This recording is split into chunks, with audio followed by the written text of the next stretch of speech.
Now when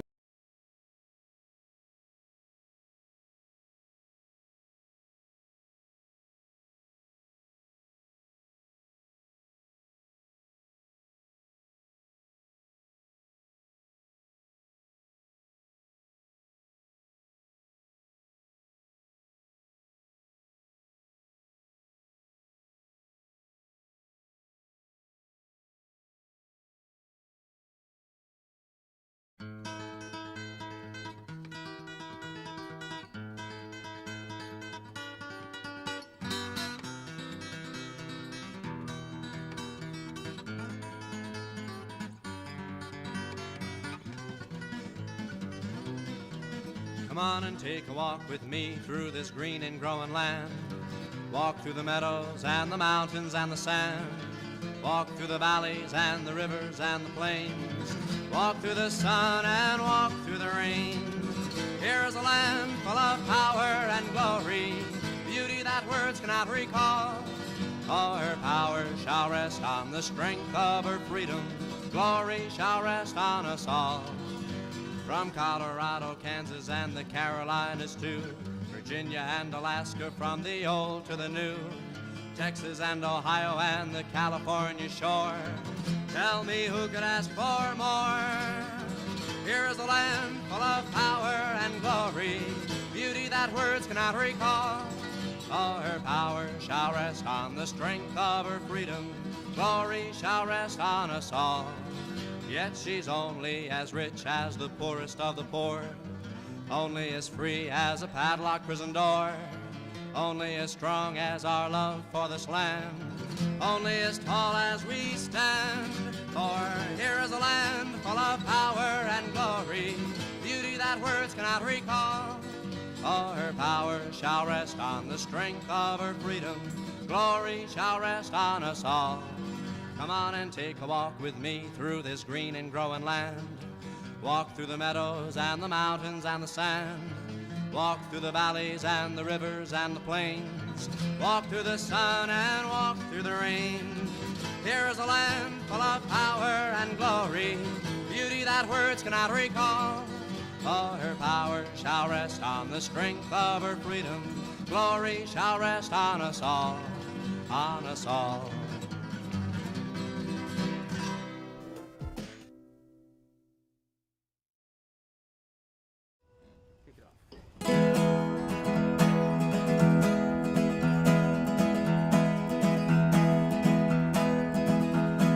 Take my hand in your hand and walk with me to the promised land. Beat your drum and join the band, and we'll chase away the clouds of the morning. We don't need any more than we are. We don't have to be afraid. There is a power in these legs and arms and the voices that we can raise, saying no, we won't go away. I have heard the crowds of the old and the young when the steel canyons echoed with the songs that were sung, and the streets were filled and the law was undone, and the fever of the people was breaking. We don't need any hand-me-downs, we're not looking for charity. We've been fooled, we've been jerked around, and there's only so much we can say. No, we won't go away. Oh, the time it will come all over the earth. We will lay down our tools, their concessions will refuse. When there's nothing left to lose, throw our bodies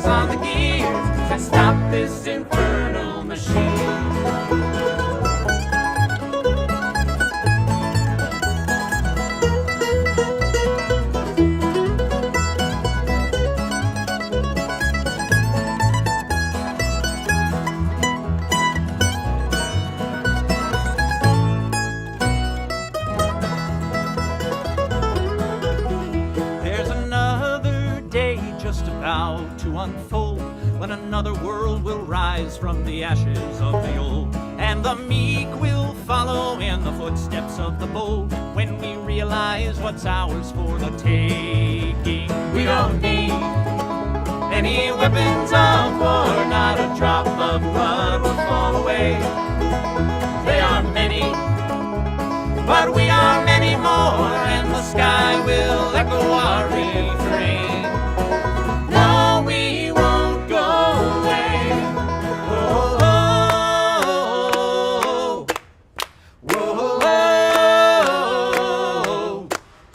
whoa, whoa,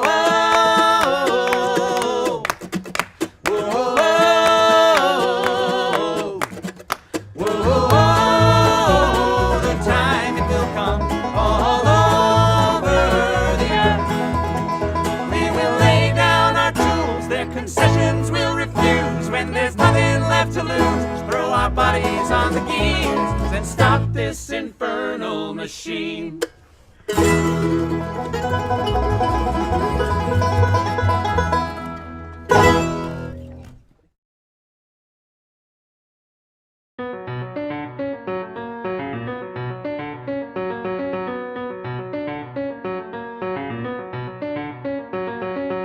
For as long as we can remember, the working people of New York have been told that power does not belong in their hands. Fingers bruised, palms calloused, knuckles scarred with kitchen burns. These are not hands that have been allowed to hold power. And yet over the last 12 months, you have dared to reach for something greater. Tonight, against all odds, we have grasped it.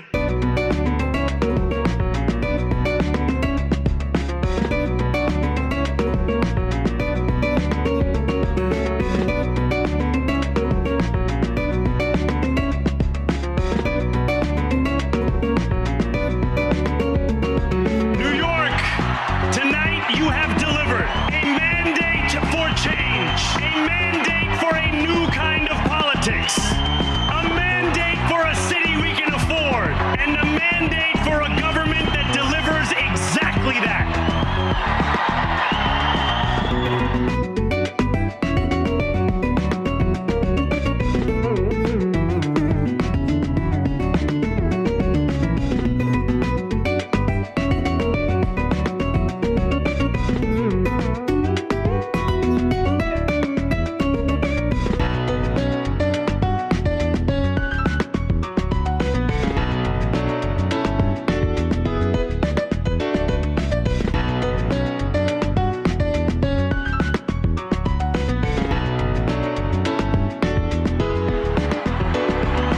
Thank you to those so often forgotten who made this movement their own.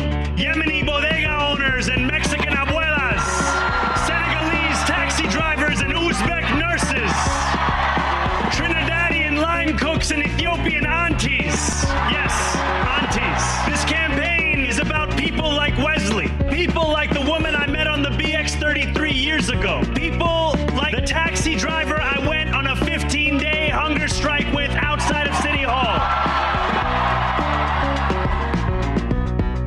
My brother, we are in City Hall now.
swishy streams. All that content is bursting the seams. Politics, gaming, and plenty more. Your sense of fashion, you'll adore. So grab your stuff and hop aboard. We're going straight to Jack's Discord.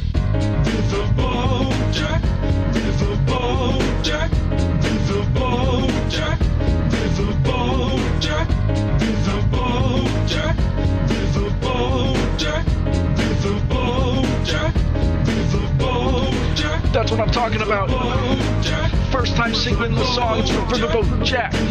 Shout out. I don't know what I'm doing really, but I got passion. And that's what it's about. It's all about passion.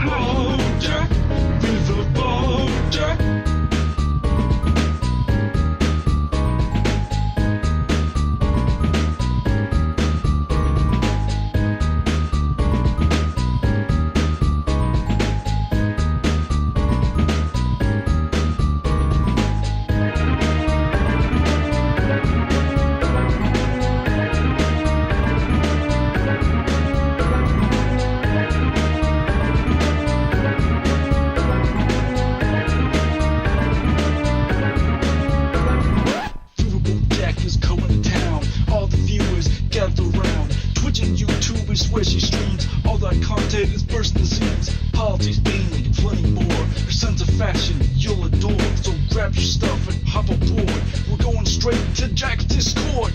Riverboat Jack, Riverboat Jack, Riverboat Jack, Riverboat Jack, Riverboat Jack, Riverboat Jack, Riverboat Jack, Riverboat Jack, Riverboat Jack, Riverboat Jack, Riverboat Jack, Riverboat Jack, Riverboat Jack, Riverboat Jack, Riverboat Jack.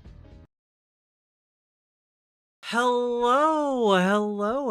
How we doing, everybody? How we doing? Hello. Howdy, folks. What an eventful weekend for news, huh? How y'all doing? Let me,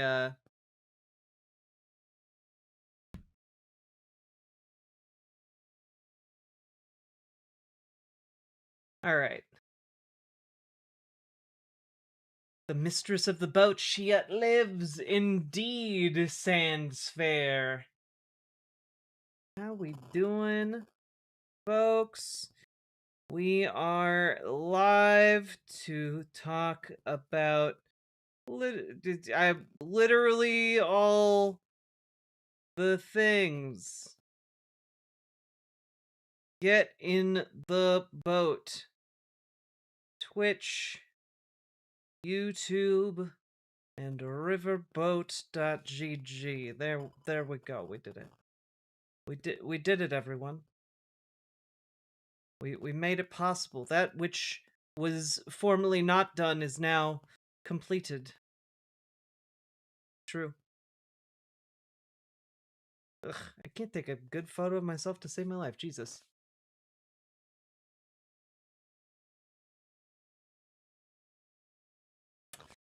What a blast. Thanks. Yeah, alright, that's all. That's okay. I saved. Life saved. Nailed it. Shit. Oh, it's fine. God, I'm such a mess today. Fuck. I apologize. I've been trying to hold myself together real hard today. And I'm doing my best, but goddamn, life is conspiring. You know? There we go. 1 second.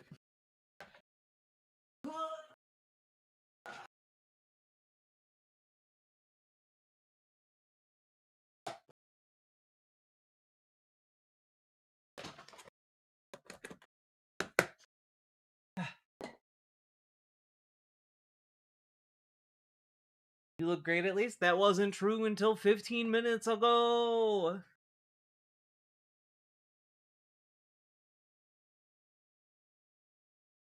Whew. There we go.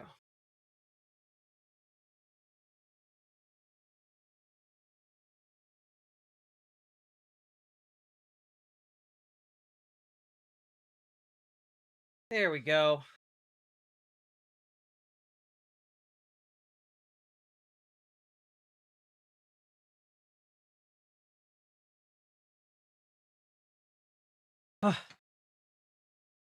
Fuck. Whew. Yeah, we're starting on a good note. For those of you who couldn't see, which is probably most of you, I had a pack of sour candies sitting right here, and the very first thing I did when I looked up was accidentally bat it off my desk, so it went flying. So, that's the note we're starting off on today. Patrick Lucas, thank you for the gifted membership. I appreciate it. Jack Catgirl arc. I did it last time too. It's not an isolated incident. Also, I need, fuck it.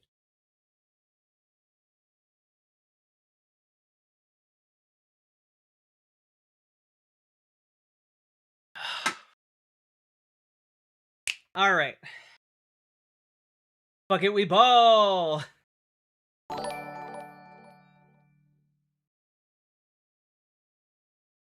Did I see that Epstein's suicide note leaked? Maybe, if I'm thinking of the same thing. We're definitely going to be doing a little update on Epstein stuff.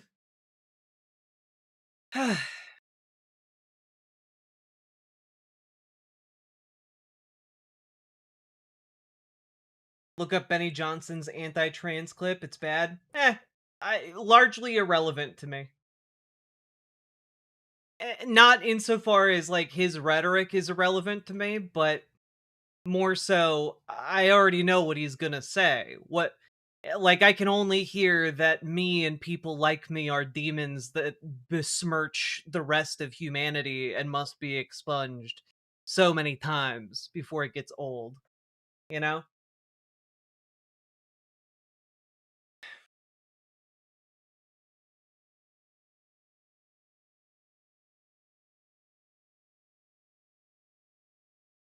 Let's see here.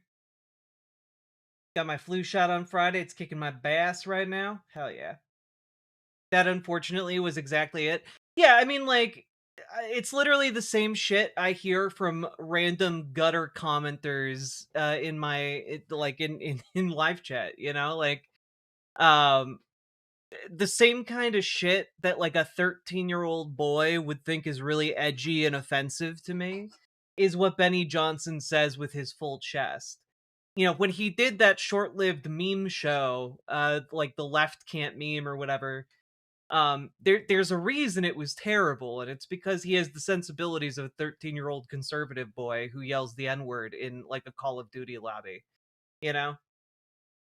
Like, I'm not surprised.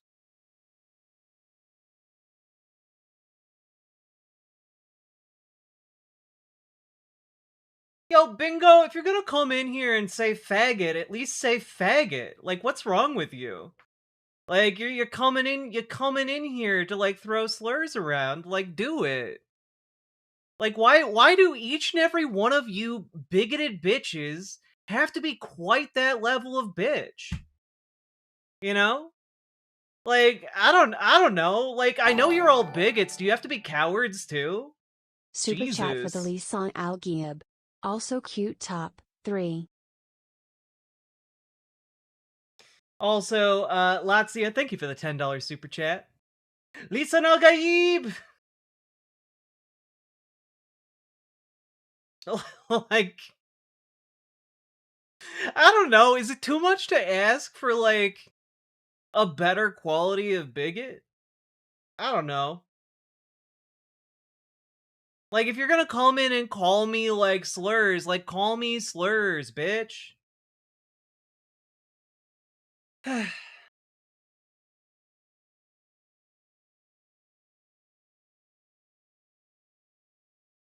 Bingo's just trying to recover his ego after jerking it to spicy porn. I mean,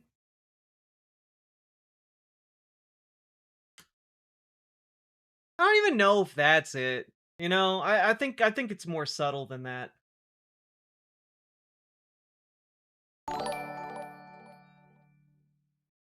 They do not represent bingos everywhere. It's true. Thank you, it's me, Bingo.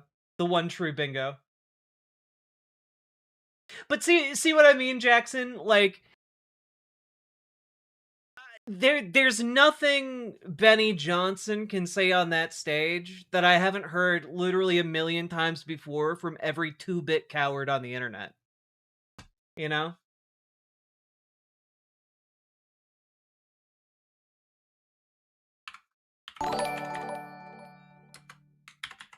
Evening Cap just got back from work. Done delivering for the season. Also, that one American. I'm glad you're done delivering for the season. Get that good, well-earned relaxation. Everyone, did you exercise today? The fascists did. Why haven't you? I did too. Hell yeah. Thank you for the $10 super chat, Uncle Simric.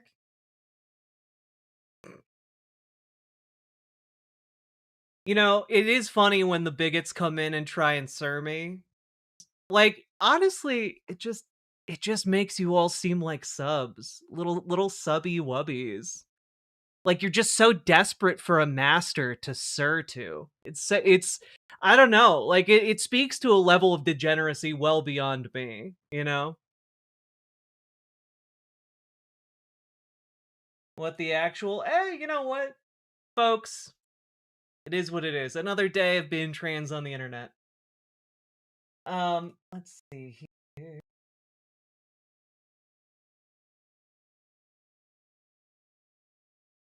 The right can't meme, it's just the same old crap. I mean, it really is, right? Like it's genuinely just like kinda the sad. same joke. Imagine if they put that energy into actually being a productive member of society. I mean, it's like the thing is, right? They don't give a shit about being a productive member of society.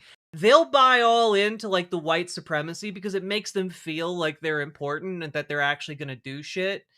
But like at the end of the day, they have no interest in being productive members of society. It's why they gravitated towards, the bigotry in the first place.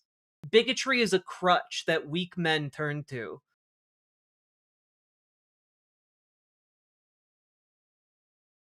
And it is mostly men, though weak women have been known to also partake.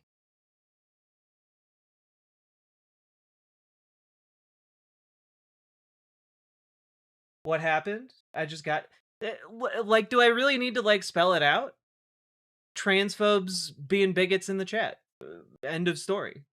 That's the beginning, middle, and end of it. Um, was watching your Fed post video and I had a bit of a philosophical question for you. If you'd like to hear it, yeah, go for it. We haven't gotten started yet.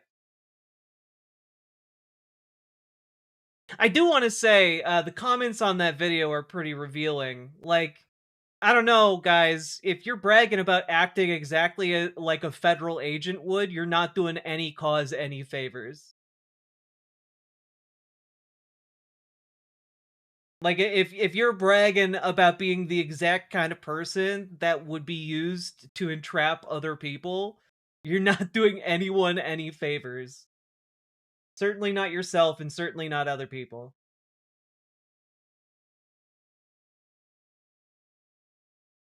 Will we talk about Trump's Golden Armada? Briefly.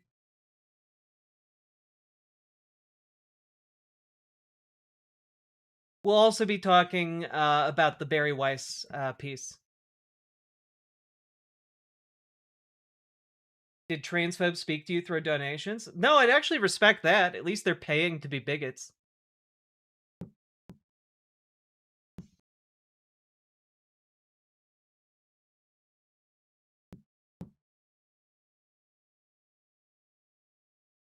In your Fed Post video, the way you talk about violence makes me wonder how you view the miners at Blair Mountain that you reference in your music and people like Malcolm X. Malcolm X is pretty complicated. The miners at Blair Mountain are less so, in my mind. I think that the miners' cause at Blair Mountain was just. I think that a lot of the things Malcolm X fought for were also just. I don't necessarily agree with, for example, the Nation of Islam shit. But yeah, I think people are complicated and I can have a nuanced view of Malcolm X.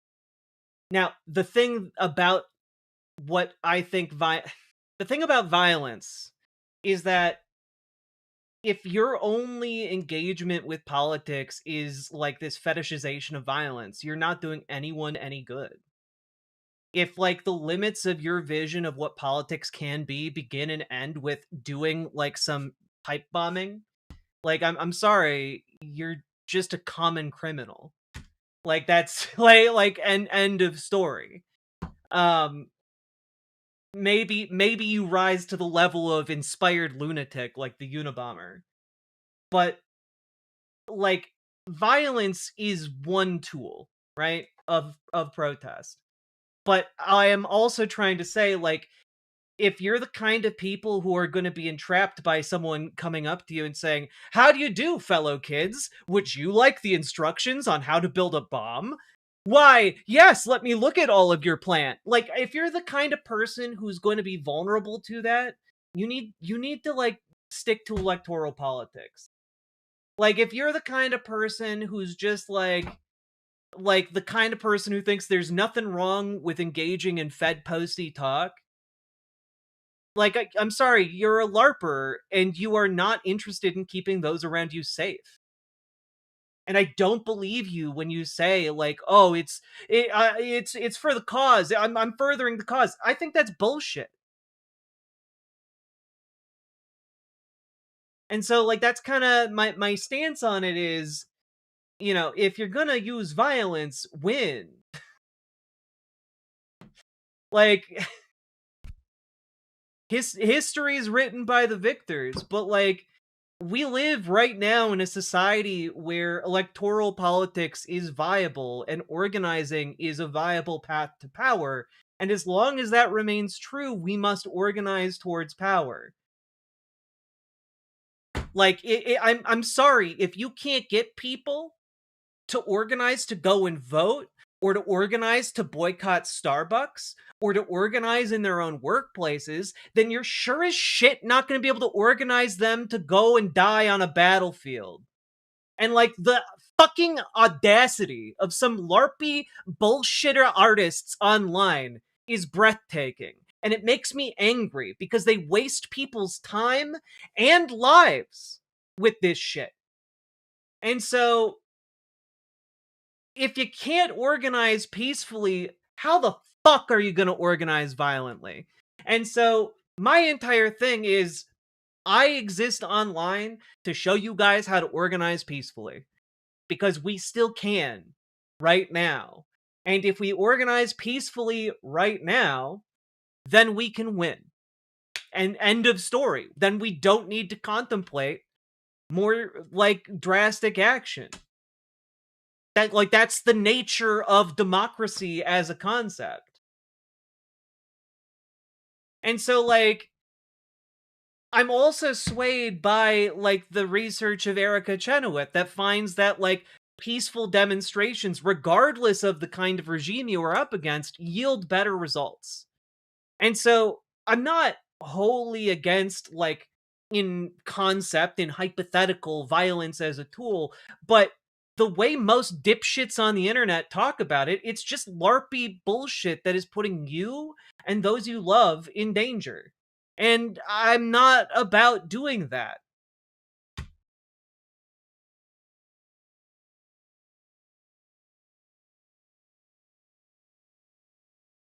So that's kind of that I hope that clarifies that video.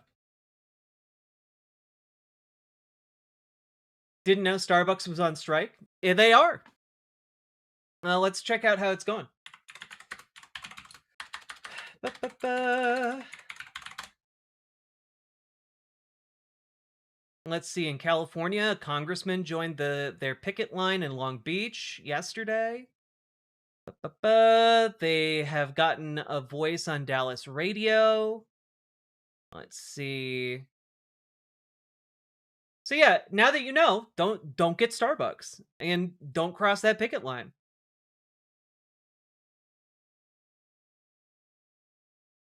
Let's see. What's new with the strike? Da-da-da. Looking at their website right now. Because guess what? There's a website where you guys can keep up to date on the Starbucks strike. called StarbucksWorkersUnited.org. Ba-ba.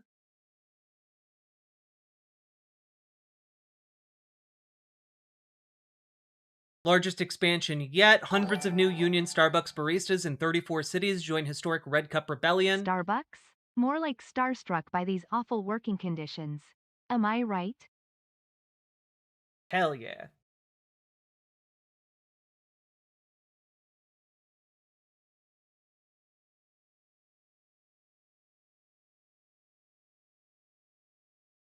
I got into an argument with someone on Twitter. Well, that's your problem right there. Before you can become part of La Revolution, you must first learn how to load a musket. Hell yeah. We need the Minutemen back again. Or should I say, the Minute Them. Ho ho ho! Because Don't we're get woke now. Starbucks. Never been happier to be a tea drinker who hates coffee in my life. Hell yeah, Quigley. Could the founding fathers have envisioned fucking pronouns? I don't think so. Fucking pronouns!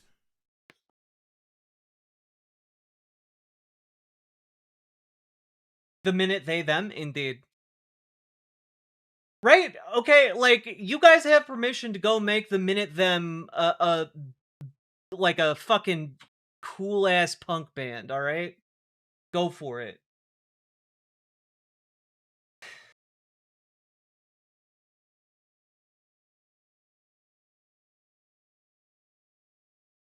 My fucking pronouns are any/all.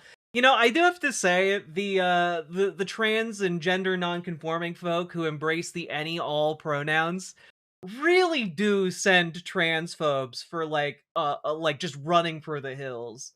You guys are our strongest warriors. You're out there on the front lines taking the transphobia, and then when they try to like pull the pronoun shit with you, you're just like, yes, that is me. Yes, you are referring to me. Thank you for affirming my embrace of all pronouns. You guys are like the anti Fucking pronouns! guy, you know?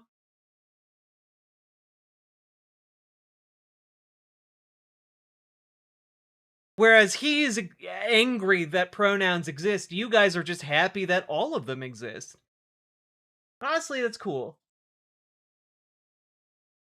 Tanking for the raid, indeed.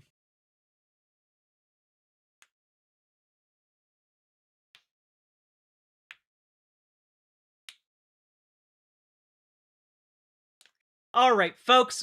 Also, Sake Tanuki, thank you for the 5 tier 1 subs. And folks, thank you for supporting the stream. Especially, you know, it's always just nice.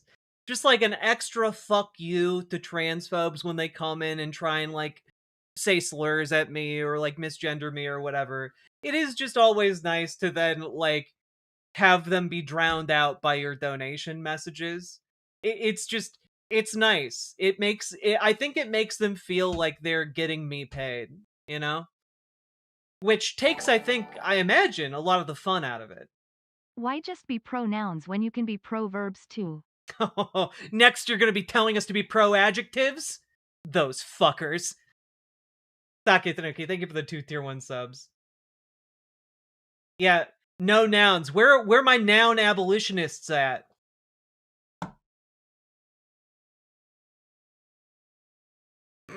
Goblin City Band! Haven't seen you in a hot minute. Hope you're doing alright. Alright.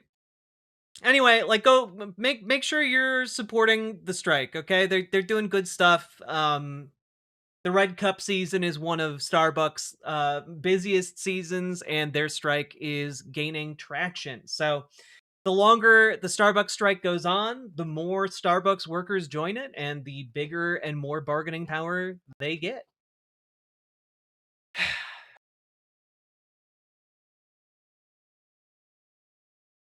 Okay, folks, before we get too deep into the stream, remember to hit the like button. Pronouns, I'm anti-nouns. Hell yeah. Language abolition. We need to talk about it less.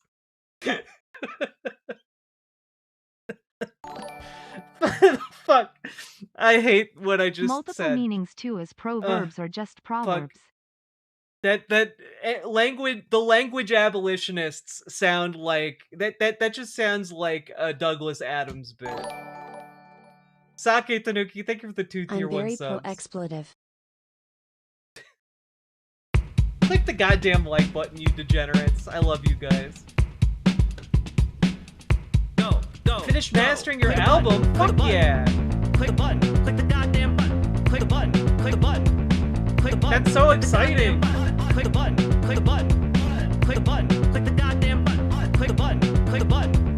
Click a button. Click the goddamn button. Click a button. Click a button. Click a button. Click the goddamn button. Click a button. Click a button.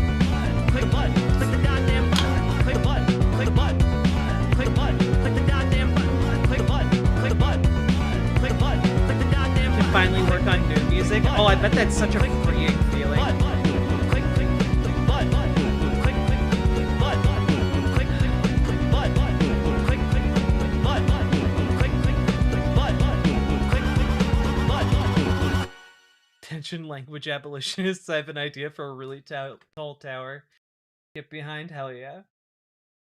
Howdy, folks. Are you guys ready to jump into today's stream? I got content for us. We got We're things to getting talk very about. close to Eugene Ionesco's play, The Bald Soprano, where by the end, most characters just end up yelling individual letters at each other.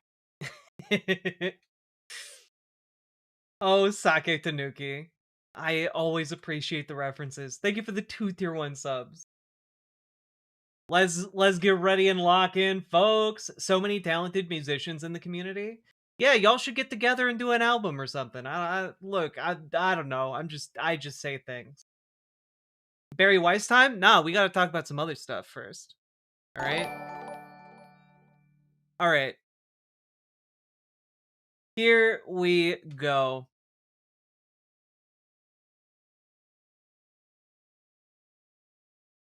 So, folks, real quick, I wanted to talk about the new Trump-class battleship that Donald Trump announced today.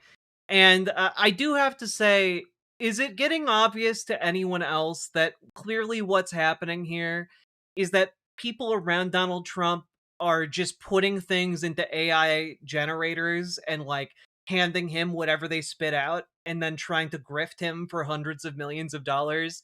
Because that's really what it looks like to me when Donald Trump is like, yes, we're gonna build a new class of battleship. We're gonna build the Trump class battleship. Look at this. This is very clearly AI generated bullshit, and it's not even high effort AI generated bullshit. They're just like, yeah, it's gonna have a railgun, and then they slap Donald Trump's face on it. And he sees that and he goes, yes, that looks good. Give them hundreds of millions of dollars. And then it goes to, like, I don't know, one of Jared Kushner's dipshit college roommates. You know, like, it's like, this is not a real thing. This isn't a real plan for anything. This is like, I don't know, your 4-year-old coming up to you with, like, a drawing of scribbles, and then you going, that is the most brilliant idea I have ever seen. I'm going to sell our home. I'm going to take out a second mortgage, and we're going to finance those scribbles until they are everywhere. And, like, that's the equivalent here, except I guess it would be like if you then handed your money over to your bullshit friend who, you know, hangs out down at the hardware store and talks about ancient aliens or something. I don't know. This analogy is rapidly falling apart, but I think you guys get the idea that our taxpayer dollars are being stolen by feckless grifters in the White House. And yeah, I don't know. I just feel like someone should point that out, and we should maybe be more upset about it than we are. I don't know. Maybe the fact that our president is such a soup brain that an AI generated image, or I don't know, a concept like med beds can just be spat out of his mouth and funded by the government despite nothing substantial being there. I don't know. Let me know what you think down in the comments, and let's keep on going. Organize with DSA and your local Dems. Radicalize them. Let's go. God. Trump class. Big, old, slow to turn, blows Bubba class out of the water. Oh, fuck. Fuck. AI generated bullshit? Indeed, Zoe M. Indeed. God. Alright. Okay. So, just we're jumping into another little short thing, okay? Here we go.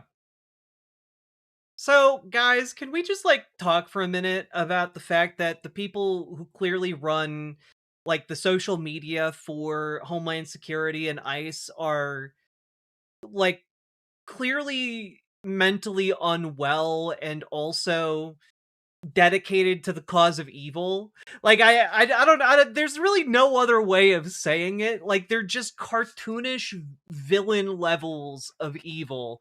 And I as evidence I point towards this which went up earlier today. Avoid ICE Air and Santa's naughty list. Self-deport today with the CBP Home app. Earn $3,000 and spend Christmas at home with loved ones. Holiday incentive is valid through the end of 2025. And then there's an AI video of Santa Claus suiting up with ICE agents. The idea that a holly jolly fellow like Santa Claus, you know, the guy who goes around the world giving toys to all the good girls and boys and kids, like, is gonna help ICE agents round up children and put them in cages to be like abused. Because we remember what happened during Trump 1. A lot of those kids got sexually assaulted while in ICE custody. And like, we have no reason to believe that conditions have improved whatsoever. Like, this is just evil, and not even like the fun kind of evil like Krampus. Um, like this is just blatant. What if Santa Claus was a slaver and his job was to catch runaway slaves? Like, that's the level of like degenerate evil we're talking about.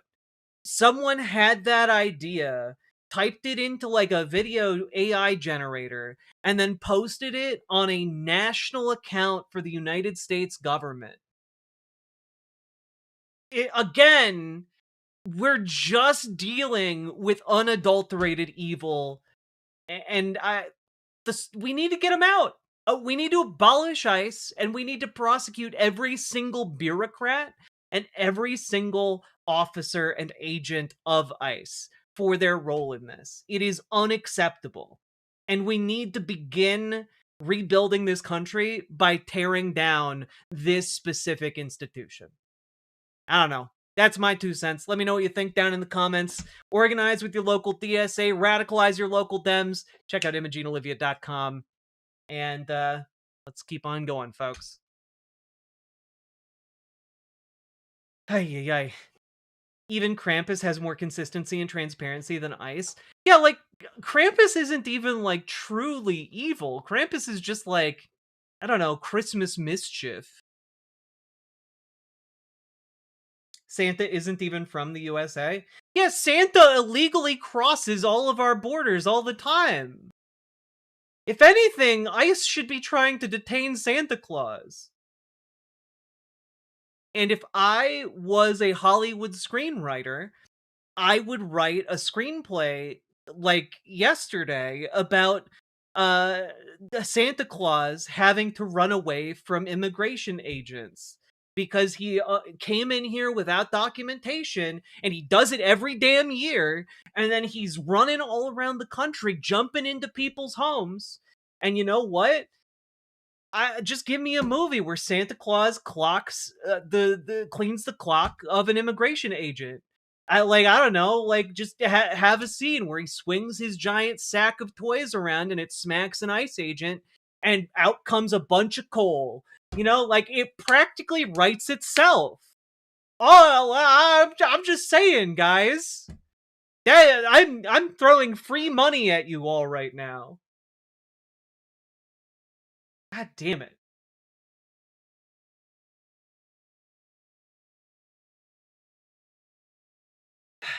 starring Tim Allen. Something tells me Tim Allen would not be on board for that. Yeah, somebody just called their Netflix agent and held it up to get a load of this. Held it up to their speakers. We need the movie on why we need the FAA funded so Santa doesn't collide with planes. Oh my god, just an apocalyptic disaster movie where Santa Claus like just goes through the engine, like the jet engine of a commercial aircraft. God.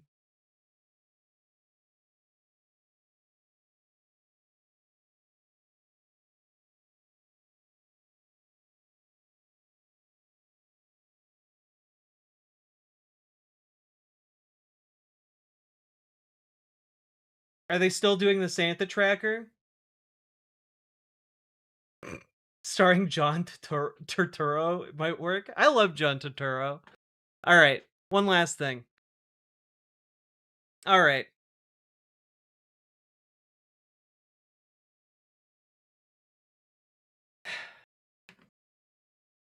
So, folks, how many of you have been in Washington, D.C., and you're walking around, catching the sights, seeing the sounds, breathing the smells, and you think to yourself, you know what this place really needs? Some more semi-automatic weaponry. You know, like, I was in Washington, D.C. once, and I can say I missed the sweet, dulcet tones of semi-automatic gunfire across Washington, D.C. It made me sad. It seemed so quiet there. Well, luckily for you guys who feel the way I do, the Trump administration is now suing the District of Columbia uh, because they banned semi-automatic weapons. That's that's just a that's just a thing. The administration that previously summoned thousands of its own supporters to the Capitol just a handful of years ago is suing to make it legal to bring semi-automatic weapons there. I don't know, maybe that's something we should take note of, I guess. I don't know. I'm just a humble country streamer.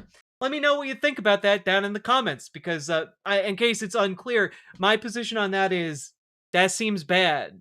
Let's let Washington D.C. govern itself, and let's get it statehood like yesterday. Okay. And with that, let me know what you think down in the comments, and you know, radicalize your local Dems, join your local DSA, and let's keep on going. Hi. No semi-automatics, only 6 shooters allowed. God. Feel like this would make the DC police quit. I don't know. Police will put up with quite a lot from an authoritarian.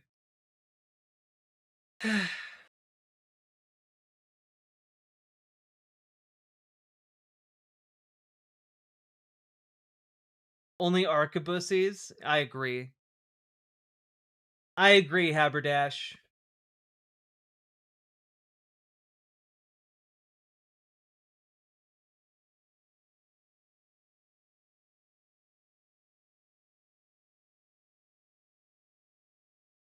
Holly Hoops, no! Alright, are you guys ready to jump into like content? We did our short tithe at the beginning of the show. Let's jump into let's jump into some content. Are you guys ready for some fucking content?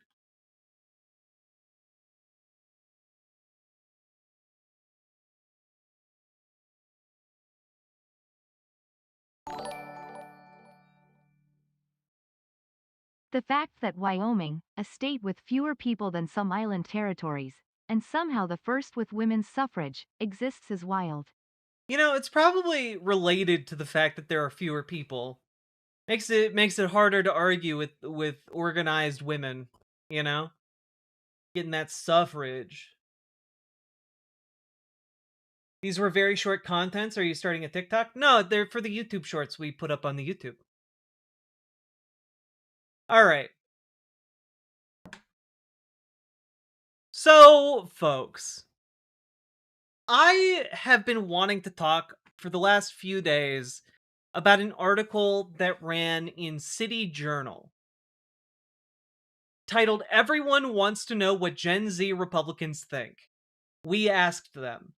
And the subheader of this article, I shit you guys not, is 20 GOP Zoomers on Trump, Hitler, dating, racism, politics, the economy, and more. And I just gotta say, uh, what one of those things is not like the other. Why, you know, I did just put up a video saying Republicans are just Nazis. But like, did it have to be? Did I have to be so accurate so quickly? You know, like, uh, they really dropped Hitler in that. It's true. They asked where we drop him, boys, and they said Hitler. Gen Z conservatives are often portrayed by the media as a cohort radicalized by economic despair. They're depicted as young people priced out of adulthood, lashing out through ideology. That's the picture you get on cable news and on X, reinforced by both liberals and the oddball right. But is it true? We gathered 20 right-leaning Zoomers in a Nashville conference room for a Manhattan Institute focus group. They were mostly Trump voters, overwhelmingly Christian, a mix of college and non-college, ranging from late teens to 20-somethings edging into 30. The general thrust of our discussion was different than what you see online. They were not, for the most part, crushed by economic conditions. Their concerns about housing costs and the economy sounded more like talking points than lived traumas. They had flexibility and mobility and felt little urgency to lock themselves into the life milestones they say they want. Even in a highly religious room, many were less likely to be sprinting towards marriage and family and more likely to be disappointed by the dating market, convinced there just aren't that many serious partners left. And like, okay, let's just go down, all right? Because this is, I'm not gonna lie, a fascinating article, and I'm gonna link it here for you guys to read the full thing on your own time. But let's take a look. Let's take a look. This article's charming as hell, by the way. They do little pictures of like each of the participants. Addie, an 18-year-old Hispanic Baptist Republican woman attending college who considers herself very right wing, but did not vote in the 2024 election. Addie walked out during the middle of the group. That's the like, guys. That's the first one. That's the first person on their list. That's that's the first person in their focus group. Alex, a 28-year-old white high school graduate who worked. Can I okay, just I had to pause there because it feels really weird to see someone described as a 28-year-old high school graduate. It makes it sound like he just graduated like this year. You know, like this was some like he got held back for 12 years, guys. It's okay. It's good god. Who works as a property manager. He is a non-denominational Protestant. Allie, a 28-year-old white Baptist stay-at-home mom of two, with one more on the way, whose highest level of education is trade school. She is Republican.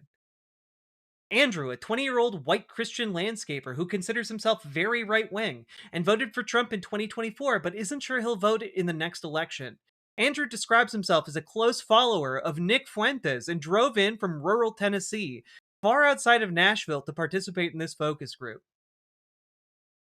You know, so they got the Gen Z groypers. So that's, you know, that's great.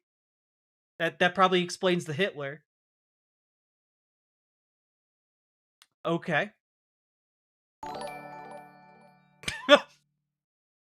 This sounds less like a focus group and more like a fuckus group. It does sound like that, indeed. Um, Ashley, a 29-year-old white Baptist woman who works as a subcontractor renovating homes. She's a high school educated Republican. Atticus, a 25-year-old white non-denominational Protestant man who has attended some college and works in marketing. He's a Republican. Bryce, a 24-year-old white Baptist man. He attended some college and previously worked in security. He is now self-employed as a writer, working primarily on a Star Wars YouTube channel. Oh boy. He is an independent who voted for Trump in 2024. Caleb, a white, they got all the people. They got all every kind of white guy. They got every single one of them, guys.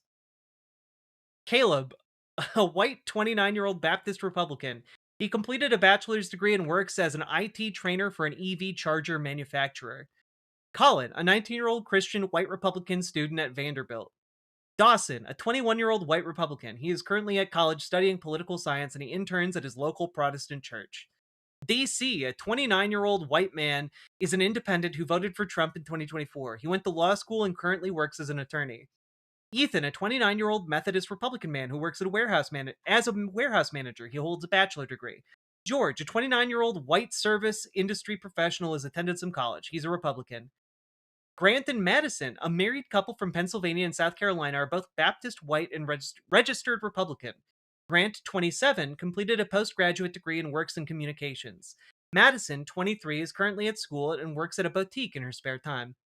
Jaden, a 22-year-old black man who has a GED and works at Dollar General. He is not religious and considers himself Republican, but did not vote in the last election. Lauren, a 26-year-old creative who has an associate's degree. She is Christian, a Republican, and white. Nate, a 29-year-old white non-denominational Protestant accountant, considers himself a Republican. Sophie, a 26-year-old white non-denominational Protestant woman who has completed an associate's degree and works in healthcare. She is registered as a Republican. Wilkes, a 21-year-old white college student, is a registered Republican. Wilkes plans to move to New York City and work in finance next year. Now, one thing that I just wanted to say about these folks is that what strikes me is how many of them are not just Protestants, but non-denominational Protestants. Because, folks, I guess if you're not, like, in the religion, you might not know. But folks can be, like, Protestant, but not have kind of a clear stance on where they are regarding, like, predestination or free will, or not really knowing what to do about the sacraments. Like, do you do the sacraments? Are they important? Like, I don't know.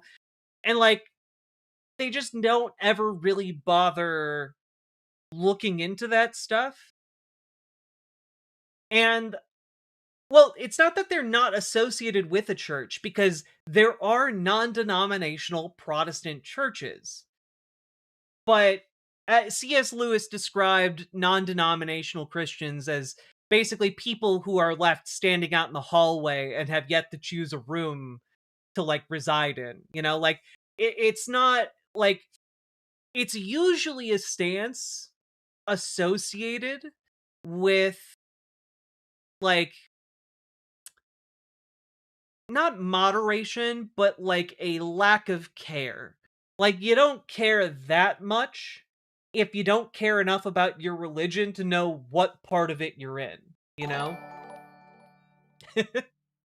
Me know like the thinky parts of the catechism.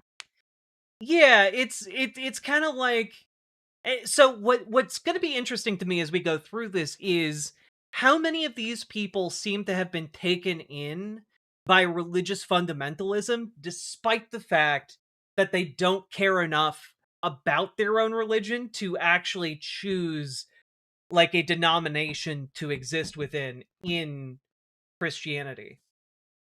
So a paper cultural Christian, it's not even a cultural Christian, right? Like, you can be culturally Christian without actually considering yourself like a Protestant or a Catholic, right? Yeah, and that could be it. That could very well be it, depraved ambiance. It's not that they don't know their theology, it's that their theology gets a bad rap, so they want to ditch the label. I mean, it's kind of like people who are like, oh, you paint Republicans with such a broad brush. And it's like, Well, no, you just don't like the associations that now has, now that Republicans are doing what they've always wanted to do as policy, you know? So let's I don't know, let's just take a look at some of these questions. All right.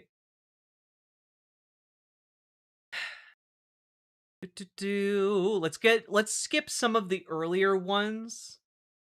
Like, how is the country doing? Um which political or figure or media personality best represents you? It could also be that they're following their dear leader, in liking all the parts. That's very true. That's very, very true. I used to agree a lot with Matt Walsh. I think he's very aggressive, but he's pretty close. I think he's very aggressive with the left wing, and I think showing hostility to people on the other side is the wrong thing to do.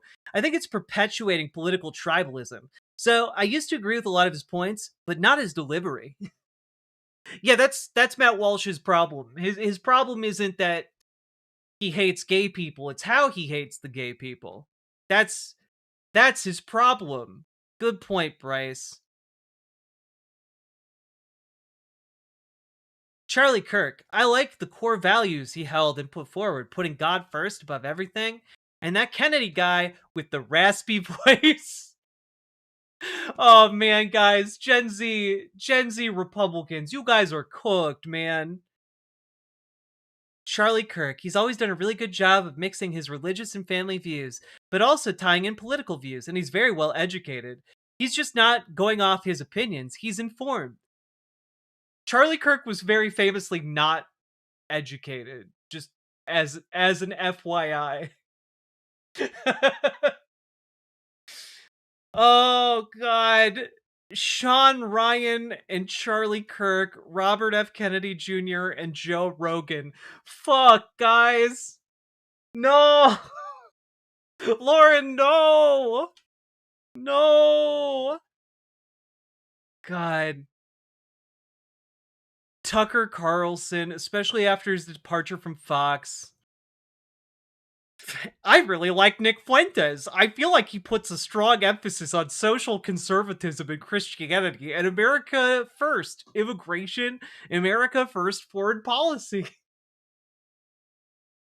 Can I just say, like, I do find it very funny. Like, if you've ever watched a Nick Fuentes video or stream, hearing somebody say that they like Nick Fuentes because of his strong social conservatism and Christianity, and then you listen to what he says about women, where he's just so obviously, like, repulsed by the concept of one. Discovered your It's so content 3 funny. weeks ago. So good, and am looking forward to watching your channel grow. Enjoy a beer on me. Brian Wrestler, thank you for the beer. I very much appreciate it. Oh my god. And I do hope the content continues to entertain you and inform you. Oh god. Charlie. Charlie couldn't even put emphasis on Erica first. Guys, Sake Tanuki, thank you for the 2 tier 1 subs, but guys, Benny I'm Benny Johnson. I'm sorry. You're the media figure you think best represents you is the guy who got caught plagiarizing when working on BuzzFeed listicles and got fired in disgrace for plagiarizing BuzzFeed listicles? Oh, come on. Dog.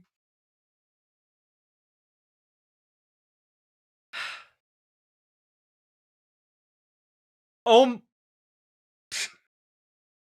Jeffrey Mead or Nick Shirley. Now, not to spoil anything about later on in the stream that's not going to be relevant to this particular segment here. But guys, you all might recall that about 7 months ago, I did a video on Nick Shirley.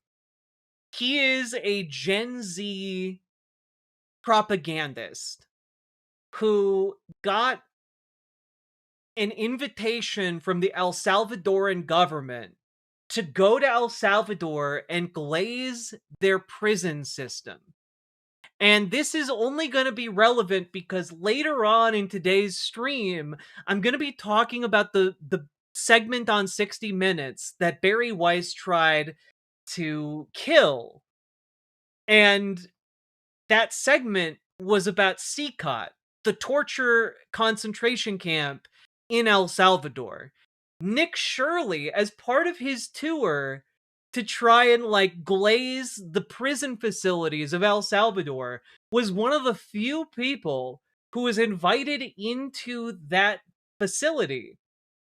And his footage appears in that 60 Minutes segment because he was allowed into what is referred to by prisoners there as the island, which is basically like a solitary confinement cell where the guards then enter every 30 minutes to beat you, and you can stay there for days or even weeks. And Nick Shirley just thought this was the coolest system he'd ever seen in his life. What a great prison system this all is. It's so cool. It was genuinely one of the most disturbing things I've ever covered. I would highly recommend you guys go and check it out. If you just search CCOT on my channel, it's one of the first videos that'll pop up. All right. But seeing somebody say that Nick Shirley would embody them as a media personality is genuinely one of the most insane things I've ever seen in my life. All right. Who's heard of Nick Fuentes? Just over half of the participants, 13, put their hands up. What do you think of him? Brian Wrestler, thank you for being a member. I think it's hilarious. I agree with a lot of his points. He definitely doesn't care about how it's going to be reacted to, which is funny because he absolutely does care about how his content is reacted to. The secret is, guys, when you're a Nazi, they don't care if you call them a Nazi. And Nick Fuentes you can't is be a Nazi. serious and stop calling Nick Shirley. But that's his name. Sake Tanuki, thank you for the 2 tier 1 subs and the airplane bit. But the one thing Nazis do care about is like holding on to some idea of masculinity, because that's like the high ground upon which they try and dictate to the rest of society.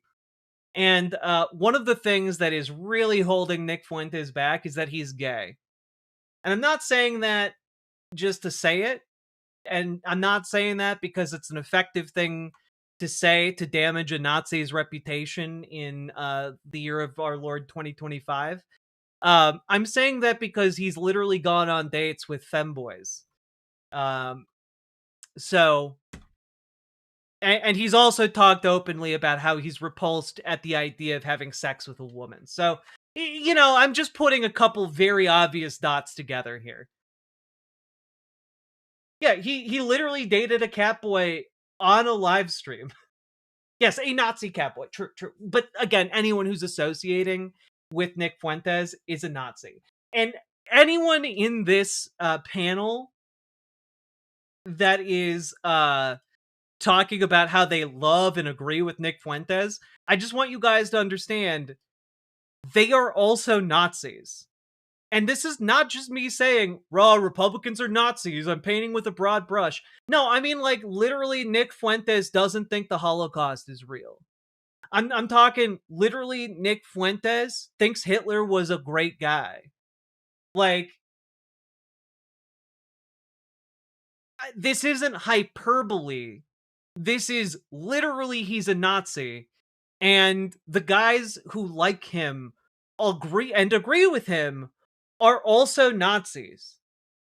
Like, I'm sorry, you can't see the guy Sieg Heiling and go, oh, that guy? I agree with that guy, and then be upset when you're called a Nazi. You know? Something Elon Musk. Anyway. I agree with a lot of his points. He definitely doesn't care about how it's going to be reacted to, which I respect. But I also think it can be kind of dangerous. I think I read earlier that he's not ever planning on running for political office, which I think is probably a good thing. There's a lot of baggage attached to him. I just think he's funny, honestly, and through that humor, he says a lot of things that I kind of align with. Yeah, this is like being As always, uh thank you for all you do. I Liliana hope you have a Young. wonderful holiday, sister. Thank you for the $20 dono. But I just want to say this is like watching Joseph Goebbels give like a radio interview and being like, I'm glad that guy is never going to run to be Führer, but he is pretty funny and I agree with most of his points. Like, what the hell? What is wrong with you?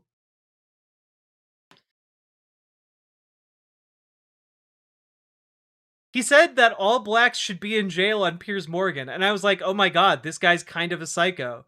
Yeah, only a little bit, but he's so funny, though. At its core, I believe a lot of what he says, but I think the delivery is kind of poor. Like, again, their objection isn't to the fact that he's a Nazi, who believes the things Nazis believe. Their objection is, well, he's kind of mean about it. Like, why can't we get a nice Nazi? Like, I'm sorry, like, my main problem with him is that he goose steps on the flower beds, and not the fact that he hates Jews or that he thinks, like, anyone who's not white is, like, a lesser kind of human being or even a non-human. But it's the problem is that where he's goose stepping is really inconvenient for me. Like, their problem is like, why can't the Nazis be a little more palatable? It's crazy. I dig him. He knows his market. He's not trying to please everybody. He's definitely going after more of the shock value with some of his stuff. But as far as general beliefs or values, I sort of agree. Like, again, okay, like, Nick Fuentes is a Nazi, guys. Like, just straight up. Like, dude has his own page on the Southern Poverty Law Center. Like, he's a Nazi-ass Nazi. In his own words. I'm not making overtures to sexist men. I am a sexist man. I'm just like Hitler. America, for what it's worth, was founded by white Christians. It wasn't. Just as an FYI. It was not founded by Jewish people. It was not founded by Judeo-Christians. It was founded by white Christians. And again, as a point of historical accuracy, it was not founded by white Christians. Specifically founded by white deists and some religious folks and some non-religious folks. And white Christians are in the majority. Christianity is the religion of this nation, not Judaism, not the Talmud, not that stuff. Also, Christianity is not the religion of this nation either. Like, this is what I mean. Like, he's just a fucking liar and a charlatan who lies in the service of spreading hatred because he's a fucking Nazi.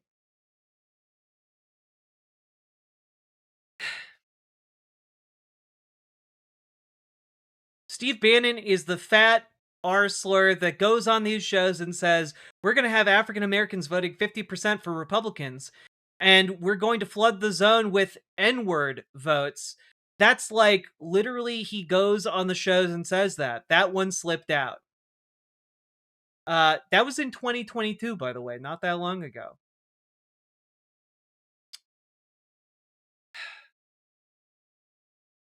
You can call us racists, white supremacists, Nazis, and bigots. You can disavow us on social media from your cushy campus reform job, but you will not replace us, the rootless transnational elite that knows that a tidal wave of white identity is coming, and they know that once the word gets out, they will not be able to stop us. The fire rises, he writes.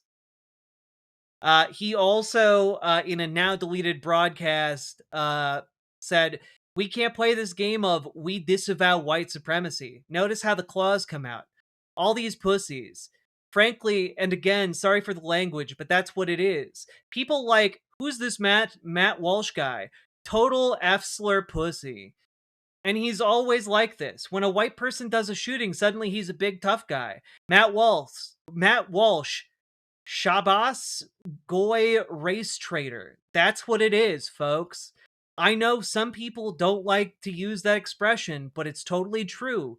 Throwing his own people under the bus. He hates white people. Nobody else talks like that about their own people except for white people, and it's gross. Okay, keep typing on twitter.com, F-slur, pussy, race traitor. You work for the Jews, you know. So, just, again, this is the guy that they're all saying, yeah, I kind of agree. I agree with his views. He's just a little uncouth.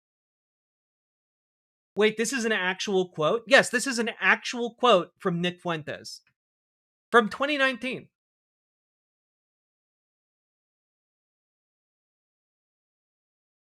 But let's continue. Personally, I think a lot of the time he's just joking. And this is what I mean, by the way. I know I'm being a real pause champ right now, but this is what I mean. When I talk about in these Nazi circles, everything is just a joke until suddenly it's not. This is how they onboard more folks and get like kind of those edgy, impressionable kids to like join up with the neo-Nazi movements. It's because online they post about it. Oh no, I don't actually hate Jews. I'm just joking. Haha. Oh no. See, it's all just jokes. It's just jokes. It's not anything serious. Haha. But then suddenly they aren't joking anymore. Suddenly they do mean it seriously, and suddenly there have been so many jokes that you just kind of believe it and accept it. You stop questioning it. It just becomes normal. Right? And Andrew was one of the people at the beginning of this that was listed as like a guy who likes Nick Fuentes, right? And again, this is how they do it. Oh, I think it's just joking. Haha, he says a lot of things for shock value and notoriety. He does collaborations with black people. Like, dude, we're literally doing the he has black friends, except it's not even black friends. He has black colleagues. He has black colleagues. It's insane. I think Nick Fuentes is very dangerous for our side of things. Thanks, Bryce. I think being too radical pushes people away and makes them look for truth elsewhere. Andrew says, I would just disagree. As far as Fuentes is concerned, I feel like his viewpoints would have been mainstream not that long ago. If he's saying something like most women want to be raped, well, 50 Shades of Grey sells like hotcakes to women, so I feel like that's just a fact. And Andrew, how old are you? 50 Shades of... When did that come out? Didn't that come out 15 years ago? Andrew, wouldn't you have been like 10? He has clandestine friends.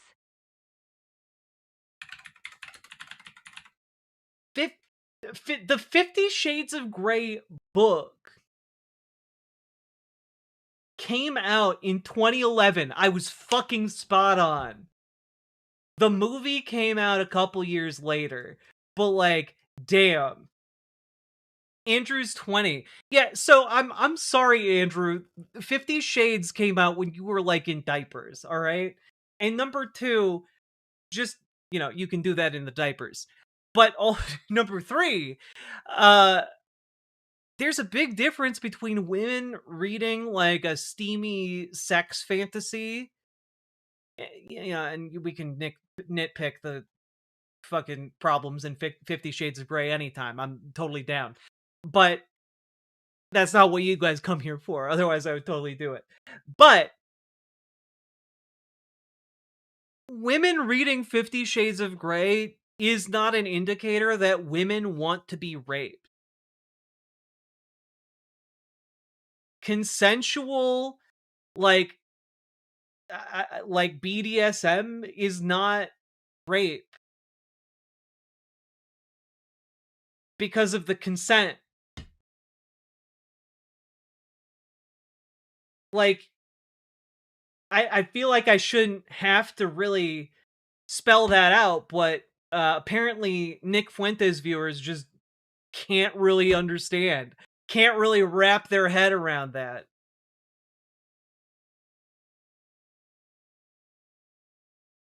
Ay, ay, ay.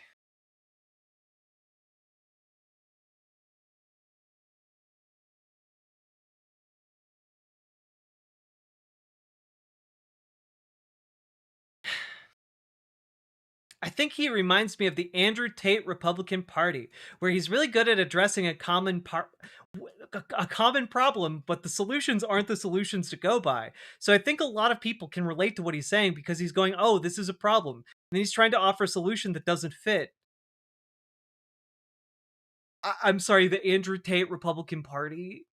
I want I want Colin to just go off for like 30 minutes on what that is. It's brain rot and misinformation too. Hell yeah, Jaden. I'm glad I grew up with 50 Shades of Grey Delisle. Sake Tanuki, thank you for the 2 tier 1 subs. Also, who wants to get married and have babies? Potentially. I'm a Christian, and no offense to any women here, but there's not a ton of good traditional women out there, Christian women out there. Yeah, 100%. There's no modesty. I mean, they're walking out in bras and fucking underwear.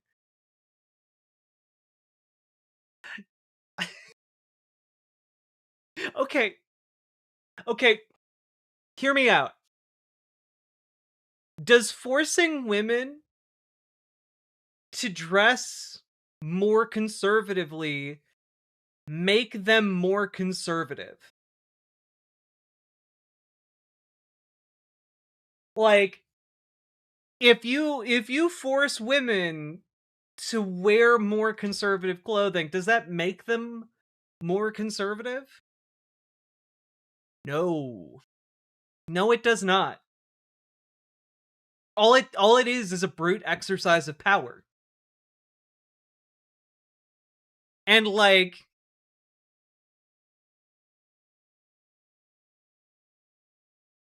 my question is, if you are truly like a conservative man and you're out there and you're looking for a conservative lady, why would you want like women who want to dress like that to pretend to be someone you're interested in? That seems like a colossal waste of your time, right? Like, why would you, like, if the pool of people you're interested in is already small, how is forcing women to comport with your standards of like dress going to help you find someone who's actually going to be a good partner for you in like this conservative lifestyle you want to live out? How's that going to help you to like just fill your dating pool with women who would much rather be wearing literally anything else? I don't know, just like just think about your life choices and your stances for like 5 goddamn seconds. Your mistake is imagining they can think of women as people. Yeah, but also the next 3 people to talk in this are women. And they're like, yeah, 100% there's no modesty. I mean, they're walking in bras and fucking underwear. Lauren, cover it up. Sophie, well, I think that modesty is a virtue, but even modesty aside, I think if you look at the heart, you look at the values. People are not heavily leaning towards settling down, finding someone to build a life with. And maybe it's because we live in Nashville and around Nashville. Everyone has Peter Pan syndrome. Like, God, Nashville is crazy. Like, what?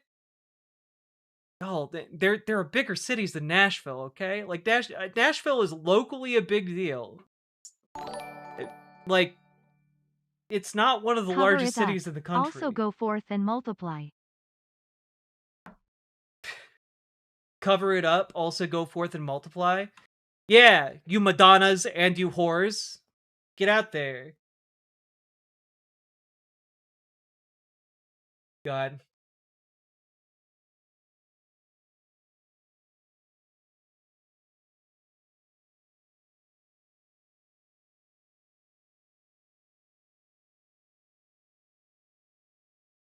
It was the worst part of growing up religious. I could have had so many friends but didn't get to because they were women. Yeah, I mean, like, that's the thing. Like, religious conservatism robs both men and women of the ability to, like, develop healthy friendships with one another. And it's really sad. You will get effectively barred from half the population of the planet.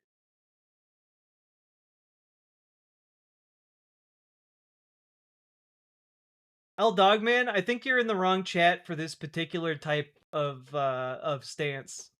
Because again, this is not a pro-Trump stream.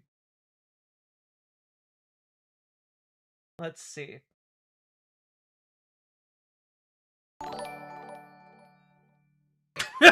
They'd be all too comfortable in the man-milking future they all claim to fear. Indeed. Like, every single one of them is Jordan Peterson posting the goddamn, like, Asian man-milking video, thinking that this is the future the Chinese are gonna give you if they take over. It's genuinely crazy. Like, they live in a world of delusion, these, like, Republican Nazi-adjacent weirdos. How's the dating market? You go on great dates, and then it ends after, like, 5 months. No one wants to stick through the uneven phase. Okay, just real quick. So, not to, like, brag or anything, but if you find someone that you love and you're dating, there's not necessarily an uneven phase. I feel like people talk about uneven phases when, like, either the person that they've been interested in begins, like, being truly themselves in a way that, like, just doesn't, like, combine well with your life. But I also think that a lot of guys can default to, oh yeah, no, we're just going through a phase where we fight a lot. And, like, that might that might be, like, cause for some soul searching. That might be a you problem. You know, like, did you expect her to do all the laundry and the dishwashing and, like, the housework? Did you expect, like, what were your expectations? Did you think that she was gonna be your new mom? Because there are a lot of guys out there who go into a relationship and are like, okay, I'm the man and I provide for the house, and you're the woman and you also provide for the house, but then also have to cook and clean and, pick up my poo poo.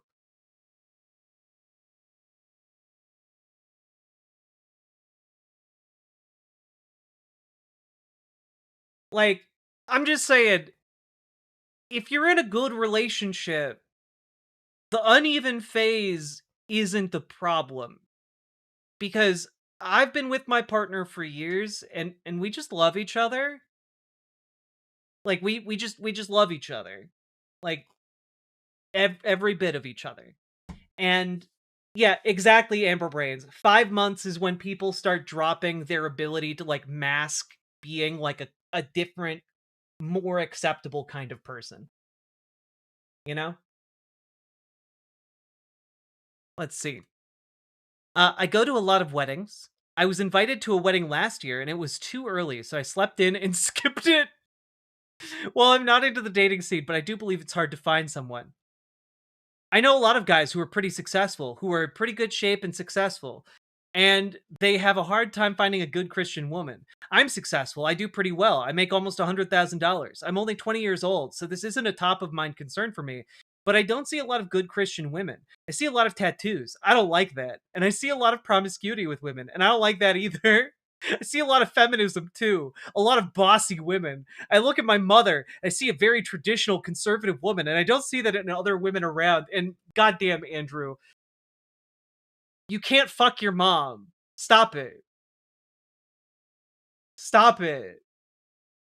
Like, when I say some of these guys are looking for another mom, I do mean that. Like, in almost the full meaning of the word.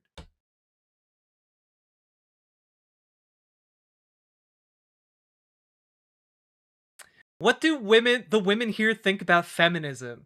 Hate it, and it shouldn't be here. I think true feminism could work. Should women be able to vote? Yes. But should we be demoralizing ourselves as women and our true values? I used to work, now I'm a stay-at-home mom. There was a time where that was really frowned upon. No. No, there has never been a moment where being a stay-at-home mom has been frowned upon and demonized. There has never been a moment Soundboard? where that has happened. Okay? There was a cultural push for women to get into the workforce and to do well in their careers because, hey, guess what? It was hard to do that as a woman. But it was never like a thing where people were like, oh, you're staying at home and raising kids? Wow, what a failure you are. Like, no, everyone is like, oh yeah, shit, that's hard as shit. That's really, it's like one of the hardest things you can do, actually. Also, Sake Tanuki, what is this? I'm Michael Jordan. Stop it. Get some help. Honestly, we should add that to the soundboard. I agree.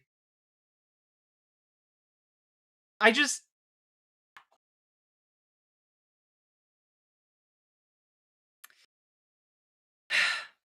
Does anyone think women should not be allowed to vote? Only Andrew raises his hand. You know, Andrew, the guy who was just complaining about the lack of good Christian women around that want to date successful conservative men? Gee, Andrew, I wonder why women wouldn't want to date you when you think they deserve less rights than you. I would have thought that would have been an incredibly attractive quality. I love it when people dehumanize me. It's cool. I just feel like women are very emotional and that politics is a man's discipline. I seriously believe it. My mother actually believes this too. It's the second time you've talked about your mother, Andrew. You can't fuck your mom. You can't fuck your mom. But I can. Anyway, I just feel like I've never really seen a woman who truly understands politics. Yeah. What woman could ever understand politics? What woman would ever dedicate an hour plus of her life reading through your responses in this political panel to try and discern how cooked your generation of conservatives are? And like, yeah, how could that, who could possibly do that? No woman could do that.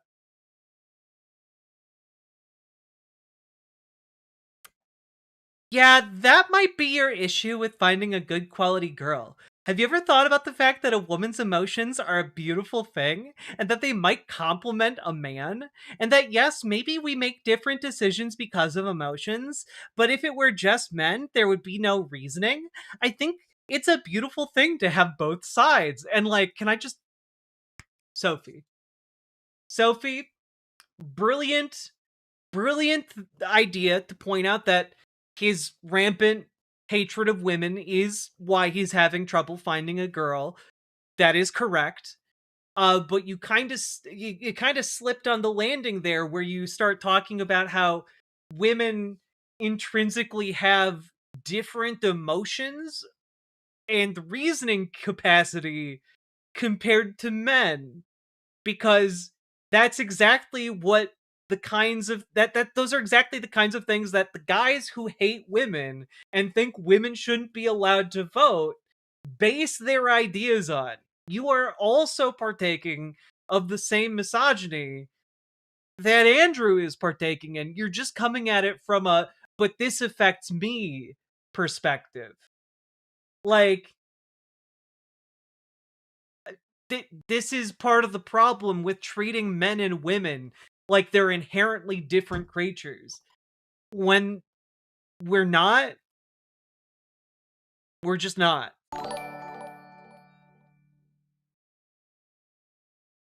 Scared imagining what these people are going to be in 10 to 20 years? Same. No, I don't agree with Andrew on this. Yes, women are more emotional, but the policies affect them too. We exist as one, just as we do in marriage. I don't think it aligns with politics. I think politics is a different discipline than what the female mind is designed for. Jesus Christ. Oh, like, I know that, like, this is a roller coaster. I know we're spending an inordinate amount of time on this, but, like, genuinely, I think it might be worth it. Is there a presumption that guys don't have emotions? Josh sees, in the conservative worldview that is often inculcated by, you know, Protestant and Catholic religion, the idea is that men are logical and represent a completely unique pairing, and they must be paired with the emotional of woman. And it is only by bringing the logical and the emotional together that they truly become a whole being. And so the idea in conservative circles is that men have the logic brain, and while they may experience emotions, those emotions are to a far lesser degree than women who are in tune with, nature or whatever the fuck. It's yeah, no, but that is the other thing, Ashley. Ashley at SMR 100% correct. Apparently rage isn't an emotion, only crying is an emotion. That's exactly how they think, right? Because despite the idea that men are the logical ones in conservative circles, it is totally acceptable for men to express rage and violence because those are the We all yearn purview for a of trans logic inclusive misandrist in their world. future. Trans men are men, and should be paying the bill at the end of dinner. Nah, split the bill. Split it! We will cut the bill in twain. Lesbians eat free? Hell yeah. Don't conservatives shame men that are emotional because of toxic masculinity? Conservatives shame men who cry. If men cry because they're happy, or cry because they're sad, or cry because they are injured, conservatives shame them. If men are angry and express themselves through violence, conservatives will defend them just about as far as you can go. Like, anger, rage, violence, these things are acceptable in the conservative worldview of what is acceptable for a man. And at the same time, we'll say that men are rational, logical creatures and that women are incapable of acting in that way.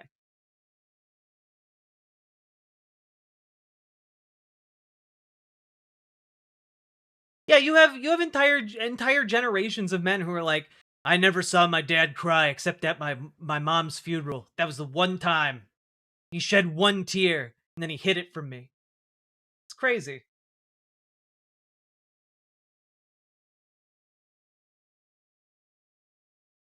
All right. Just gonna skip through this. Do you own any stocks? Don't care. I can't make it through Up, and I'm still considered more successful than most of the people in this article. Hell yeah. Up is such a great movie. Are you... I don't care about the economic questions. What is broken in the American economy? Healthcare. I agree with that 100%. Can't pay for insurance. Yeah, I don't have insurance. I've been in hospitalizations. I don't think that guy, Luigi Mangione, went about it the right way, but I can see what his frustrations were. I think it's really disgusting how a lot of people on the left celebrated that, like they did with Charlie Kirk. I thought the left's reaction was pretty gross. capitalism as a system as a whole is significantly better than other economic systems. For example, socialism, which a lot of our peers would probably advocate for on the left-leaning side. I think it just simply doesn't work. Despite the fact that America is one of the only advanced nations to not have socialized medicine. But this is, by the way, why you have Bernie, people who voted for Bernie Sanders who then vote for Trump. Like, healthcare is a huge issue. It is a huge working class issue. And it is one of those issues that can be used to bring about like a large scale change of our society. If we have a candidate that is willing to run on it. So help me radicalize your local Dems. Show up to your local Dem meetings. Show up to your local, Dear DSA Brian meetings. Thompson. Oh no. Stop it. Sake, thank you for the 2 tier 1 subs.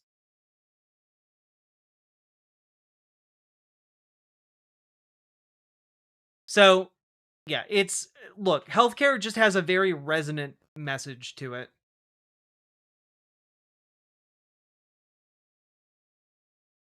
All right, we're going to finish on this one because it continues going, but what do you think of Adolf Hitler?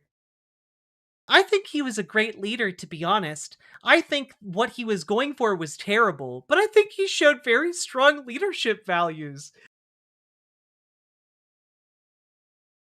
Hey guys, remember when I said Republicans are just Nazis now? Remember when I said that?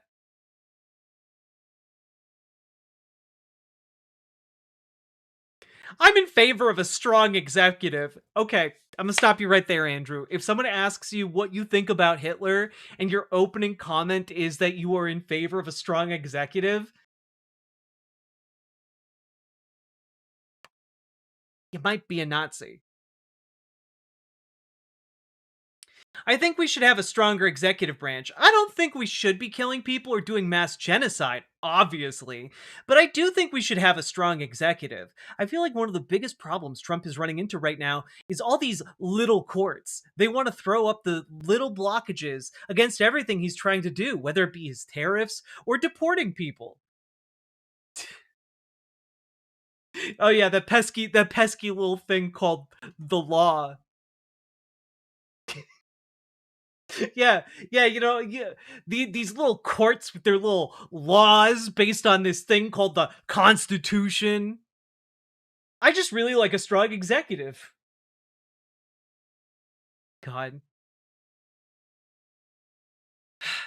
Also, interesting that Andrew, when asked about Hitler, says, I think we should have a strong executive, and then immediately talks about Donald Trump.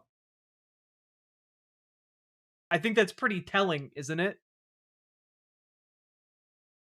So I'm very pro strong executive, strong leader, strong man. Uh-huh. I support national sovereignty, and Hitler was a nationalist. He was like, we have to take Germany back for the Germans, and I feel like we should do that in America. We should take America back for our native population. So I'm not an expert on Hitler by any means, but as far as nationalism is concerned, I'm all that. I wasn't expecting in this article to find, someone fighting the colonial forces. I wasn't expecting someone here to be for land back on a mass scale never before seen. I didn't expect Andrew of all people to be fighting to give lands back to the original inhabitants of this continent. Except, oh yeah, no, of course he thinks that by Native Americans, he's talking about white people. Cool.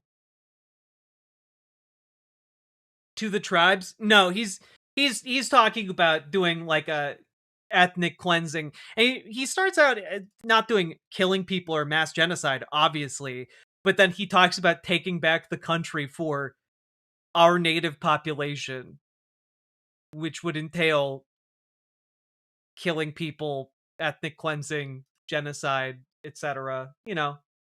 Cool. Andrew, I think I'm seeing why you're having problems in the dating scene. Also, maybe, maybe you should become a little bit more of an expert on Hitler. Maybe do a little bit of reading on that. How did that go for him and the strong executive branch of Nazi Germany?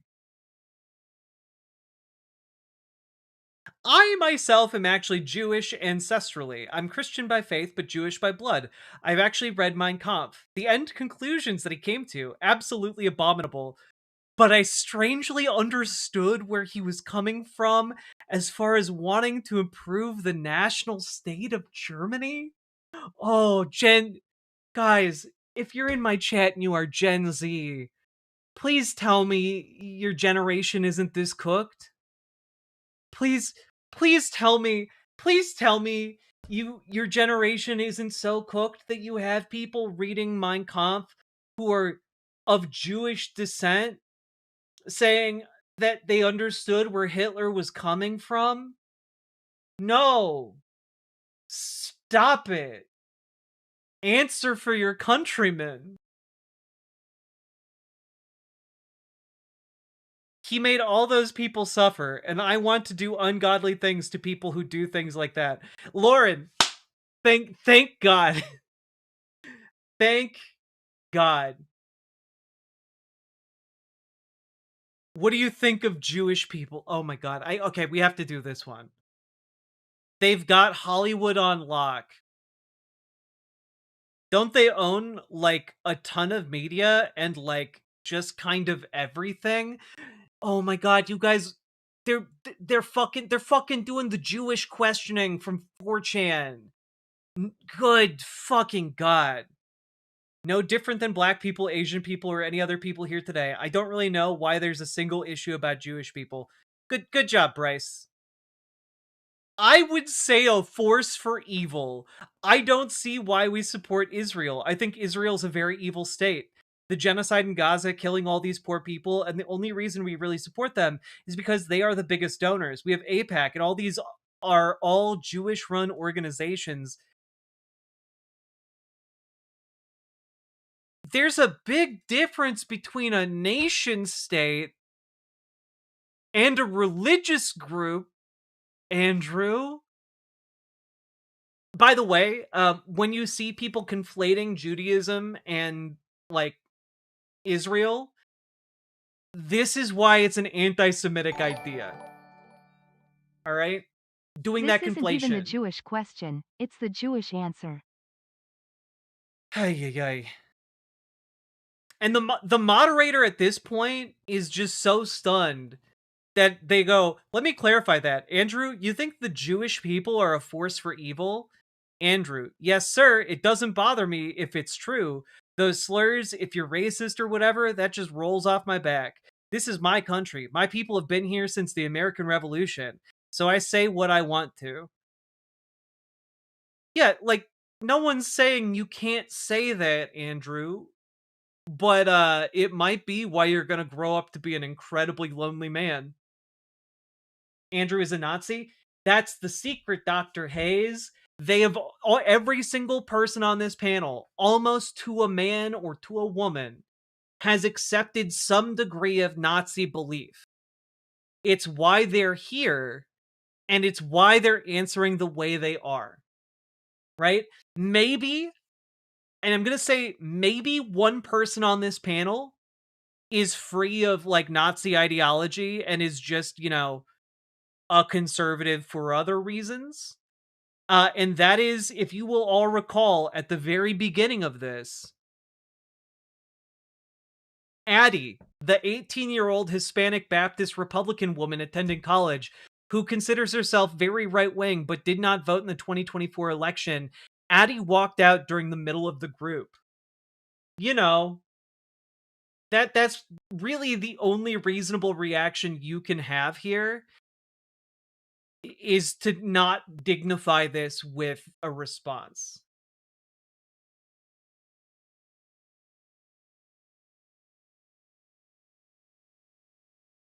Wonder what made her leave. Yeah, who could tell? Yeah, no one knows. It's a gigantic mystery. Anyway, read the rest of this because it is highly illuminating regarding Gen Z's conservative politics. And I mean, I think for my part, this validates why I do what I do, why I make content pushing back on conservative ideas and conservative ideology, why I spend time focusing on people like Matt Walsh and Michael Knowles, and why I made a bunch of videos about Charlie Kirk and all these liars and thieves and grifters and peddlers of misinformation and propagandists. It's because there are real people who watch that content and get radicalized by it. And then they go out into the world and they try to interact with other people as if they've gotten actual real information. And the result is insanity. You know? Like, this is... I feel pretty confident in saying right now that the war within the Republican Party that is currently taking place and kind of encapsulated by the conflict that happened over the weekend at Turning Point USA, that conflict is about whether or not Nazis can be allowed to be openly involved with Republican politics as Nazis, or if they need to remain in the shadows. It is a question of, can your bigotry be overt or covert? Andrew legitimately feels like a Jubilee character. They all feel like Jubilee characters. It's insane. So, like, I don't know. I guess I just kind of have to stick by my thesis here. The Republican Party is just becoming Nazis. That's it, really. And, I don't know. What do you guys think? Let me know down in the comments. And also, folks, join your local DSA, radicalize your local Dems, because we need a progressive working class revolution here in this country. We need to build up our power as working class folks. We need to get things like Medicare for all. We need to get housing for all. We need to make sure every man, woman, and child can have enough food in this country, can have heat in this country, can have a livable temperature in this country, maybe would be a better way of saying it. And the only way we get that is by organizing en masse. So if you need help joining your local Dems to radicalize them, join our Discord, reach out to GamerG. Reach out to Dragonfly for radicalizing your local Dems. If you want to join your local DSA, reach out to GamerG in our Discord. Both have dedicated their time and effort to helping you connect with your local Dems and radicalize them, and connect with your local DSA and make them more effective, like New York DSA that got Zoran Mamdani elected. Let's get policies that actually lift all of us up on the books. And folks, last but not least, please check out ImogeneOlivia.com. Gender euphoric lingerie designed from the ground up for trans femmes, also tested with cis men, cis women, non-binary folks. It is non-tuck lingerie. Check it out, ImogeneOlivia.com. Link should be down in the description. And let's keep on going. You guys have a Discord? Yep. There you go. I am going to go use the bathroom, and when I return, we will continue. Because we got a lot of stuff to talk about tonight. BRB.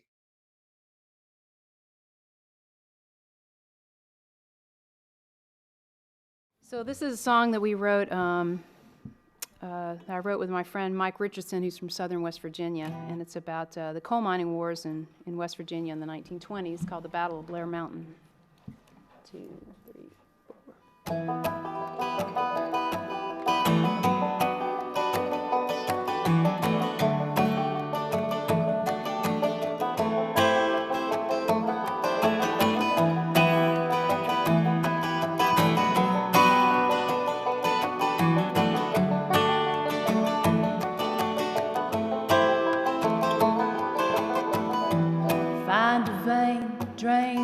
black gold, hoping to God that the timbers hold. Like my father before me, it's all I know. We live only to harvest the cold, harvest the cold.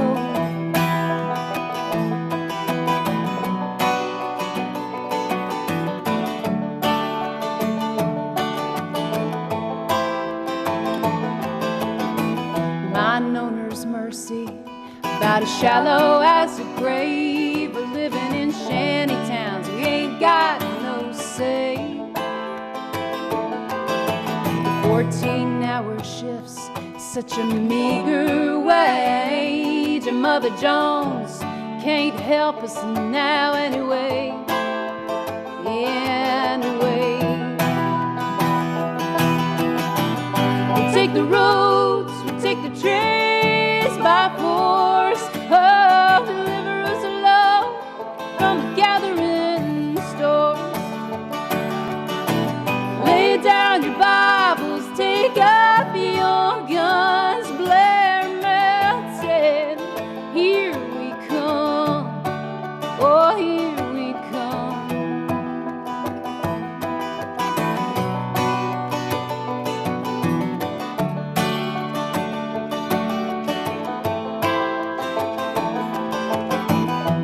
Red bandanas that tell us what side you're on.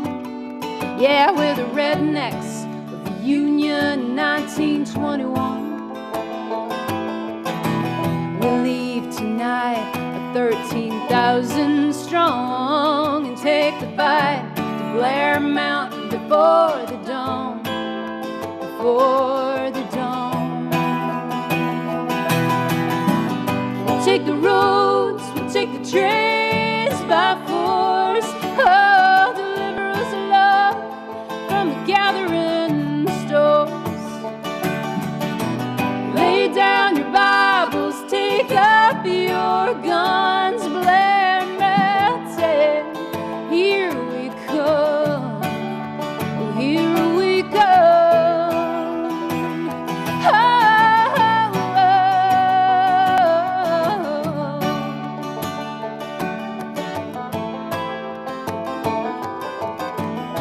I fight for my father, still buried in the mine. I fight for my son, so he'll have a better life. We're soldiers of a great war, and it don't seem right to treat a man like a dog just to make a dime, just to make a dime.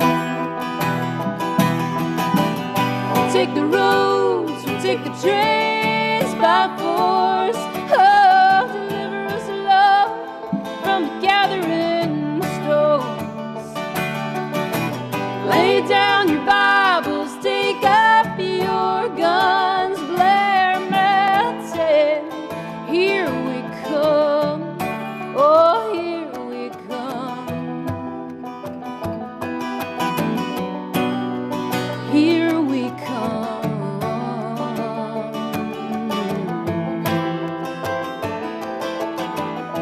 So find a vein, drain the black gold. You better hope to God that those timbers hold.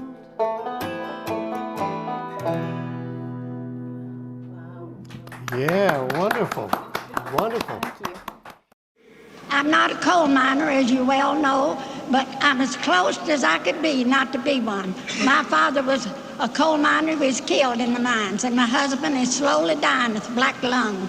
And my husband and me was in the strike in the 30s in bloody Harlan County, and I do mean it is bloody too. And they tell me, these miners say, we're going to stick it out unless Duke Power signs the contract till hell freezes over.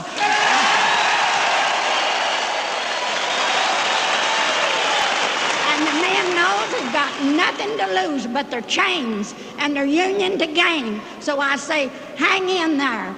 And now this song I composed in the 30s. And as you know, I'm old, that's 40 years ago, and I can't sing very well. But you can ask the scabs and the gun thugs, which side they're on, because they're workers too. Come all you poor workers, good news to you I'll tell, how the good old Union has come in here to dwell. Which side are you on? Which side are you on? If you go to Harlan County, there is no neutral there. You'll either be a Union man or a thug for D.H. Blair. Which side are you on? Which side are you on?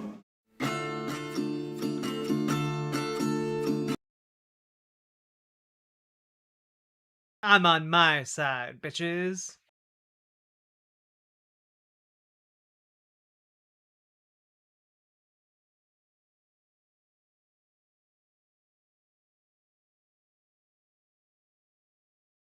How we all doing, folks?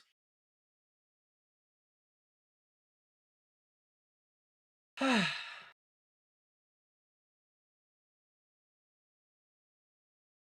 I see Jim Beam suspended production for 12 months due to overseas consumer boycott? I did indeed.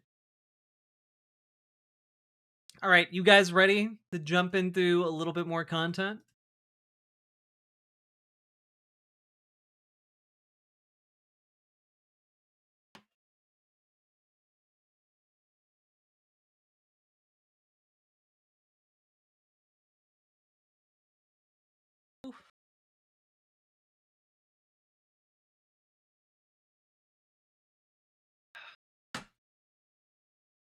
Oh, we're not going to run out of whiskey. It's okay, guys. You guys ready for content? Can I get a hell yeah? Can I get a click of the like button?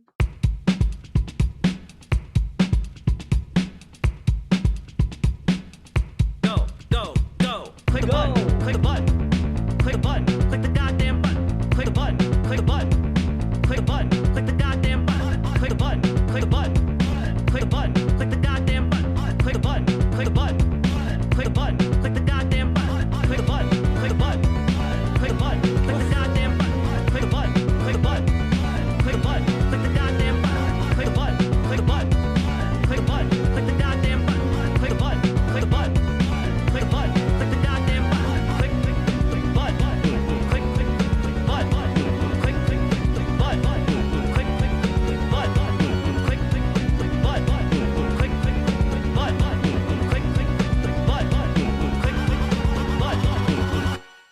There we go. We did it. We did it, baby. All right. So, favorite Dragon Age character? I really like Varric. I really like Fenris.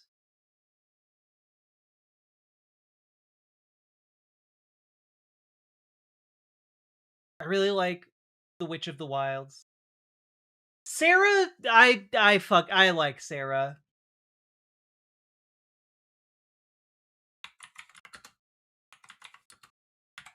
Also, her song kicks ass. Sarah was never an agreeable girl. Her tongue tells tales of rebellion, but she was so fast and quick with her bow. No one quite knew where she came from. Sarah was never quite the quietest girl. Her attacks are loud and they're joyful, but she knew the ways of nobler men, and she knew how to enrage them. She would always like to say, why change the past when you could own this day? Today she will fight to keep her way. She's a rogue and a thief and she'll tempt your fate. She would always like to say, why change the past when you can own this day? Today she will fight to keep her way. A rogue and a thief and she'll tempt your fate. Sarah was never quite the wealthiest girl. Some say she lives in a tavern, but she was so sharp and quick with a bow. Arrows strike like a dragon. Sarah was never quite the gentlest girl. Her eyes were sharp like a razor, but she knew the ways of commoner men, and she knew just how to use them. She would always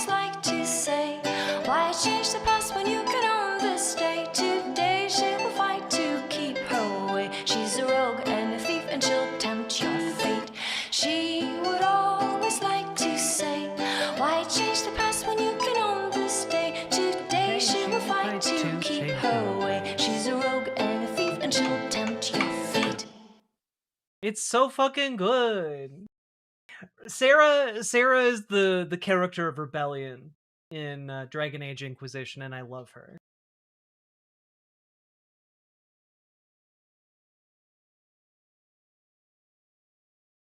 Did I ever hear Maluka sing Reignite, the Mass Effect song? I did indeed.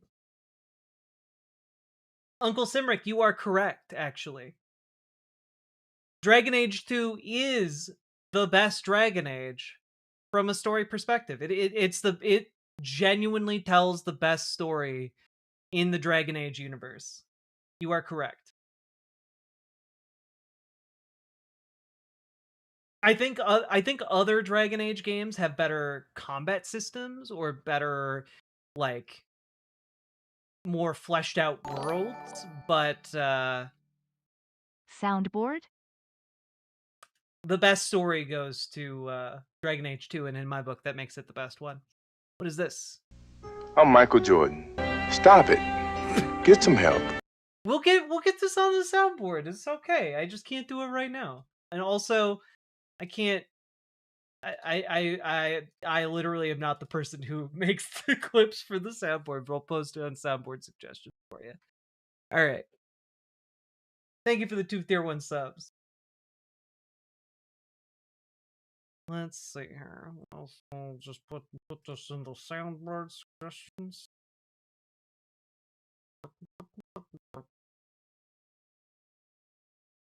All right. Where? There it is. Cool.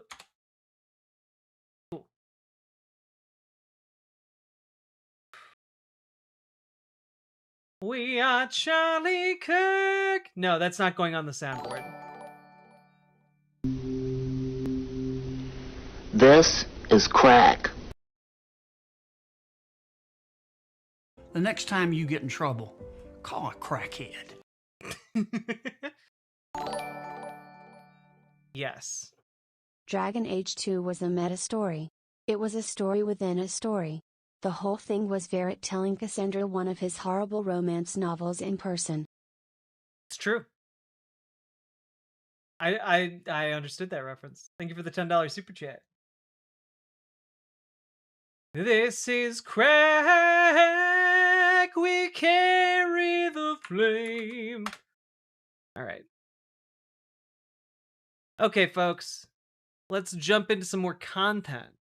We got another piece of content here. All right.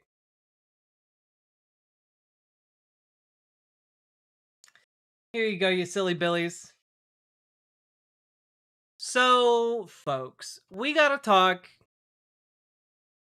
about the fact that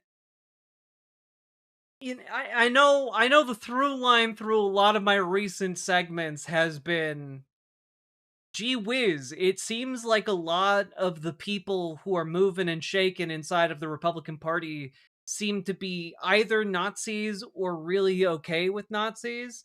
And I don't really mean to overbeat this drum at this particular moment, but I also want to say, you know, like, it's hard not to continue beating this drum. Quote, I like how racist everyone is. Unquote. Streamers flock to the New York Young Republican Gala. Let's see. Behind the velvet rope of the VIP section at the Cipriani on Saturday night, as members of Congress and European dignitaries sipped champagne and nibbled on pigs in a blanket, some of America's most prominent internet bigots stood beside them, live streaming about their affection for blackface and disdain for non-white people. Quote, I'm out here normalizing racism. I'm not a hater, but I am racist, unquote. Hayden McDougall, an internet personality with 1.4 million followers on Instagram, told the popular Twitch streamer Sneeko, I go pretty hard after blacks and a little bit after Jews, but really everyone. I'm racist towards everyone. And I think racism is just being honest. Like, by definition, if you label yourself a racist, you are a definitional hater. Like you are a hater. It really doesn't get more explicitly hate-filled than being a bigot. And telling yourself that you aren't actually bigoted or hateful because you're just telling the truth, that's just cope. That's just cope because you don't want to acknowledge you're the bad guy of your own story. But like, you're out here beating your chest as a hate-filled racist. Like, I'm sorry, if you're out here being like, yeah, I'm a proud racist, how is that any different than like someone in the KKK going, "Oh yeah, yeah, I'm a racist. But look, I just think they deserve their own country. We deserve ours. And sure, I might burn some crosses recreationally, but that doesn't mean I'm a hater." Like, I'm sorry, it's just cope. It's just fucking cope because you can't deal with the kind of monster you are. And rather than try and improve yourself, rather than trying to understand the world that is scaring you so much, rather than trying to find a way to just deal with things as they are and like learn about people and maybe, hey, learn about yourself in the process, you say, nah, that's all too scary. They're all just evil and they need to go. The reason I'm not successful is because people with a different skin color than me are here. That's fucking We need to lame get ass people in shit. power that will actually deliver positive policy results that provide for the needs of people before the actual self-admitted Nazis take over. Well, and PC Schwarz, part of the reason that's important is because part of the way that these Nazi racist bigots perpetuate themselves is through this narrative of like self-pitying, like aggrandizement. Like they paint themselves as perpetual victims of the entire world, and rather than do anything to actually improve their situation, rather than do anything to like better themselves, rather than do anything to be proud of themselves about, they say, oh well, my skin color is why I should be proud of me. Well, actually, the reason I'm not succeeding is because people with a different skin color than me are here. And like,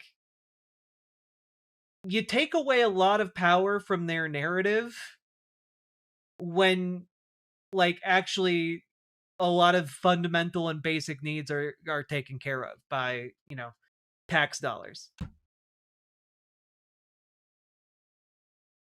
I'm just trying to defend Western civilization, which I had no part in creating, but I'm magically born with ancestor powers that let me take credit for things I never did. Exactly, Haberdash. Exactly. No, guys, I come from a long line of white people, which is why I can then take credit for, you know, the successes of various white civilizations and cultures that I don't actually have any relation to. And even if I did, it wouldn't mean shit because they were done 1,000 years ago and I'm like 14 and this is my first post on the internet. The sin of moral slothfulness. Yeah. Let's see. 30 minutes later, an OnlyFans model named Empath, who was wearing a glittery white dress, approached Sneeko and asked if she could show him a video of her doing blackface. We should do a stream sometime, said Sneeko's cameraman, who was zooming in on guests with yarmulkes throughout the night. A blackface stream? Sneeko said, smirking. Yeah, Empath replied. Or we could dress up as Jews. It was the annual New York Young Republicans Club Gala, an evening of revelry and right-wing ridiculousness in the same neoclassical event space where Hillary Clinton made her infamous basket of deplorables gaffe in 2016. And boy howdy, has that comment aged like a fine wine. When in that very same space, 9 years later, people are bragging about doing blackface and wanting to do caricatures of Jewish people on their streams to million plus followings in the name of republicanism in the United States. Republicans are just Nazis now. And it's not because people were calling them Nazis nonstop and they just became Nazis out of spite. It's not because young men are in crisis. It's not because any of that shit. It's because our entire system has been bought and paid for by capitalists, and capitalists find it profitable to stoke this particular kind of bigotry. It allows them to consolidate power. It allows them to buy more and more political favors from the Republican Party, and that is why we are here now. That is why this has been radicalized. These people do not succeed in a world without a massive number of Republican billionaires pouring money into our political system.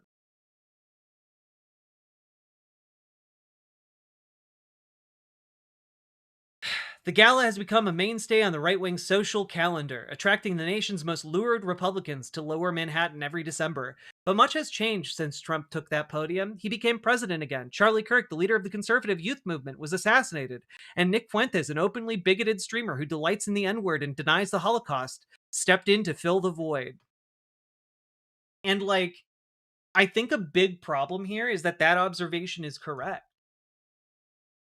Nick Fuentes is kind of the central point of a lot of these conversations around Turning Point USA. Because a lot of Turning Point USA members flocked to his program.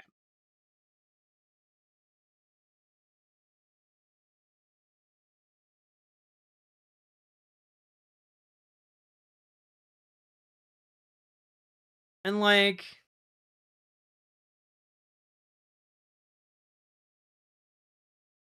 I don't know. I don't want to spend too much time on this. I feel like I've beaten this drum a lot recently, but scrolling all the way down, it's pretty cool. I like how racist everyone is. YouTuber Steezy Kane, who has 3.7 million subscribers, told Sneeko.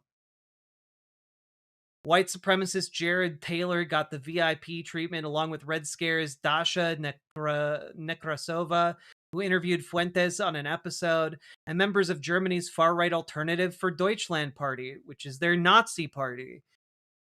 There were just two members of Congress, Representative Andy Ogles and Mike Collins. Benny Johnson, the conservative media personality routinely derided by his allies as a closeted homosexual, mentioned his wife at least 5 times in his speech and urged the audience to outbreed the left. You know, you can only invite so many people who think what Hitler did was cool before people start saying, with some foundation for doing so, that Republicans are Nazis now. And yeah, you might feel, if you are a conservative and you're somehow watching my stream or watching this segment, that, oh, but Riverboat Jack, you're painting with too broad of a brush. And that might be true.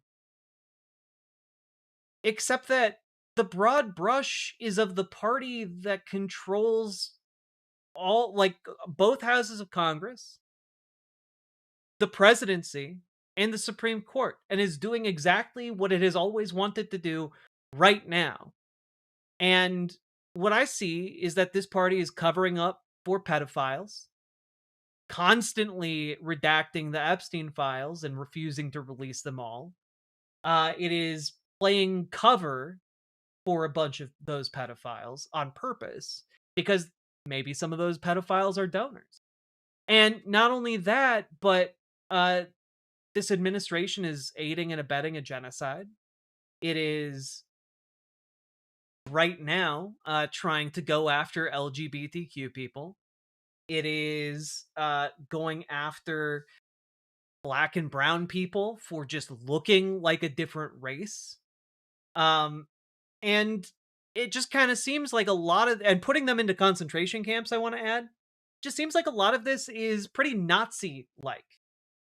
And if you don't want to be associated with Nazis, then you have to have a breaking point on this. And that breaking point should have been a while ago, but the next best time is now. And so if you don't want to be associated with the fact that Republicans are Nazis now, you need to stop being a Republican. And I don't know what that means for you. It doesn't mean you need to be a Democrat. Maybe it means you're an independent. Maybe it means you're something else. But like, you gotta, at a certain point, look around and see all the armbands, you know? At a certain point, you gotta look around and see all of the influential figures in this party that are Sieg Heiling. You gotta look around, you gotta say, maybe these people who deny the Holocaust that are being asked to speak at these events, hey, maybe that's, maybe it's weird that this bar is starting to become a Nazi bar. Maybe we should stop going.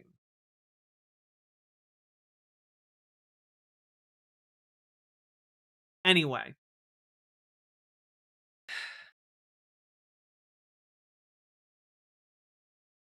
Let's just, one last thing here. One last quote.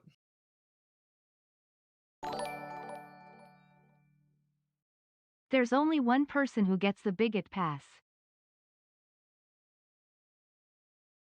Pointed bigot? Oh no, that's a real person? I feel so bad for them. One last quote from this article. And this is another quote from that Hayden McDougal fellow who has 1.4 million followers on Instagram. McDougal happened to exit the party at the same time and began mocking the protester, who offered him a flag with the swastika. McDougal gladly accepted it before his friend made him give it back, saying they had plenty at home. I wish Trump was a Nazi. I wish Trump was racist, McDougal said. This guy is an F slur.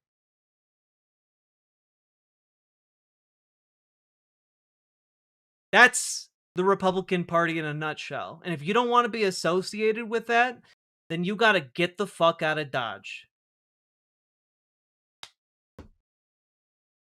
Well, let me know what you think down in the comments. And as always, comments longer than 8 words do better in the algorithm. So if you want to do me a solid, leave me that comment.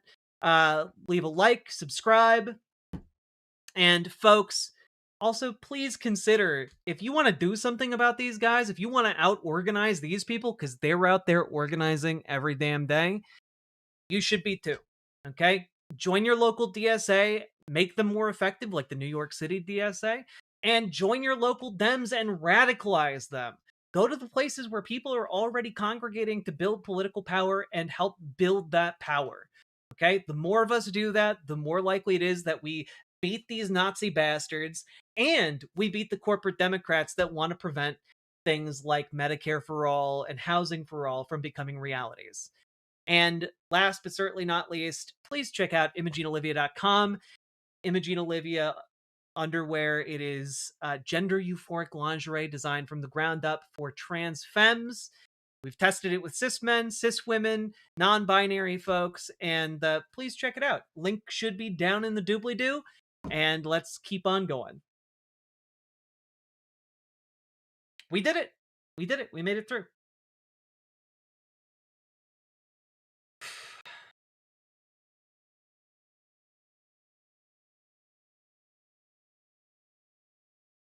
Did you get good rest this weekend? I did not.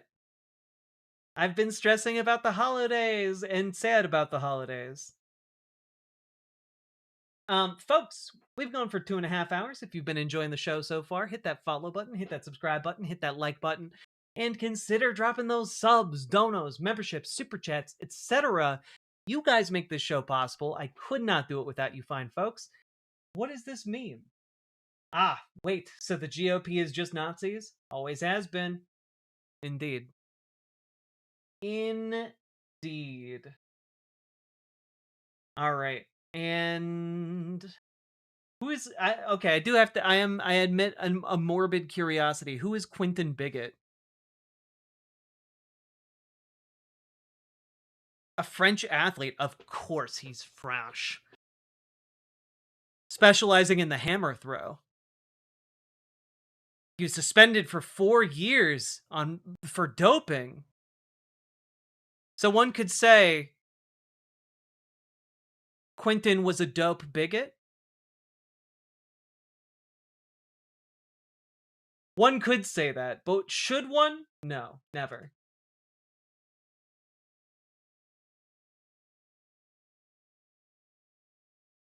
Sorry about your holiday experience. It's okay. All holidays are hard for me. You're a Happy Ascended belated Kitten. solstice. Thank you very much for the $10 dono. Very much appreciated.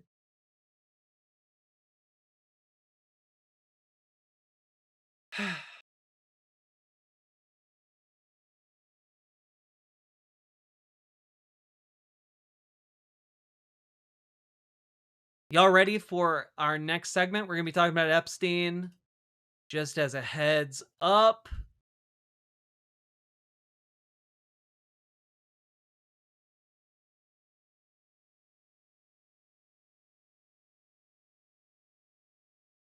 Why sad? Is your mom okay? My mom's slowly doing okay, but you know, like the holidays just make me sad. Like, I don't know. Like, my relationship with my family's complicated.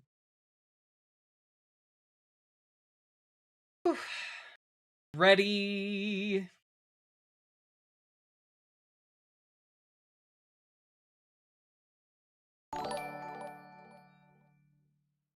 It's so funny how the FBI covered for PDF files by deleting PDF files. It's true. We gotta talk about it. God. It is just... I don't know. Look, I don't know what to say about this other than it is possible that the Epstein scandal is going to devour the Trump administration alive. All right? Okay, folks.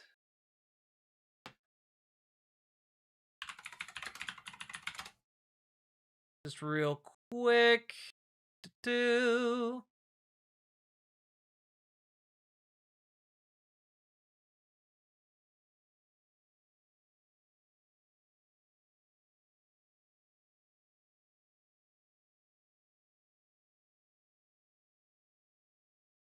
Here we go, folks.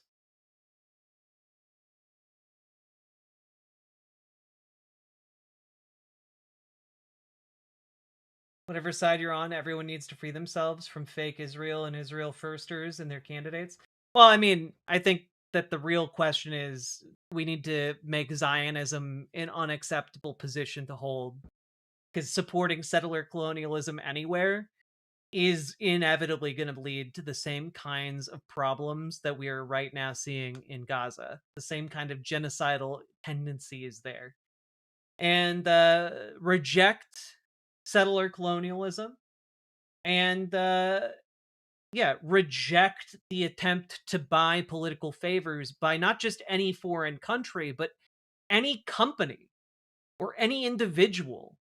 It should be absolutely insane and unacceptable. It should be campaign ending for corporations and billionaires to bankroll campaigns.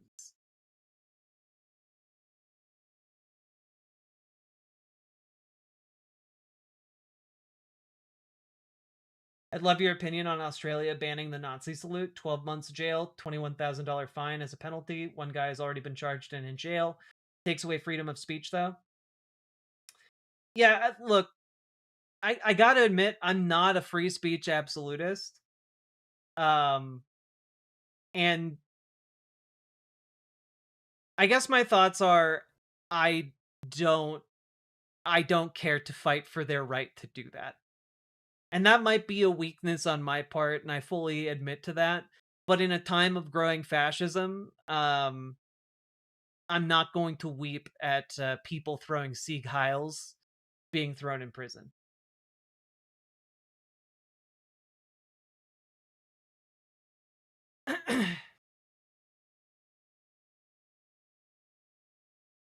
Like, I'm also not gonna go like full on like it should absolutely be banned, but like I am not. My ambivalence about it, I guess, is that I'm more focused right now on preventing authoritarianism from taking hold of our entire system.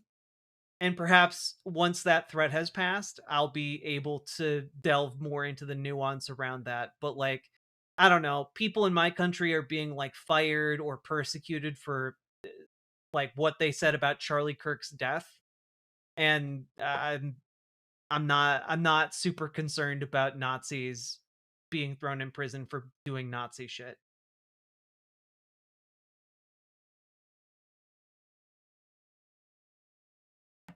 I'm concerned about a flip side. That is, the possibility of the state being weaponized in a different direction in the future is, of course, always concerning. My Zionist cousin is still defending the land of Israel, whatever that means. Apparently, he also went on a trip to Israel and received some sort of certificate. Oh yeah, Nathan, I don't know, is your cousin, if your cousin's Jewish, there's a possibility that he was able to go on like a state-sponsored trip where they kind of like wine and dine folks in order to try and convince them to move to Israel. It's like a pretty successful propaganda thing they've been doing for a while. Yeah, birthright trip. They don't just invite anyone, Elizabeth.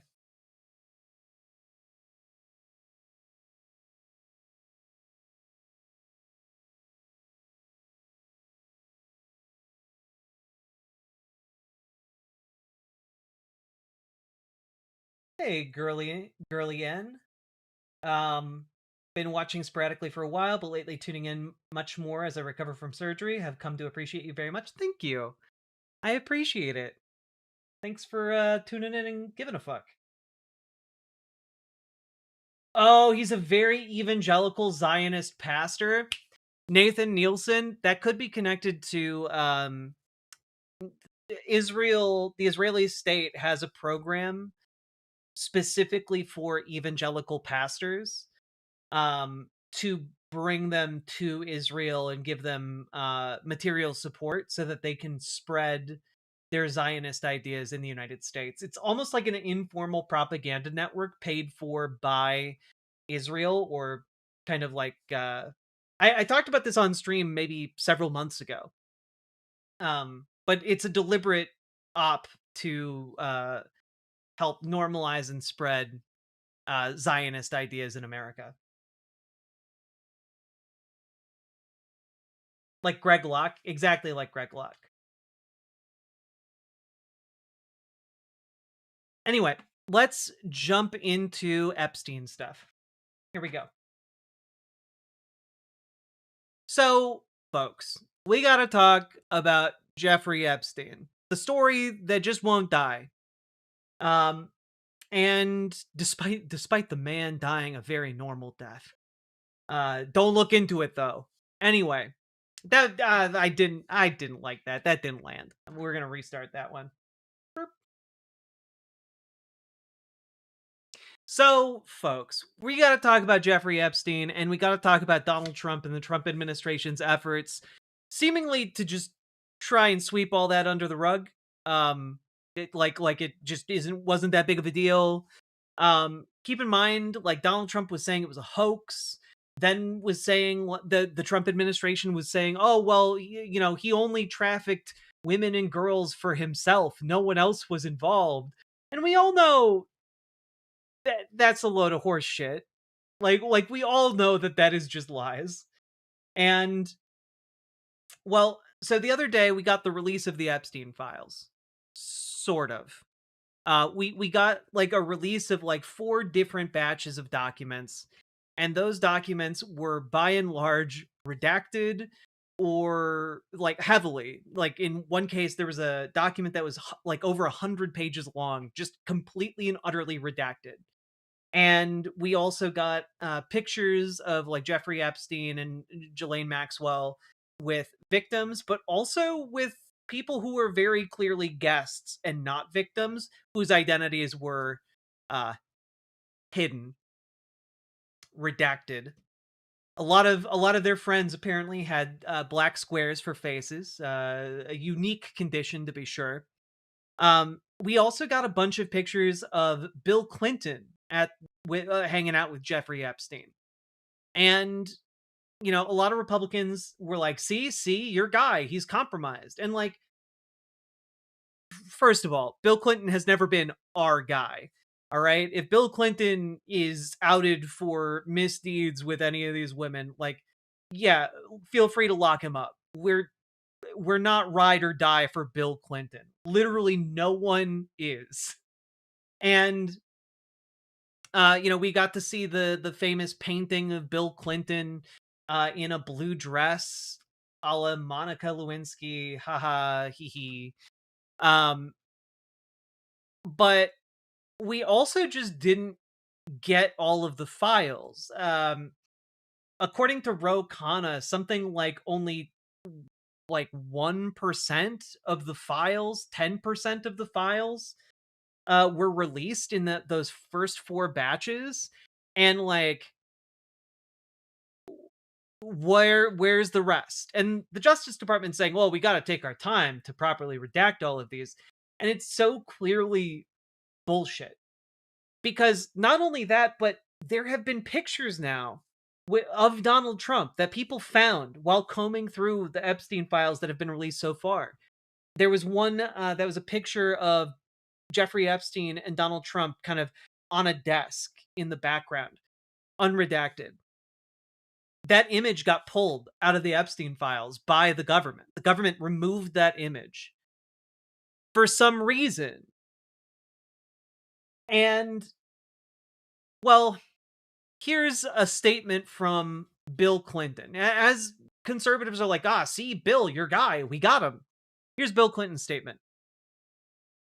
Statement by Angel Urena, spokesman for former President Bill Clinton. The Epstein Files Transparency Act imposes a clear legal duty on the United States Department of Justice to produce the full and complete record the public demands and deserves. However, what the Department of Justice has released so far, and the manner in which it did so, makes one thing clear. Someone or something is being protected. We don't know whom, what, or why. But we do know this. We need no such protection.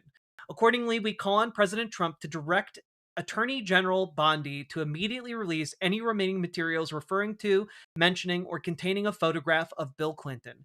This includes, without limitation, any records that may exist and are subject to disclosure under the Act, including grand jury transcripts, interview notes, photographs, and findings by the United States Attorney for the Southern District of New York, as referenced under oath to Congress by President Trump's first-term Attorney General. Refusal to do so will confirm the widespread suspicion that the Department of Justice's actions to date are not about transparency, but insinuation, using selective releases to imply wrongdoing about individuals who have already been repeatedly cleared by the very same Department of Justice over many years under presidents and attorneys general of both parties. So, basically, the entire implication here has been, look, Bill Clinton, though. Bill Clinton did a lot of wrong things. And, like, Bill Clinton is out here being like, nah, release all of it. Even Release Bill the Clinton. Not So Slick Willy files. Exactly, Sake Tanuki. Like, Bill Clinton's out here basically saying, oh yeah? Release all of it. And, like, do I think Bill Clinton is a piece of shit? Yes. Do I think Bill Clinton might be implicated to some degree in these images and in these files. But, like, I'm not gonna lie, having a statement out here like that helps to increase the pressure on the Trump administration to release these files. And that's, well, for one thing, that's really interesting for me. Also, can we just take a moment to really look at what Donald Trump is saying these days about Jeffrey Epstein and to say, this does not seem like how an innocent man would act. Like, for instance, today we're building the biggest ships in the world, most powerful ships in the world, and they're asking me questions about Jeffrey Epstein. I thought that was finished. I believe they gave over 100,000 pages of documents. Yeah, well, look, I have a bunch of these ChatGPT images of boats, and they're talking about Jeffrey Epstein. Can you believe it? I thought that was done. Guys, Either he genuinely has no idea what's going on, or this is the worst attempt to run a distraction I've ever seen in my life. Oh, but my big Trump class boats, they're gonna have rail guns on them. Like, Trump complains about Epstein files distracting from his agenda as DOJ comes under fire over limited release. Well, why does suddenly everyone want to ask me about my multi-decade long friendship with one of the world's most notorious pedophiles and sex traffickers? Huh? Well, it's so unfair. Why can't they just talk about my boats? Either way, it's a bad look. The problem is, this is going to continue to be a bad look for him. And I don't see that stopping. Like, I see this only continuing to get worse for him. Like, I'm sorry. Like, this story isn't gonna go away when these are the stories and headlines running like every damn day. Available to download Friday, some Epstein files no longer there Saturday afternoon. Like, NPR identified more than a dozen files released by the DOJ on Friday that are no longer available Saturday afternoon, including one that shows President Trump's photo on a desk among several other photographs. The removed files also show various works of art, including those containing nudity. And, like, look.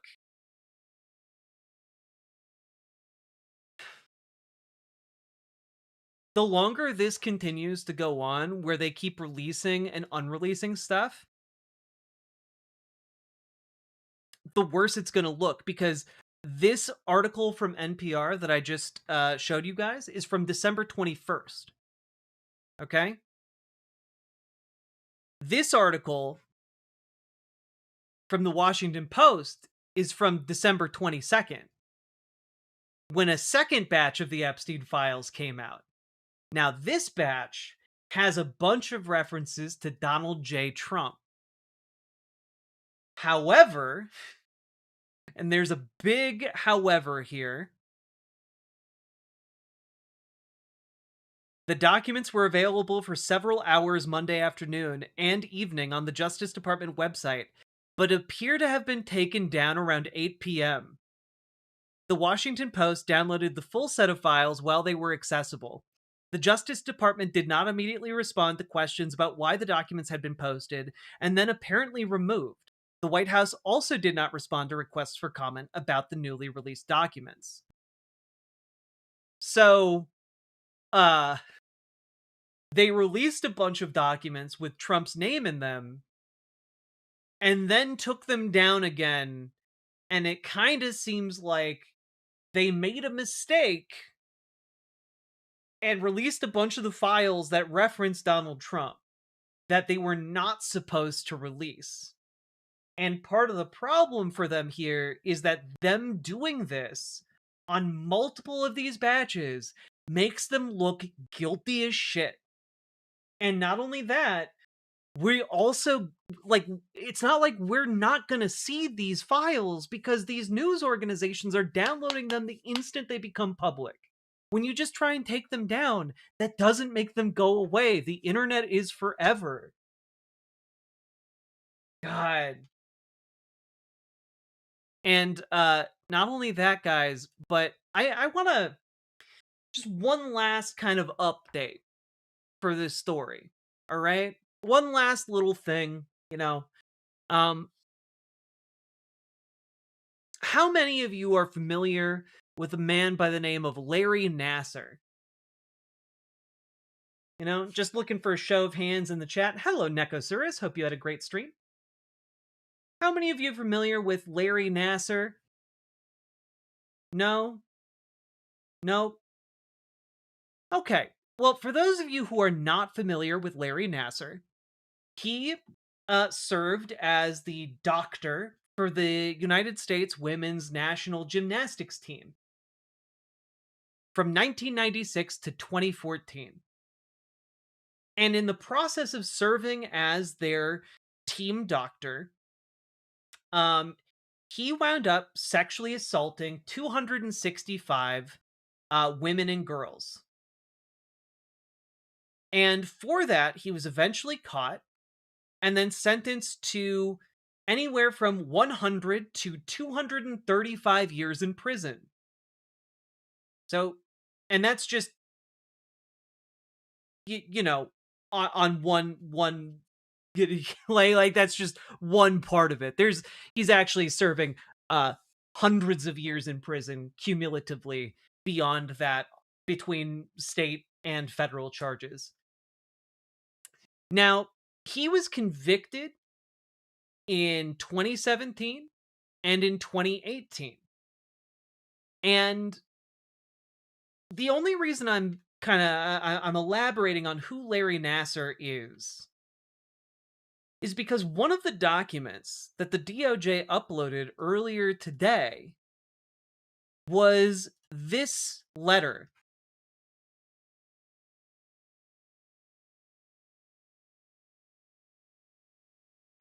And this letter is from Jeffrey Epstein to Larry Nassar. And it is postmarked only days before Jeffrey Epstein's death. Dear LN, as you know by now, I have taken the short route home. Good luck. We shared one thing, our love and caring for young ladies, and the hope they'd reach their full potential. Our president also shares our love of young, nubile girls. When a young beauty walked by, he loved to grab snatch, whereas we ended up snatching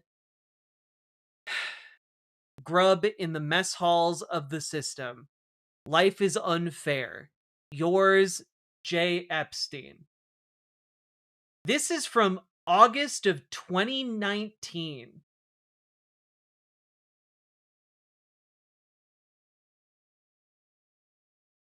This is quite possibly the last letter Jeffrey Epstein sent. He sent it to one of the most prolific pedophiles serving time in United States prison. And he specifically mentions Donald Trump sharing their love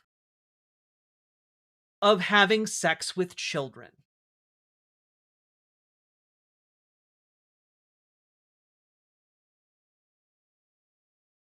So,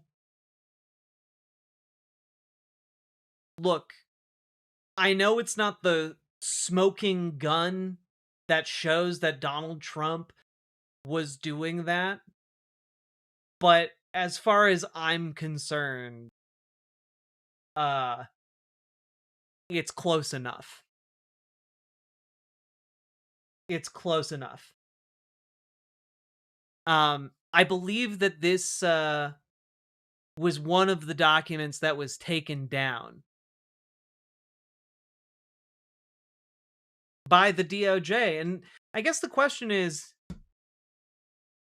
why did the DOJ feel the need to take down this letter between two men, one incarcerated, the other deceased, when the only other person mentioned in it was Donald Trump?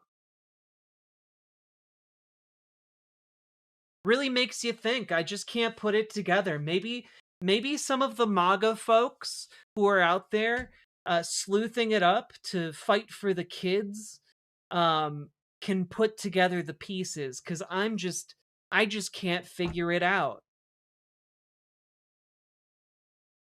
Who could ever solve this puzzle of whether or not the president of the United States, the best friend of one of the most prolific child sex traffickers of our time, may have been in to children sexually? Who could say?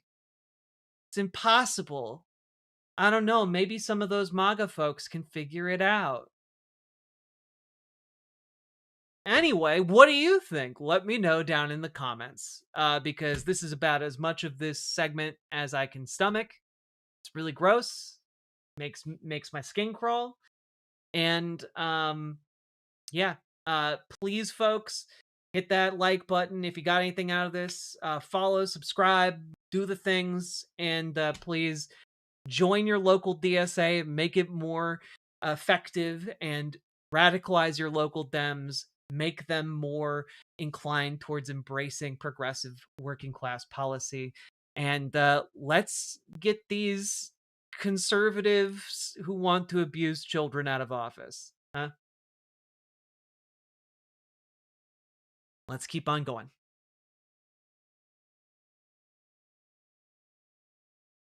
This is absolutely short material. Maybe I'll ask my my editor to edit it into a short.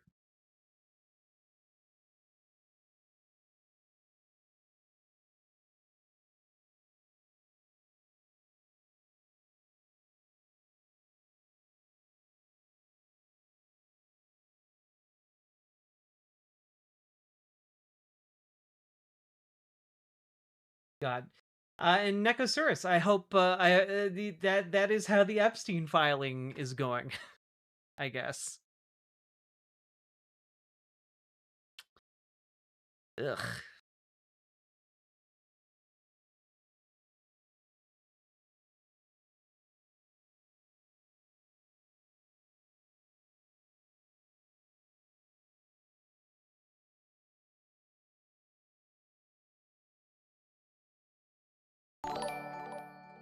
Sake Tanuki, thank you for the 5 tier 1 subs. And for your work keeping the white name hordes at bay.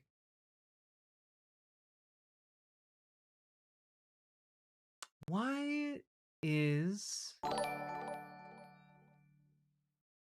A couple of my friends who don't pay much attention to politics have been asking me about the Epstein files lately and asking didn't Trump campaign on releasing them. Yes, he did. And you know what? It's almost like he's a liar or something. It's almost like it's all almost like he's full of shit, isn't it? Who would have guessed the guy who's full of shit would be full of shit? It's crazy. I don't understand.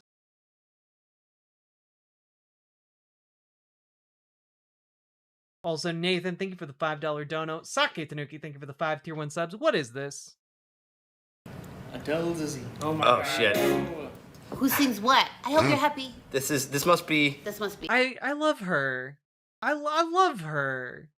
If it's green, is it? Oh, this must be. Oh wait, you're right. Green. I think they're both green. They're all green. That's not helpful. Okay, no. This Let's one. Sing it together. This is I'm this sorry is Glinda. This is in Glinda. advance. This is Glinda. I'm sorry. Here we go. in advance. I hope you're happy. Right? That's me. Yeah, that's you. You just took my line. Here you go. All right, here, it's coming. I'm sorry, and I'm sorry. It's gonna be rough for me. For me, and that. I'm sorry, Kristen. Miss Chenoweth. I might. Is there any content? I hope you're happy. I hope you're happy now. I hope you're happy how you've hurt your cause forever. I hope you think you're clever. I hope you're happy. I hope you're happy too. I hope you're proud how you would grovel in submission to feed your own ambition.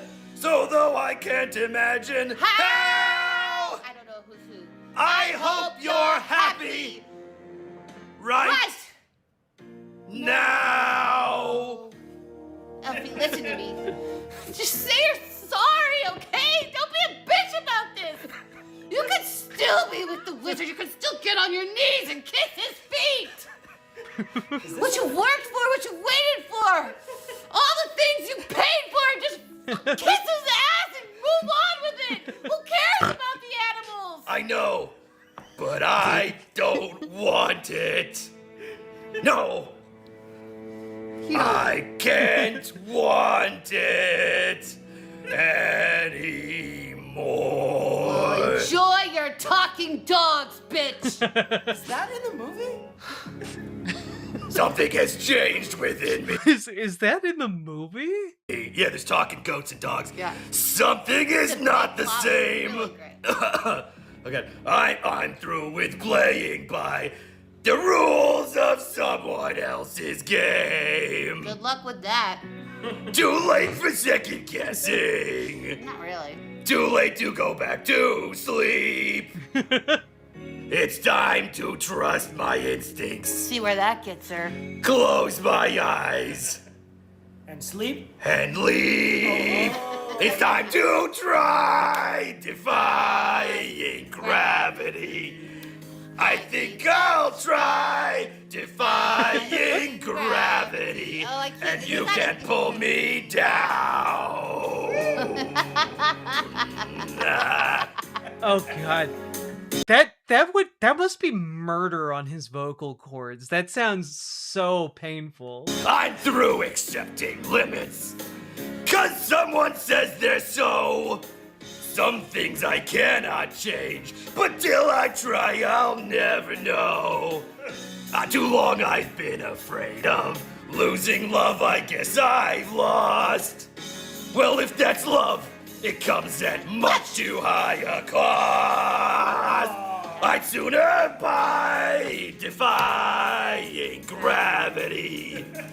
Kiss me goodbye. I'm defying gravity. And you can't pull me down, Mabel. Believe in me. What, Mabel? Mabel. What? Come with me. Think of what we could do together. Can I come? Unlimited. No, Together, this we're. is a ladies' Oh wait, are you? Unlimited. Together we'll be the greatest team there's ever been. Mabel And Dipper. dreams the way we planned them. If we work in tandem. There's no fight we cannot win. Oh God, my throat. Just God. And I defying gravity. With you and I defying gravity. They'll never bring us down. Well, Mabel, are you coming with me to be witches?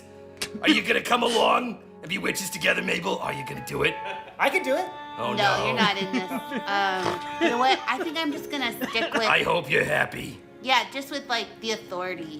Now that you're choosing this, You know, it's just easier to go with the status quo. I hope it brings you bliss. Well, I'll know where to sleep. I hope you enjoy kissing the butt of a bunch of fascists living in an emerald city like a I've loser. been doing it my whole life. I hope you're happy in the end. The whole chat is gone. I hope you're happy, my friend. All right, this is for everybody. We got all the I'll get ways into to it. WIC. I'll get into it. We got all the ways to be WIC. So if you care to find me, look to the western sky. As someone told me lately, everyone deserves the chance to fly. And if I'm flying solo, at least I'm flying free. I'll go with you. To those This who is ground magic. me, take a message back from me.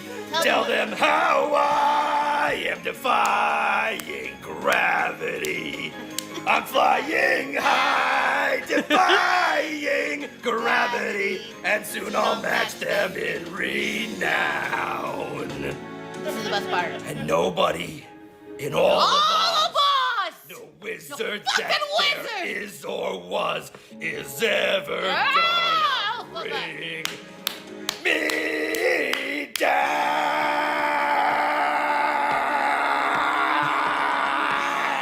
down. Bring me down.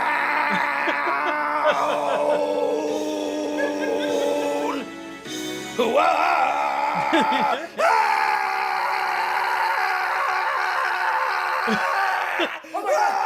Oh, they brought him down. They brought him down after all. Oh boy. I knew defying gravity was impossible. Oh, Jesus Christ. Oh my. Kristen Shaw is just such a goddamn delight every single time she shows up in anything. Oh god, I loved that. That was incredible. Thank you, Sake Tanuki. Jesus, my throat hurts in sympathy. Yeah.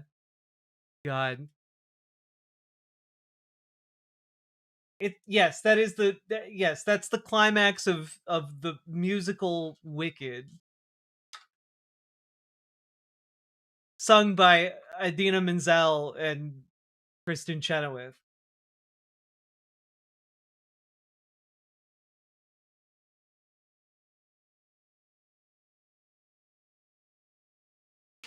As a professional terrible karaoke singer, I won very last place at Denver County Fair 12 years ago. I fully approve of this marvelous rendition. Hell yeah. Oh, if you haven't seen Wicked before, okay, then that would be baffling. Can I probably can play approximately like 3 seconds of it.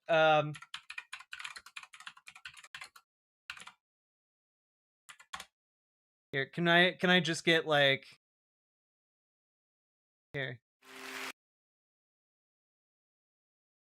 Someday I'll be flying so high. Kiss me goodbye. This is the kind of notes that he was trying to replicate with that gargly old man voice.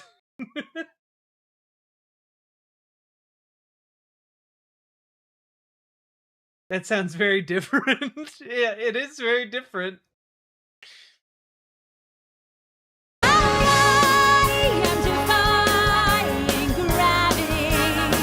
There you go. You get you there. I wanted to get the define gravity part. There you go.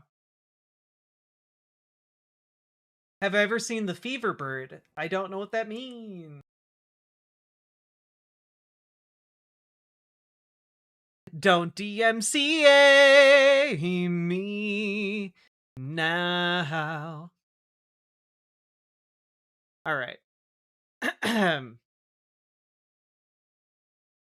let's prep up this next segment here. Do do do do do do do do do do do do.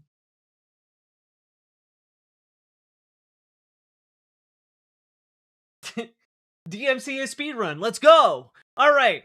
So, for our first episode of DMCA Speedrun, we are going to be watching the entirety of The Lion King.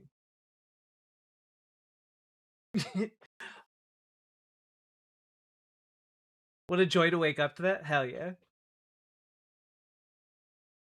All right, folks, we've been going for 3 hours now, believe it or not.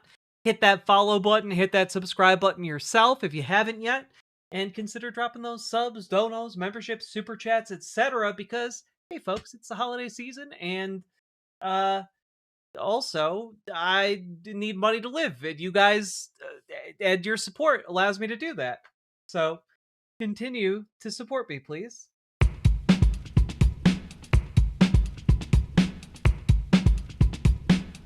Go, go, go. Click the button, click the button.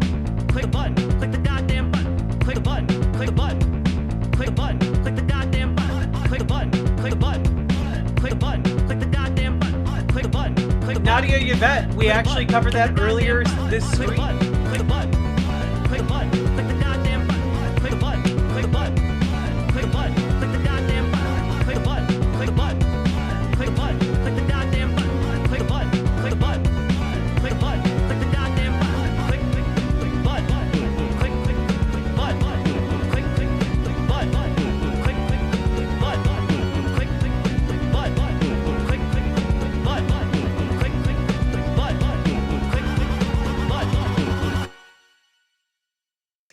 Hell yeah! Patrick Lucas, thank you for the gifted membership over on YouTube. Appreciate it.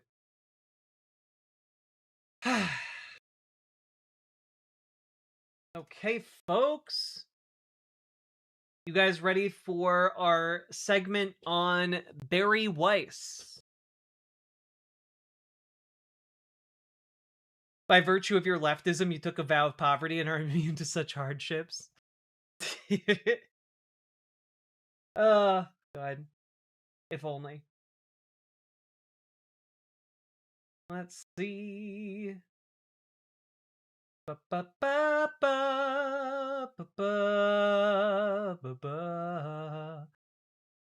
Hello, Latzia.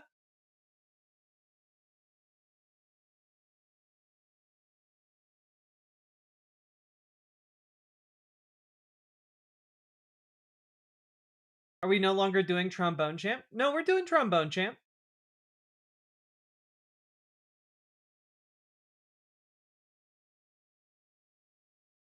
Who, like, actually? What? Nani? I mean, we're still doing Trombone Champ, but you got, like, it's 10 subs or their monetary equivalent. So we're still tutors? Yeah, but someone needs to donate. That was the secret, Cap.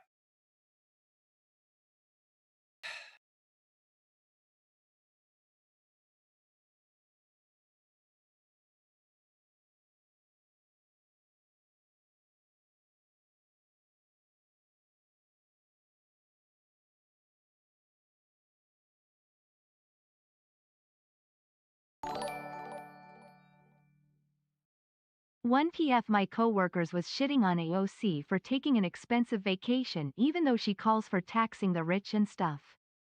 Yeah, people really have no concept of what the rich means anymore in the context of America.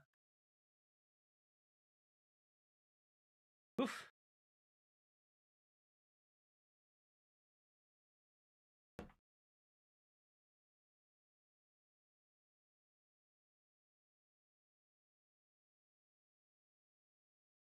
You mean the segment on the end of the First Amendment? Yeah, we'll get there. All right, you guys ready for the Bari Weiss segment?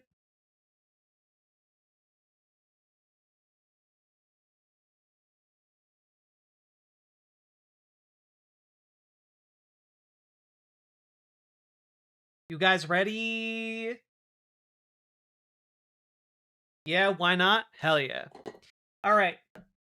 Before we get too into it, I just want to say this is going to include some disturbing imagery related to a torture concentration camp. So that's your trigger warning for this. But, you know, I think it's probably something we should be aware of. Here we go. So, folks, we got to talk about Bari Weiss. Now, if you don't know who Bari Weiss is, that's fine. You're probably just a normal person and you're not politically brain rotted like I am. Like I pay attention to this all day, every day. It's the thing I do. For those of you who are normal, Bari Weiss is a lady who kind of came up in the world of journalism, and I use the air quotes there on purpose, by essentially writing about how the real oppressed people of America are not any of the traditional groups one might think of, you know, African Americans, Native Americans, you know, people who have historically been denied the right to vote in this country. Not any of those groups, not any religious minorities or anything like that. No, her stance is that the most oppressed group in America are, of course, the CEOs and executives of America. You know, the people who get paid millions and millions and millions and millions of dollars, they're the real oppressed ones here in America. And that has kind of led to her failing upwards throughout her career. One of her big accomplishments early on that got her on the map was getting one of the former executives at Levi's, the jean company, publishing her essentially op-ed about how she refused a $1 million severance package and quit her job at Levi's so that she could speak the truth about COVID restrictions. And ever since then, Bari Weiss has kind of just failed upwards. She started an outlet called the Free Press, which, has basically no journalistic standards whatsoever and is mainly a conservative rag that pushes Zionist propaganda. Uh, and I don't say that as like a code for anything. I mean, literally, it exists to promote like the state of Israel and the settler colonial movement there. And um, she basically has also kind of existed in like a point of the media ecosystem where like any kind of canceled celebrity would make their way onto like the Free Press's op-ed section or podcast. Um, and she just genuinely doesn't do a lot of fact checking or running things by any kind of editor or anything like that. It's really shooting from the hip, as it were, over there. And Donald Trump loved this style of journalism so much that when CBS got bought out, he heavily intervened and got Bari Weiss in charge of CBS. And essentially, Bari Weiss's job at CBS has been to create a more Trump-friendly ecosystem. And that led the other day to a completed segment on 60 Minutes about the torture prison that the Trump administration had been sending undocumented immigrants to without trial, without any kind of conviction. And they had this segment ready to go. Bari Weiss even had reviewed it previously. But after Donald Trump said some mean words at a recent rally, literally hours prior to it going, this segment airing on television, Bari Weiss suddenly came up with a bunch of different reasons why it needed to be tweaked and should be delayed. And this has resulted in, quote, a holy fucking dumpster fire at CBS. Because basically this is unprecedented in the history of any kind of reporting they've ever done there. And that's an actual quote here. Holy fucking dumpster fire is what they're calling it. Okay? And, yeah, it's going to be fascinating to see how far Bari is willing to double down on the piece not ready argument and or attack Sharon in 60 Minutes, one CBS News staffer told The Independent. Weiss, the anti-woke founder of the Free Press, who was installed by Paramount chair David Ellison, personal friend of Donald Trump, as the newsroom's leader in October, had already raised the ire of CBS News journalists and staff with many of her editorial decisions since arriving. However, the spiking of a story that is critical of the White House, especially as Ellison continues to curry favor with Donald Trump amid Paramount's hostile takeover bid for Warner Brothers Discovery, may just be a bridge too far for some folks at the Tiffany Network. The 60 Minutes folks will likely revolt over this, a network insider told The Independent, especially during football season. And, well, to say that they might kind of implies that they aren't at the moment, which is hard to believe because one of the people that works on 60 Minutes put out, I'm getting ahead of myself. Bari Weiss put out a memo to try and explain her rationale for delaying this piece. And it reads, "Hi all, I'm writing with specific guidance on what I'd like for us to do to advance the CCOT story. I know you'd all like to see this run as soon as possible, I feel the same way. But if we run this piece as is, we'd be doing our viewers a disservice. Last month, many outlets, most notably the New York Times, exposed the horrific conditions at CCOT. Our story presents more of these powerful testimonies, and putting those accounts into public record is valuable in and of itself. But if we're going to run another story about a topic that has by now been much covered, we need to advance it. Among the ways to do so, does anyone in the administration or anyone prominent who defended the use of the Alien Enemies Act now regret it in light of what these Venezuelans endured at CCOT? That's a question I'd like to see asked and answered." So her number one thing on this list is let's interview like someone from the Trump administration, and do they regret their words and deeds? Do they regret torturing these people? Let's give them the biggest softball interview of all time. Had you considered doing that? It continues. At present, we do not present the administration's argument for why it sent 252 Venezuelans to CCOT. What we have is Caroline Leavitt's soundbite claiming they are evildoers in America, rapists, murderers, etc. But isn't there much more to ask in light of the torture that we are revealing? Tom Homan and Stephen Miller don't tend to be shy. I realize we've emailed the DHS spokesperson, but we need to push much harder to get these principles on the record. So, her second argument is, we already have an official line from the Trump administration about why these people were sent to a torture prison, but and we've already reached out for comment about why they sent these Venezuelans to a torture prison. But we should get more of their comments for why they sent this to a torture prison. And I want to really like pause on this point.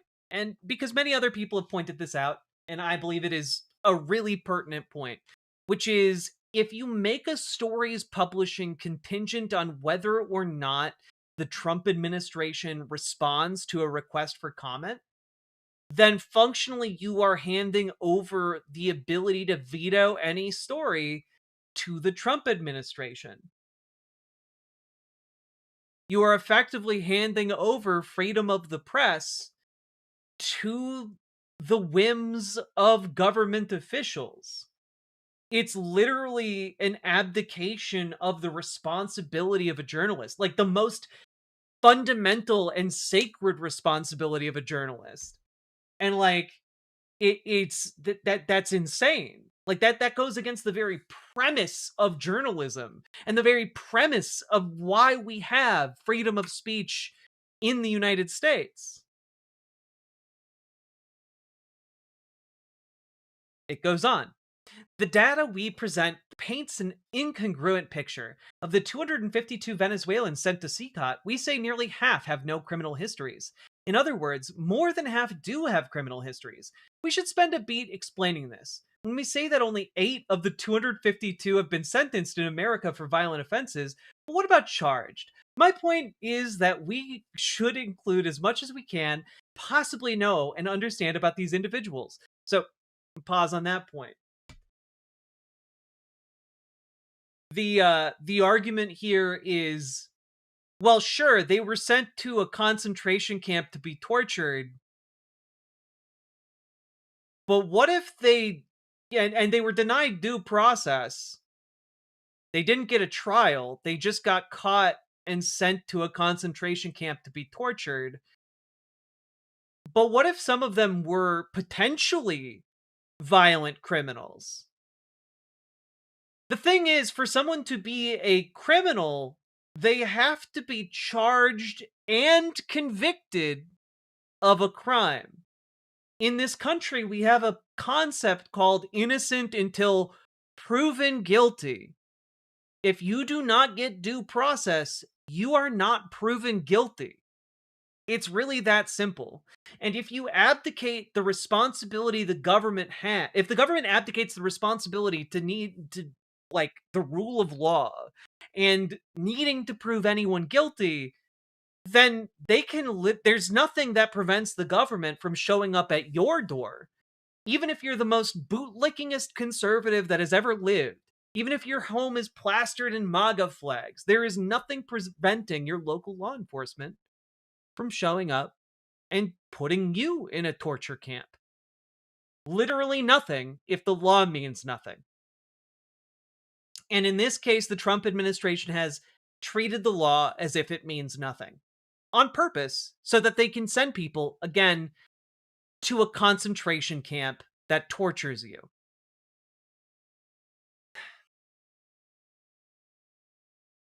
Trafficking drugs and children for sex. Many already did have criminal records and warrants for arrest. Kenny, I see you posting in chat. The reality is 8 of 252 people who were sent to that concentration camp were convicted. That is only 8 people convicted out of 252. That is a laughably small rate of a small number of people you can claim, well, they're all criminals and rapists. If they're criminals and rapists, then convict them in a court of law. If you have such solid evidence against them, convict them of crimes. That's what the law is for. They couldn't convict them, so they sent them to a torture camp where they could be sexually assaulted and raped. God, the fact that you would even defend this is delusional, man. It's crazy. The world you live in is just like, well, if I think someone's bad, they should be tortured. Yeah, that's all. I guess that's all sunshine and rainbows as long as someone else doesn't think you're the one who deserves to be abducted and tortured, huh? Jesus. There's a reason we have rules and laws. Now we move on to the next one. Secretary Noem's trip to CCOT. We report that she took pictures and video there with MS-13 gang members, not TDA members, with no comment from her or her Straight staff. up Judge Dredd territory. I mean, it is kind of Judge Dredd territory, you know?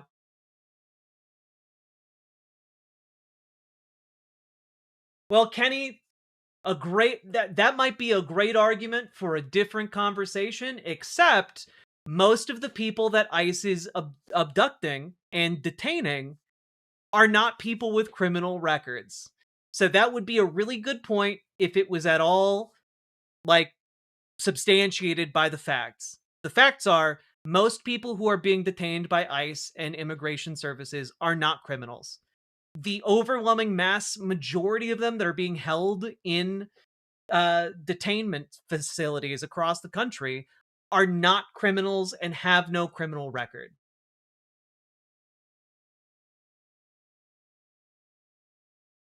Let me just take a look. Let's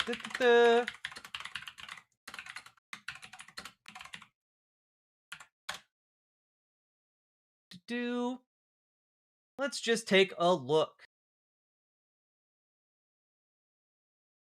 Okay, let's take a look.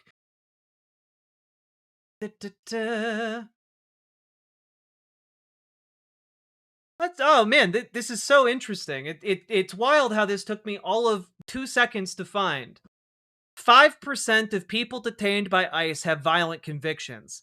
73% have no convictions at all.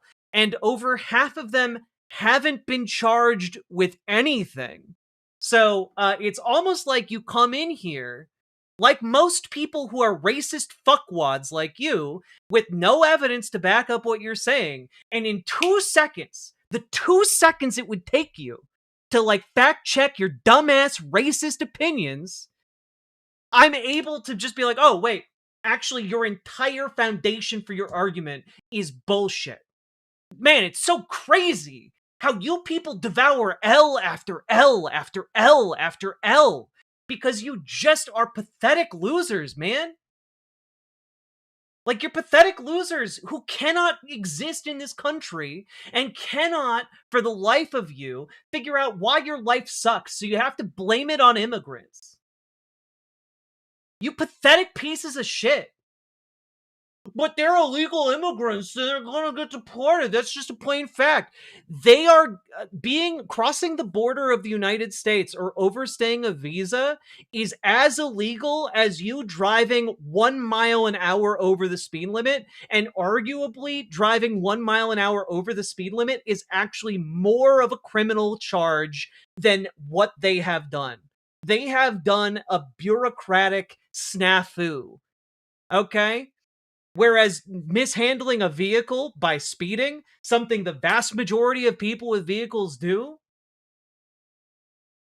guess what? You're not advocating to send people to concentration camps for speeding, are you, bucko? You're not advocating for people to not get due process if they get pulled over, are you? No, because you're just a fucking racist piece of shit. And when you come in here and you start spouting facts that I disprove within 2 seconds, you're not a person to take seriously. Like, you can't, I'm sorry, I'm reading your comment, but I hit the fact, like, in fact. You start a comment by saying, in fact, and you don't have facts. If you had facts, you wouldn't be saying the things you're saying. Like, I'm sorry. Learn the actual information before you start spouting this shit. Because I can tell you're one of two kinds of people. One, you're wrong and you just don't give a shit about being wrong because you're racist. Or two, you've become so reliant on using ChatGPT, you can't form opinions for yourself because you've been turned into like this brain dead baby man. Like, fucking grow up and like learn how to like be curious and figure out things on your own.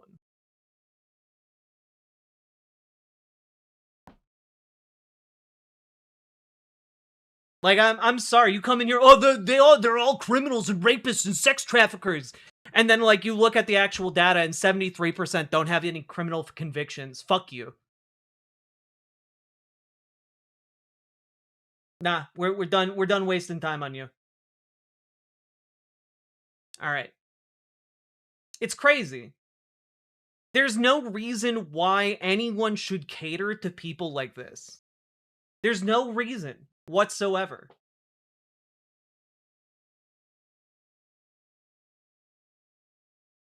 Like, I'm sorry, but nah. This is just racist garbage. Now, last part of the memo here. Secretary Noem's trip to CCOT.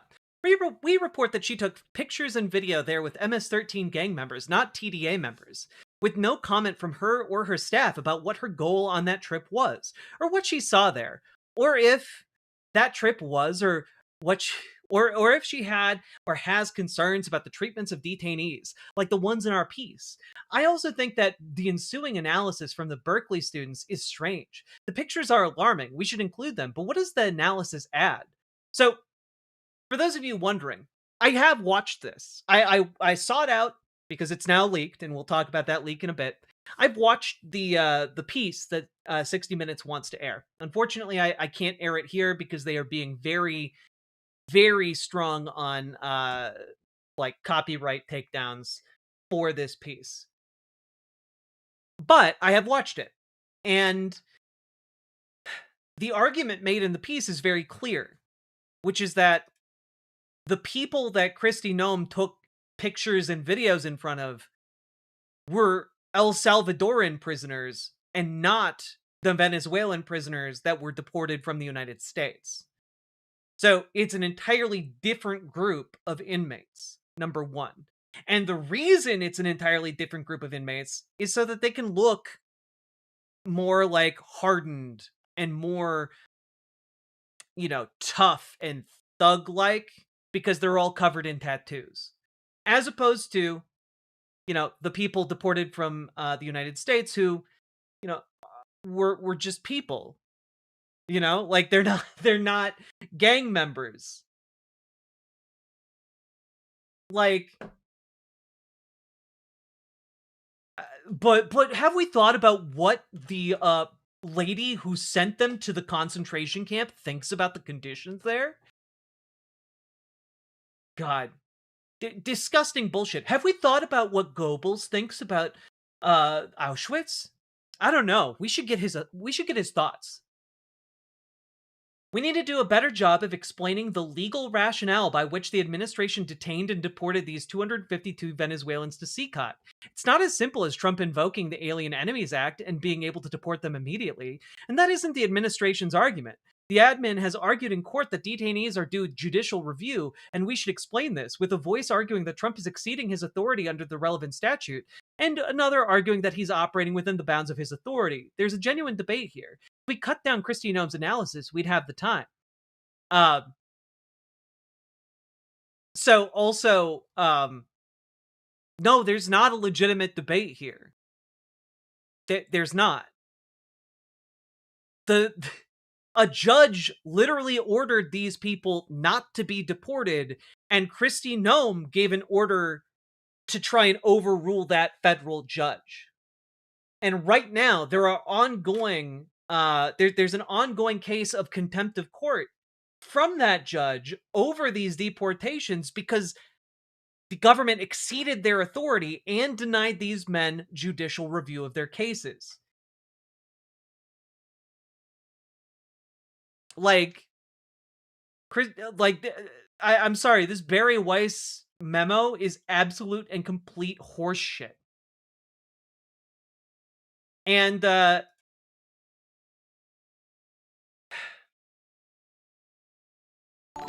it's infuriating stuff. It's just Not sure infuriating if it's stuff. just my opinion, but both sidesing an issue is journalistic malpractice. Yes, it is. Like, this piece had a very critical take on the Trump administration on purpose for a reason, because the Trump administration did something worth being critical about. It is not a two sides issue. Oh man, should we have sent those immigrants to a concentration camp where they're going to be tortured and sexually assaulted?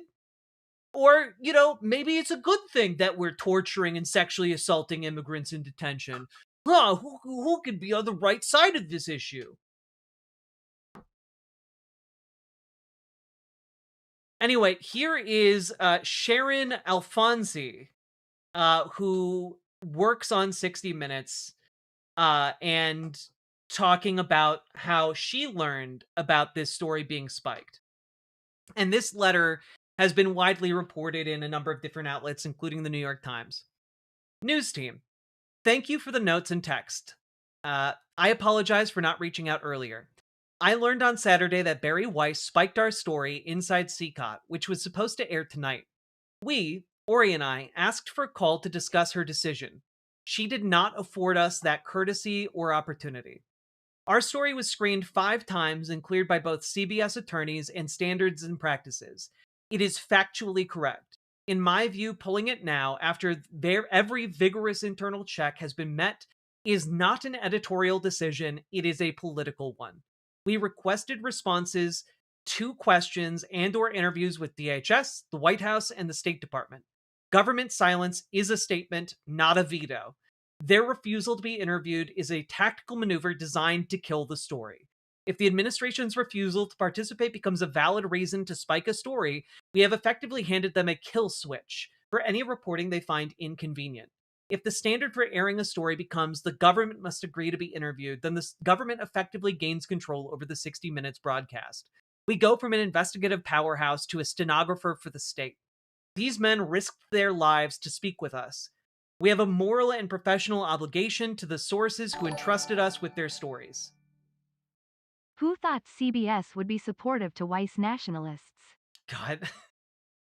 I still think there's something we could do with a saying like burying the lead as a new slang for government control over media. I don't know. I'm still workshopping it. But Weiss nationalists is pretty good. Saki Tanuki, thank you for the 2 tier 1 subs. And Nathan, thank you for the $5 dono.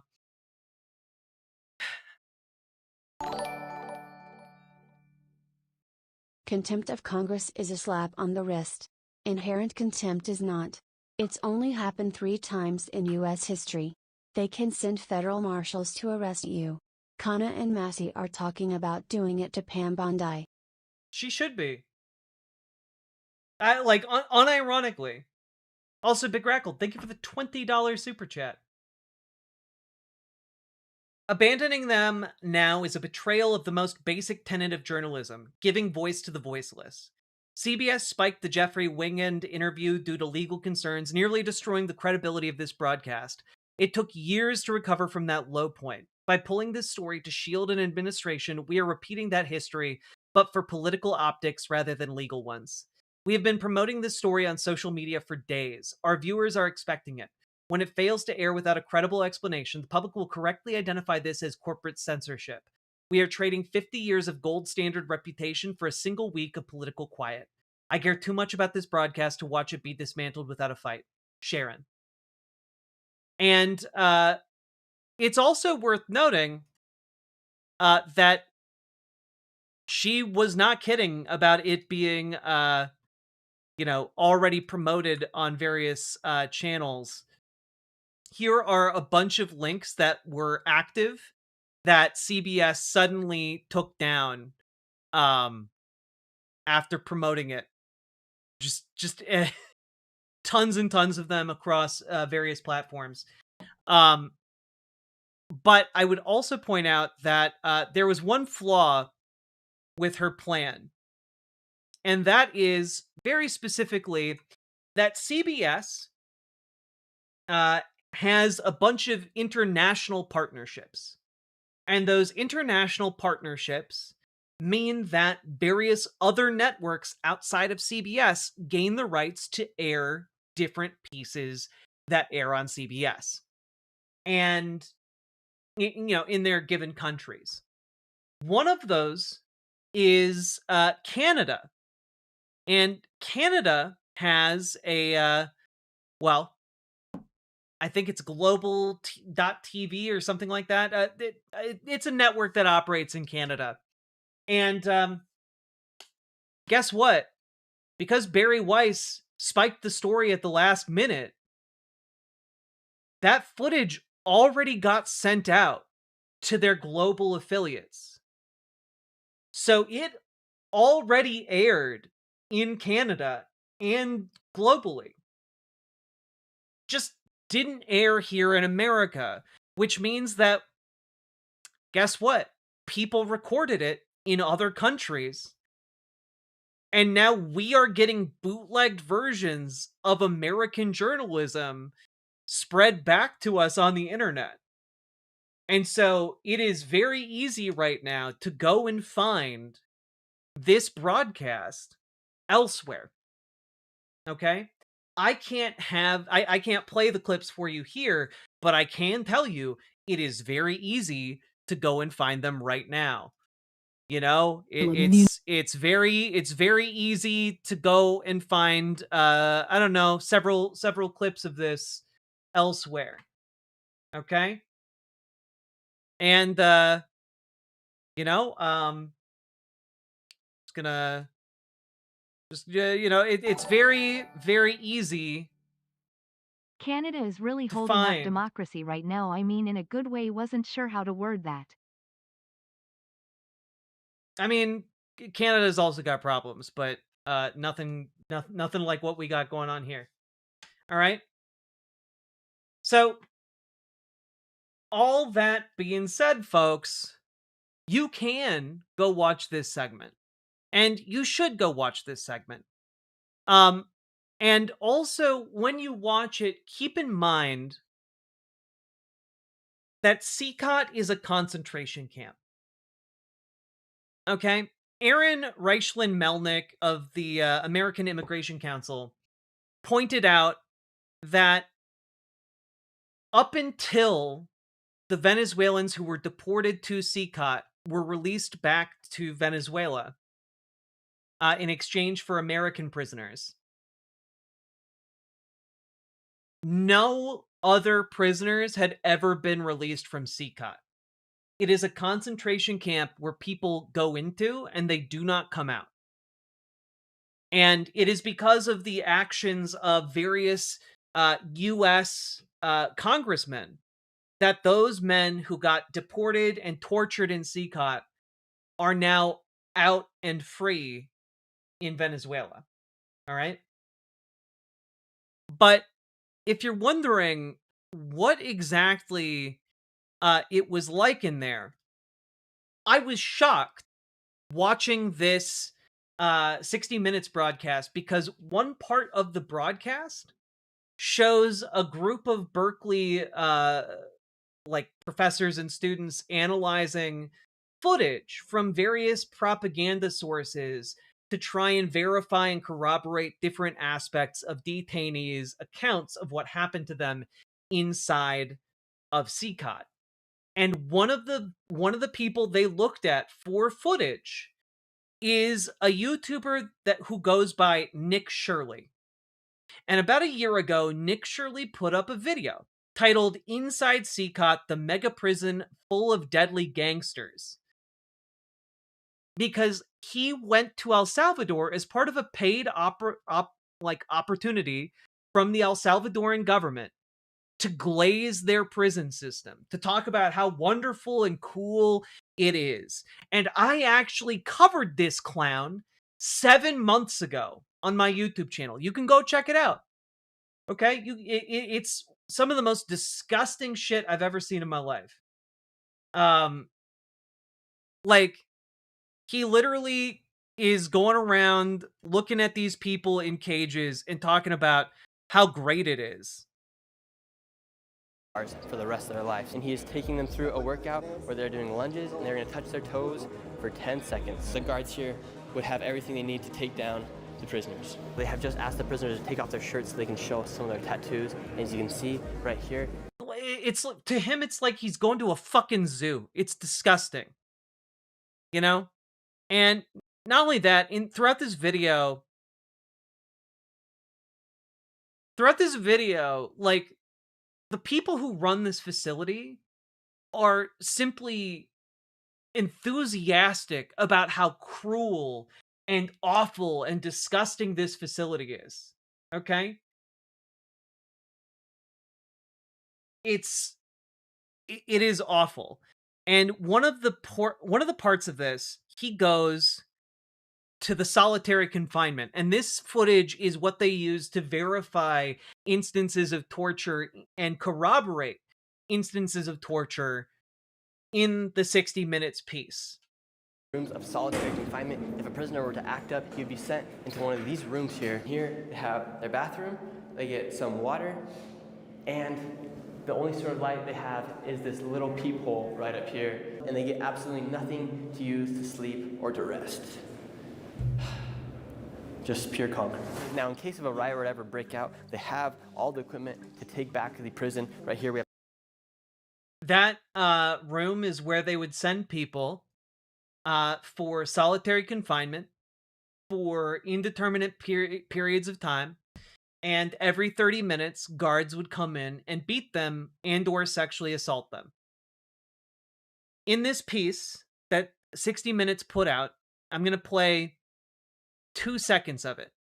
Okay? I want to find treatment of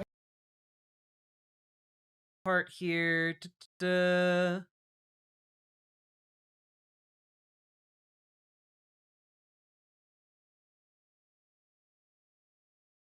Was never ending. Interminables. Sticks to traumatize us while we were in there. The torture was never ending. Interminables. They would take you there and beat you for hours and leave you locked in there for days. It's truly... Okay, it's just truly disgusting. They were hitting your private parts? Sí. With a baton? No. No, they tugged at them with their hands. And they did that to multiple people? A su mayoría. To most of us.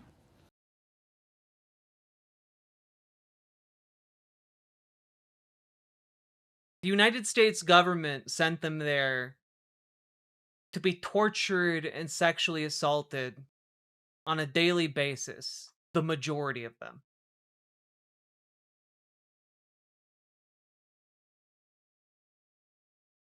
In this reporting from 60 Minutes, they talk about how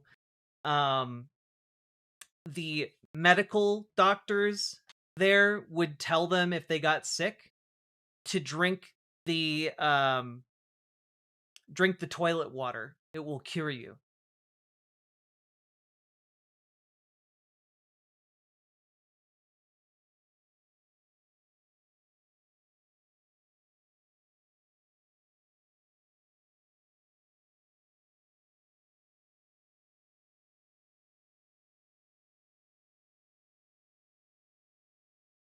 This is your hard-earned tax dollar at work, fellow Americans. We gave the government of El Salvador so much money to torture those men.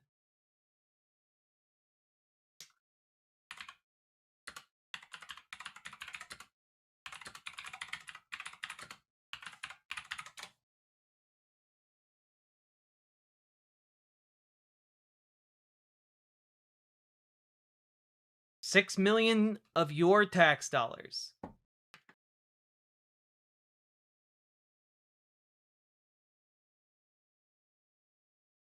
Cool.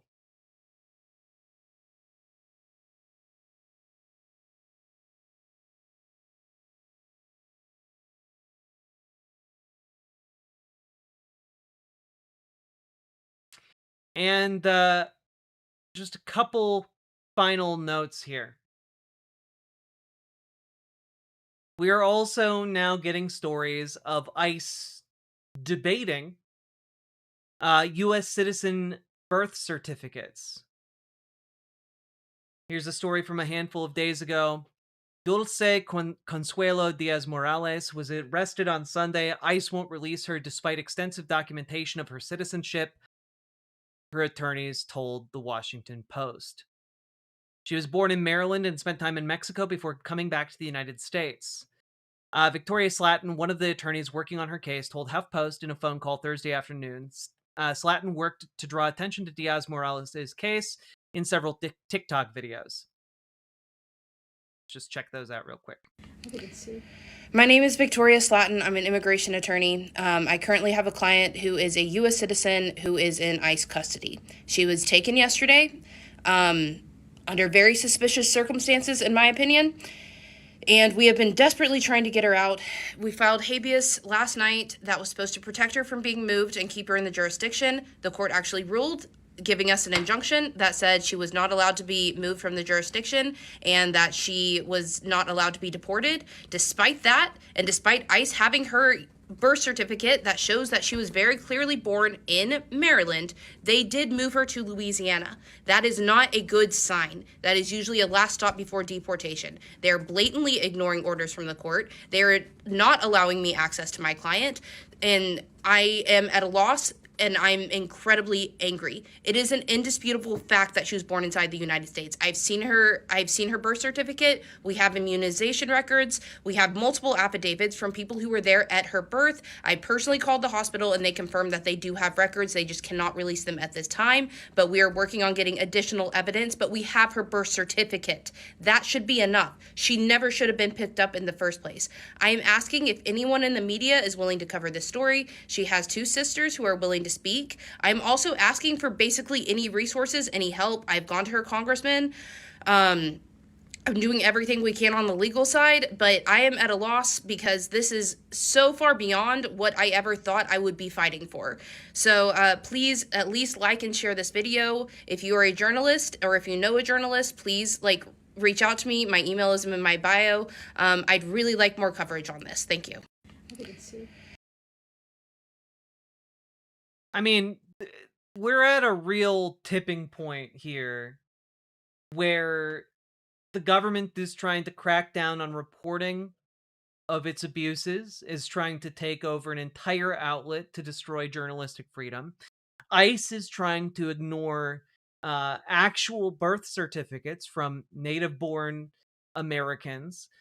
And Apple and Google are telling workers on their visas to not leave the United States because they might not be able to get back in.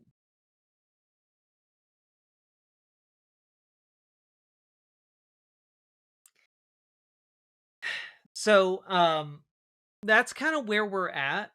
And one of the things we need to do now is we need to get loud. Call your representatives. Hell, if you need to, call your representatives about this story in particular, that this American citizen who's being abducted by ICE. You know? Here you go. Here, I'm linking it in all of the chats for you.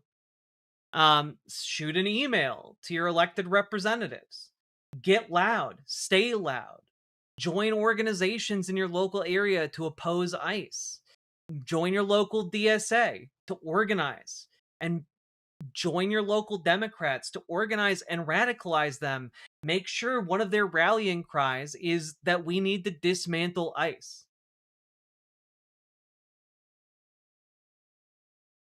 This is disgusting. This is unacceptable. And Tom Tillis is a dumbass, though. I don't give a fuck. Okay? So, you need to organize, because we always need to organize. And you need to look for any of your local organizations that are fighting against this. And hey, elevate this to your news stations. If you haven't, throw them a news tip. Get folks talking about these news stories, and don't allow like government pressure to silence these stories. You know, the Trump administration tried to kill this story on CCOT because it presents a threat to them. They wouldn't bother to kill the story if it didn't. And it presents a threat to them precisely because of all of the reasons all of the rest of the negative press present a threat to the Trump administration. He is cratering in his popularity. People don't like it. People don't like hearing that the Trump administration is ignoring the law and torturing and sexually assaulting people as a systemic, as a systemic solution to this. They don't like hearing about the concentration camps. Conservatives want to paint themselves as the good guys, and it's really hard to paint yourself as the good guy when you're the party in favor of sending people to a concentration camp where you get raped and beaten every day. You're just not the good guy in that situation, and it makes it a really inconvenient story for the Trump administration. Okay? It's not as though our legal system was having an easy time before with known public defender time budgets and 3% trial rates. It's true. But folks, get loud and get organized, and continue to be loud and continue to organize. Those are the best weapons we've got, and those are how we will eventually win. Okay? We need to kick these motherfuckers out of office, and we need to make sure the people we replace them with know that their mandate is to abolish ICE, to prosecute every ICE agent and bureaucrat, to hold every single member of this administration accountable, and to continue to push forward for our goals of Medicare for all, housing for all, food for all, living wage for all. These need to be our rallying cries, and we can make that happen by kicking corporate Dems out of office and kicking Republicans out of office. That is our way forward, and that is the path we have to walk. And if you're not getting out there and organizing, then our organizing ain't going to get done. We all got to do our part. All that being said, folks, let me know what you think down in the comments. I know that was a lot. Check out that video I did 7 months ago because I go over Nick Shirley's entire time in El Salvador, where he tours some of the lower security prisons before finally going to CCOT. It's eye-opening, to say the least. It's really disgusting, and it really makes sense why Republican politicians love El Salvador so much. Also worth noting that, as a side note, Bari Weiss has glazed Nayib Bukele, the dictator of El Salvador. And that's the least surprising thing I've heard in a while. So, she's on the record as loving that guy and loving how popular he is as a dictator. Anyway, folks, hit that follow button, hit that subscribe button. Let me know what you think in the comments. Comments longer than 8 words help the most. Please organize. Please join your local DSA. Please radicalize your local Dems. And let's keep on going.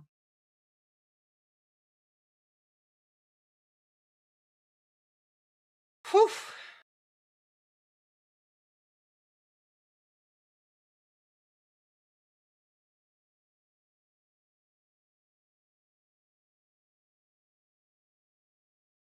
Ay.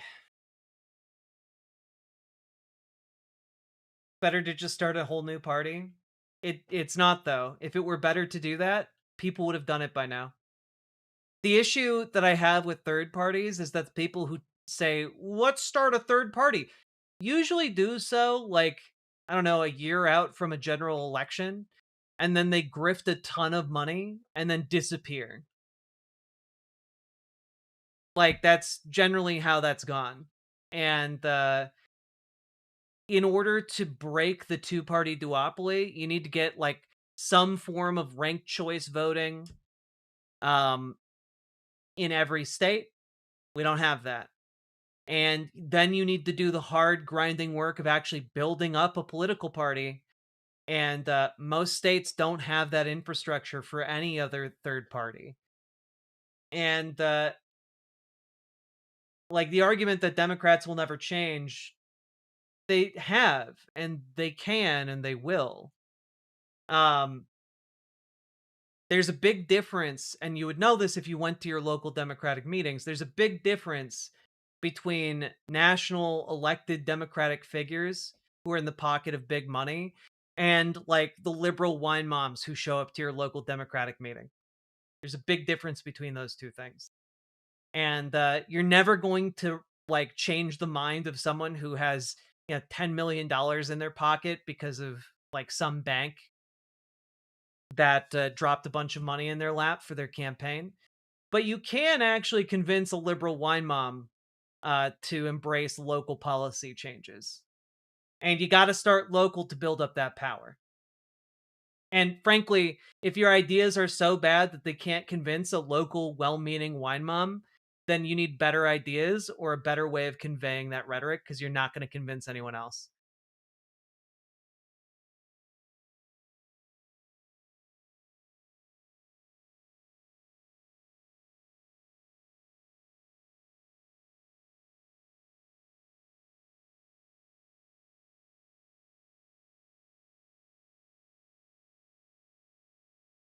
The MPP did more harm to the possibility of a third party than Reagan and Nixon did. I'll never forgive the way they fucked Cornel West.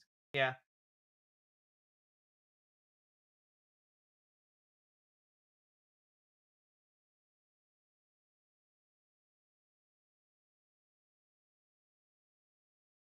Hey, Joe Friday, just as an FYI, you're posting just like a full on article that I don't know, maybe Chat GPT fed to you or something. I don't know. Um, but any economic analysis of undocumented or documented immigration shows that immigrants are a net benefit to the local economy. And I'm sorry, any analysis where it's like it costs us $65,000 per migrant, that's just not true. Like at all. Because I've read the economic analyses of the undocumented and documented migration, and they raise local wages. They actually contribute to the economy while taking less resources from the economy. Like, you're just wrong.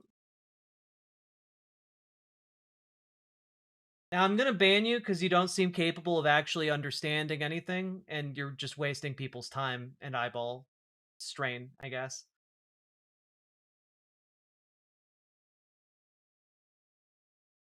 Hey. Hardcore subject to wake up to. I'm sorry, Maliki.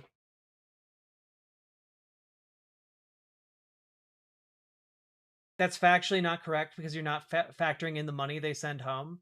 They don't raise local wages. They do actually raise local wages. Do.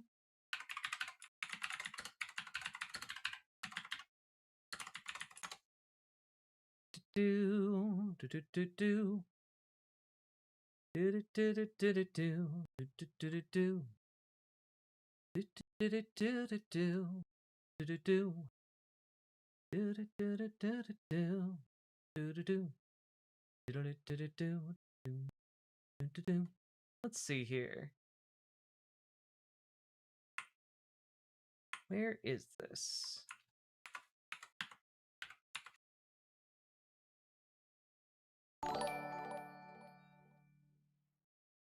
Even if it did cost $65 per migrant, we live in a country of 330 million, and we operate on budgets of trillions of dollars. Statistically irrelevant. Here are research papers that show, hey, guess what? Even Immigrants if it did raise cost wages. $65 per migrant, we live in a country of 330 million, and we operate on budgets of trillions of dollars. Statistically irrelevant. True. Agreed. But literally, there are multiple economic studies of the effects of migration and immigrants on local economies. They raise wages for everyone in the local economy. They circulate more money in the local economy, which means more jobs are created in the local economy, etc. Now, the argument that, well, they still shouldn't have come here. They're illegal. Well, we can provide them pathways to citizenship. There's not currently a pathway to citizenship if you are undocumented in the United States. So, it's kind of one of those things where, if we provided a pathway to citizenship, most of them would take that and go through those steps. And I think that's kind of borne out by the fact that ICE is currently arresting people who are going to their final green card meetings. I don't know, people would go through the steps to be here legally if you provide them an avenue to do so once they're here. And I don't know, it seems like you're just kind of like, well, they're here illegally, so they deserve to be tortured in a foreign prison. And that's again, I don't know, do you care? I guess not. We already provide paths to citizenship? No, we don't. If you are here, that's why we have the dreamers. Dreamers are kids who are brought here, people who are brought here as children, who then are undocumented in the United States, and instead of granting them a pathway to citizenship, they've just lived in legal limbo for decades. And now those people who came here as kids, before they had any choice about where they went, they've not been given a pathway to citizenship. There is no way for an undocumented immigrant in the United States to become a legal citizen of the United States. Now, there are ways for legal immigrants who come to the United States to get citizenship. There is not way for an undocumented immigrant to gain citizenship. And if your problem is specifically with undocumented immigrants, then we're talking about undocumented immigrants, not documented immigrants, like the one your neighbor you're talking about. So, the entire question here is there a pathway to citizenship for undocumented migrants? And the answer is no.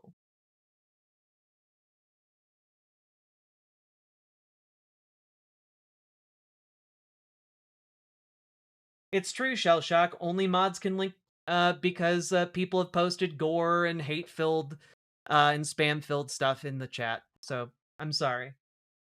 Yes, there is. I would love for you to tell me what's the name of the program for an undocumented immigrant to become documented. Just tell me the name of it. I'll Google it. I'm happy to do it. Tell me the name of the program.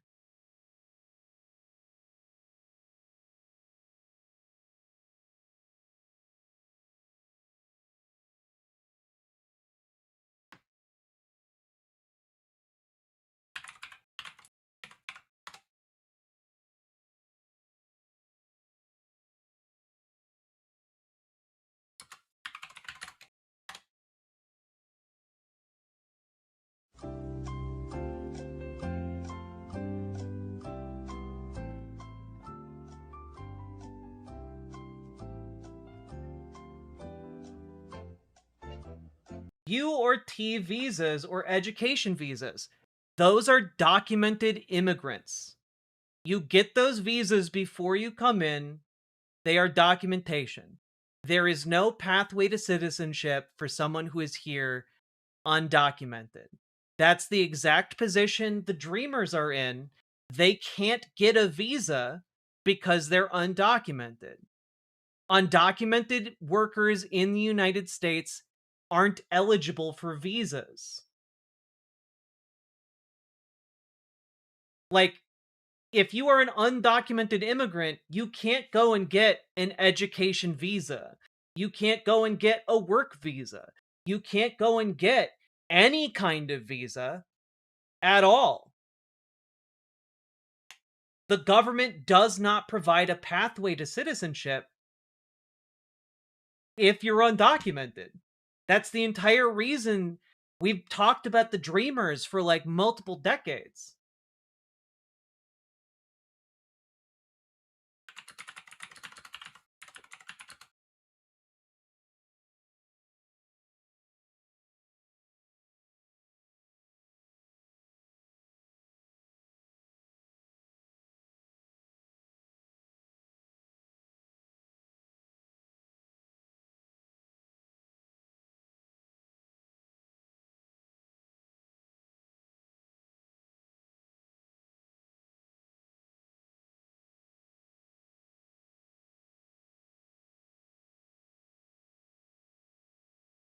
Lawyerly takes one Google search to disprove you.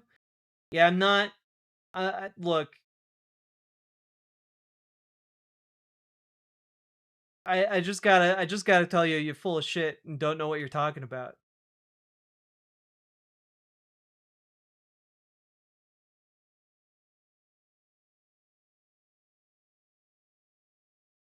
There's a reason why this website exists.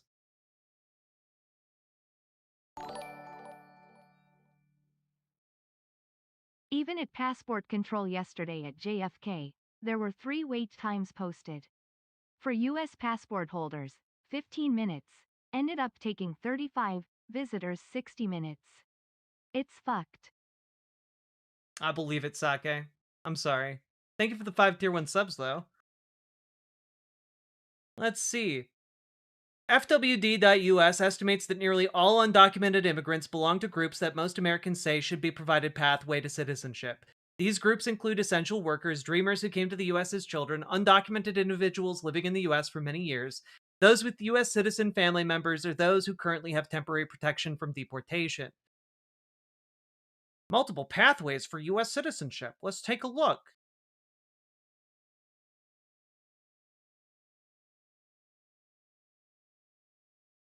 I guess we have to scroll down. There we go.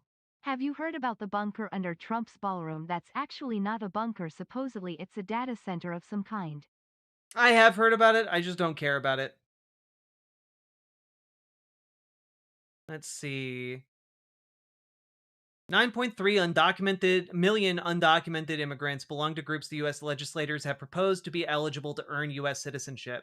These include essential workers, individuals living in the U.S. for 10 or more years, parents of U.S. citizen minor children, spouses of U.S. citizens, dreamers who came to the U.S. as children, farm workers, those with temporary protected status, individuals seeking asylum and awaiting a decision, and individuals waiting for an adjustment or change of status, because currently those people do not have pathways to citizenship.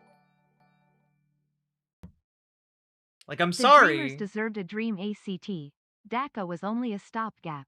Yes. It's cheaper too. We're literally doing the expensive, cruel option. It's true. It's literally more expensive to house them in these for-profit prison facilities and then deport them than it is to just give them a pathway to citizenship. Let them fill out some forms and do the paperwork, and then bada bing, bada boom. They can be like tax-paying citizens that feel the misery of yearly taxes like the rest of us.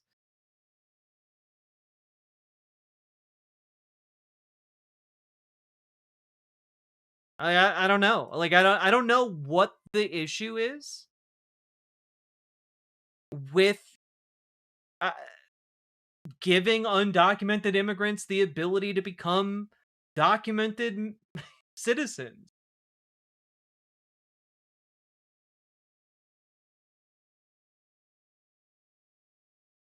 You said illegals don't have a way to get citizenship, and you just mentioned several ways. Those aren't ways to get citizenship. Those are proposed groups who should be given a pathway to get citizenship.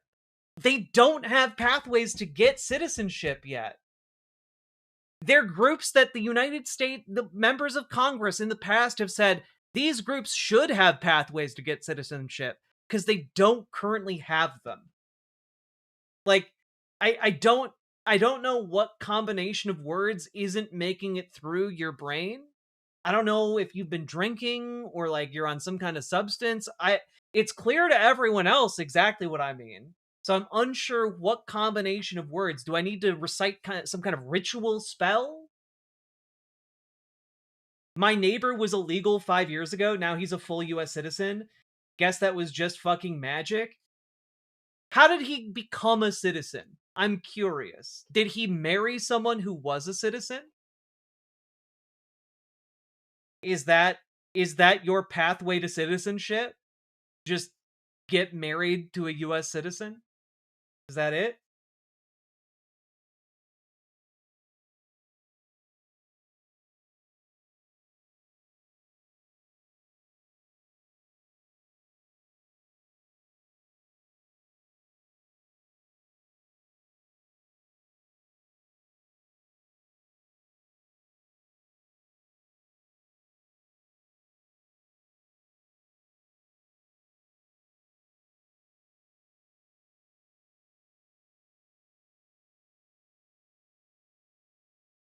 Who cares? You said there's no way. There is.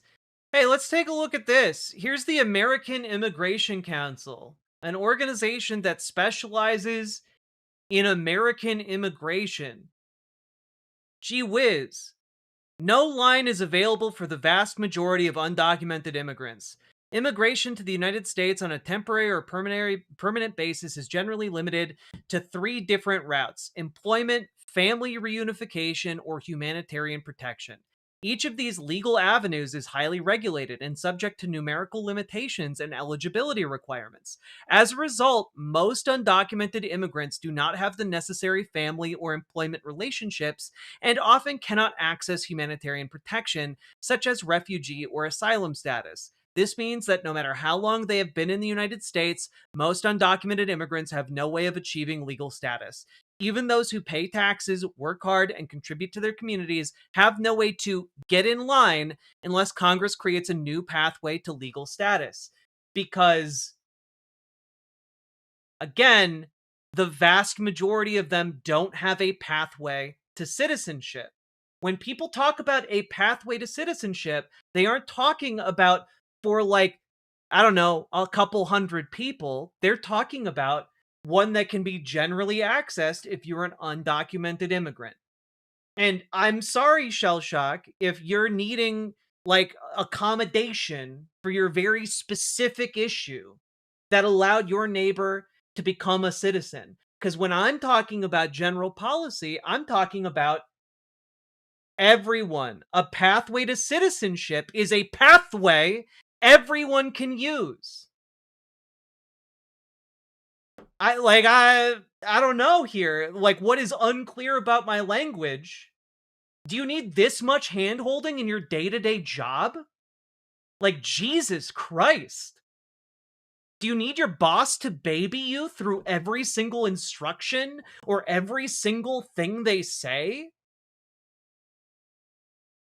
The argument was there's no pathway. I didn't say there's no pathway. I said for the vast majority, there is no pathway.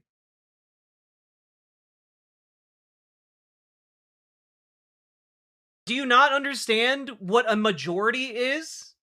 Do you not understand that if, like, I don't know, 2 people can go through a doorway because they have keys, it doesn't mean thousands of people can go through that same doorway? Yeah, because most people have no pathway to citizenship. Are you slow? Are you like mentally not all there? Is your name Shell Shock because you're you're currently reverberating from a shell that exploded next to you? Because if your problem with like, okay, I'm gonna try this one more time. Slow, what the fuck? Wow, ableist? Look, is it ableism if I watch you walk into a glass wall 10 times and ask you if you have a problem with your brain? Maybe. Maybe, I'll own that. Yeah. I implore anyone who thinks there is an easy pathway to just look up the green card process. Fun It's fact. absurd. Calling you stupid and a moron, also ableist. So, all I'm gonna say here, I'm gonna try one more time. Is it ableist if still say you're a dude in a dress? No, it's just more evidence that you're stupid as fuck. Because one, I'm a lady, and two, this is a blouse, and three, you didn't even spell the sentence right. And four, it's not ableism, it's transphobia. Like, I was gonna try and walk you through this one more time, but you've actually tipped it over into just being too stupid to engage with. like I'm just done with you. Like, if somebody comes in and is like, my problem with the immigration issue is that they're all undocumented and illegal. And I'm like, okay, well, one way we could solve that is by documenting them. And they're like, well, there are already pathways to citizenship. And my response is like, well, those pathways aren't available to most people. Then like, my neighbor became a citizen. It's like, well, okay, but your neighbor's one person. We're talking about millions of people who need the ability to become citizens. That was genuinely stupid, and I'm sorry I wasted all of your time with it. God. Yeah, he multi-classed in to various different forms of stupidity. It's genuinely impressive. Oh god. I've never it's rare to encounter someone that's that level of moronic. And don't be sorry, it was fun. I'm glad you guys had fun. I'm mostly just baffled at I don't know, the brute solid wall nature of it.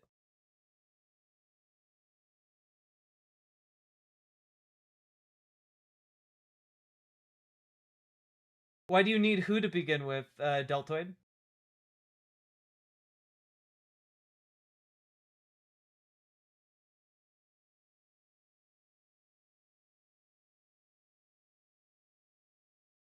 You were rightfully pissed? Hell yeah.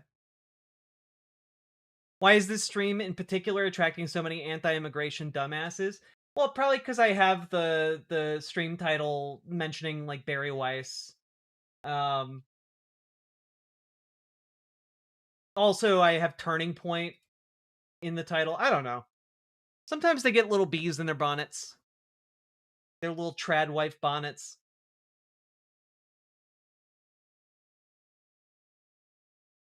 Joseph. Joseph. Native-born people in the United States are more likely to be sex traffickers and drug traffickers than immigrants. Stop this.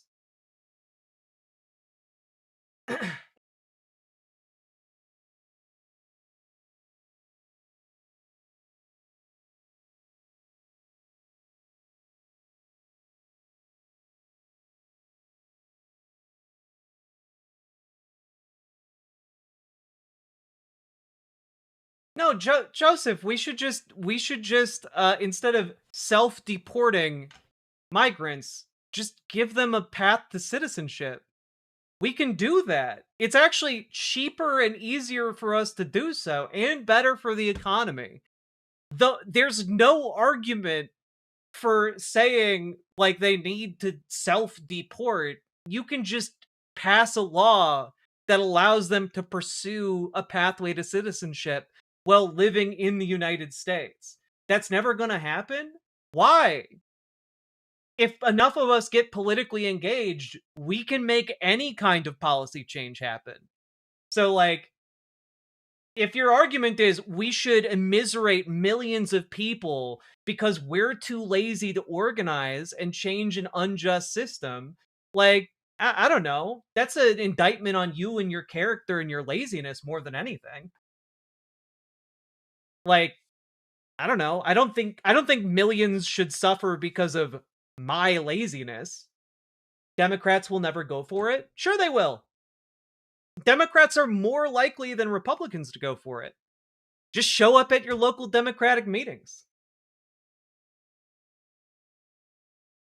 Like, show up at your local Democratic meetings and talk about it. If a senator in Rome can end every single speech with, you know, like Carthage must fall, and eventually cause the entirety of Rome to go to war because of how irritating that one guy was all the time, we can certainly move American empire by showing up and being irritating in official government capacity. No, they won't. Democrats are still a very right-wing party. Then change it. Supreme political wagon, one free pony for every American. Nathan, thank you for the $5 dono. Like, I'm sorry. If you don't like the politics as they exist now, do something about it. Don't make your laziness other people's problem.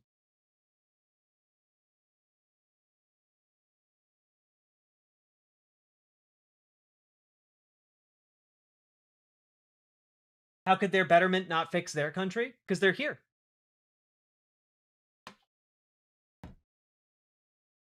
How could the betterment you do here not better some other country? The reason they would better their communities is because they live here. Their communities are here.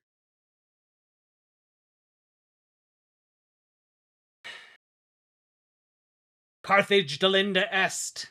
Indeed.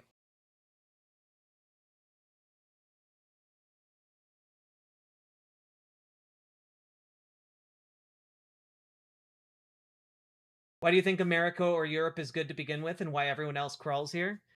Because colonialism extracted wealth from all over the globe to concentrate it in America and Europe.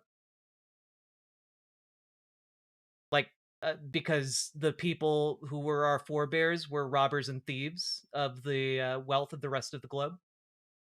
And slavers as well.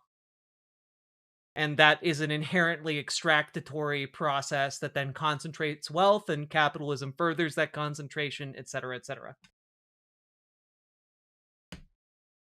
So, that would be why. You a slave owner? Was this country built by slaves? Who did most of the agricultural work in this country prior to the 1860s?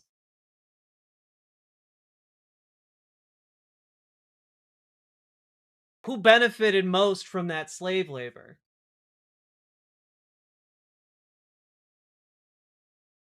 Who had the brain to figure out agriculture? Most societies around the world. Like Native Americans, to North and South America, the people in the Fertile Crescent, I don't know, a lot of different groups of people independently at different points throughout history. Why is it centered around a few? It's not. It's centered around different, like, geological regions of the earth that have access to things that make for stable environments and good farming. Again, like the Fertile Crescent or the terraced gardens in South America. Like, yeah, like all over the world. China in particular had a lot of agriculture early on. I don't know. I don't think this is the argument you want to go down with me.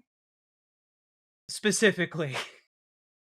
Because I actually know what the fuck I'm talking about. And if your answer is, white people did it? No. White people were actually some of the last people to figure out agriculture.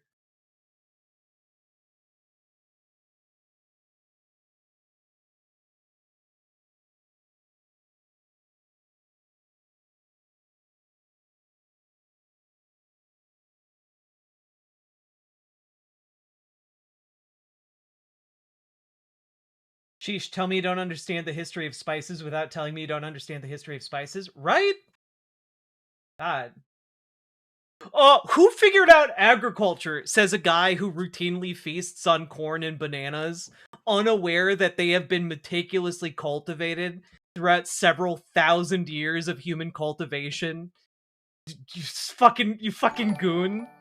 You fucking, like, come on. Africa had agricultural pre-colonialism, you squalid asterisk asterisk Like- asterisk asterisk. The Native like- Americans basically had a functioning communist system of governance until Europeans fucked it all up. Gosh, people are frustrating.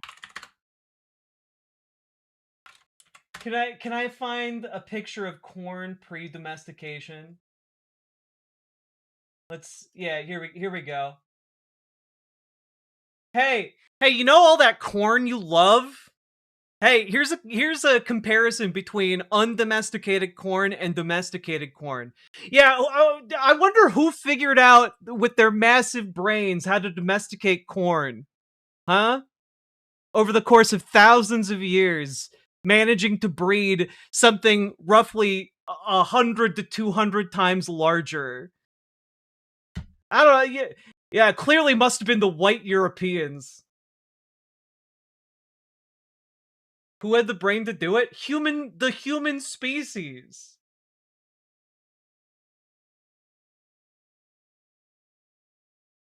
God. John Corncob, of course.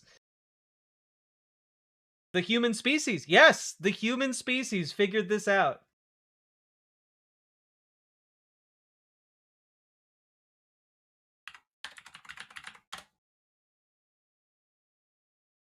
Hey, let's just take a quick look at a domesticated banana versus an undomesticated banana. How about that? Let's just take a quick comparison, shall we? Let's see here.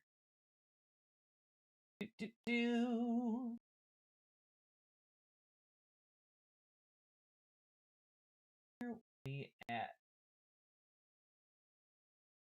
I want a better. I need a bigger image. Give me bigger bananas, she said, aware of the implications the internet would make.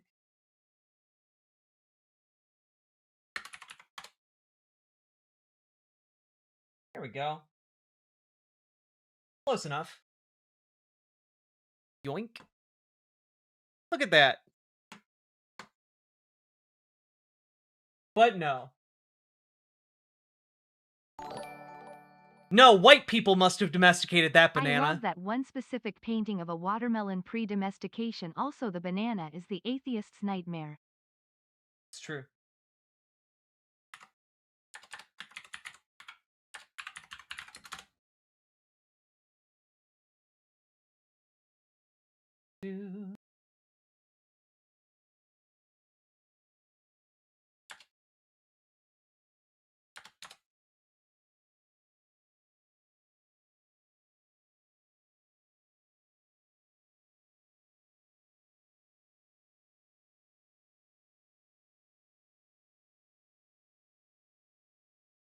Yeah, whoever could have figured out how to domesticate watermelon.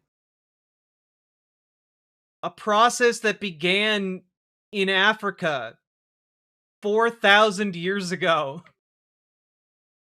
Gee, I probably must have been those white Europeans. Gosh darn it, they wind up everywhere.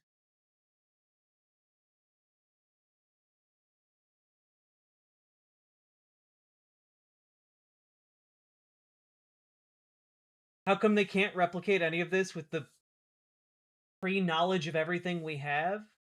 What are you talking about?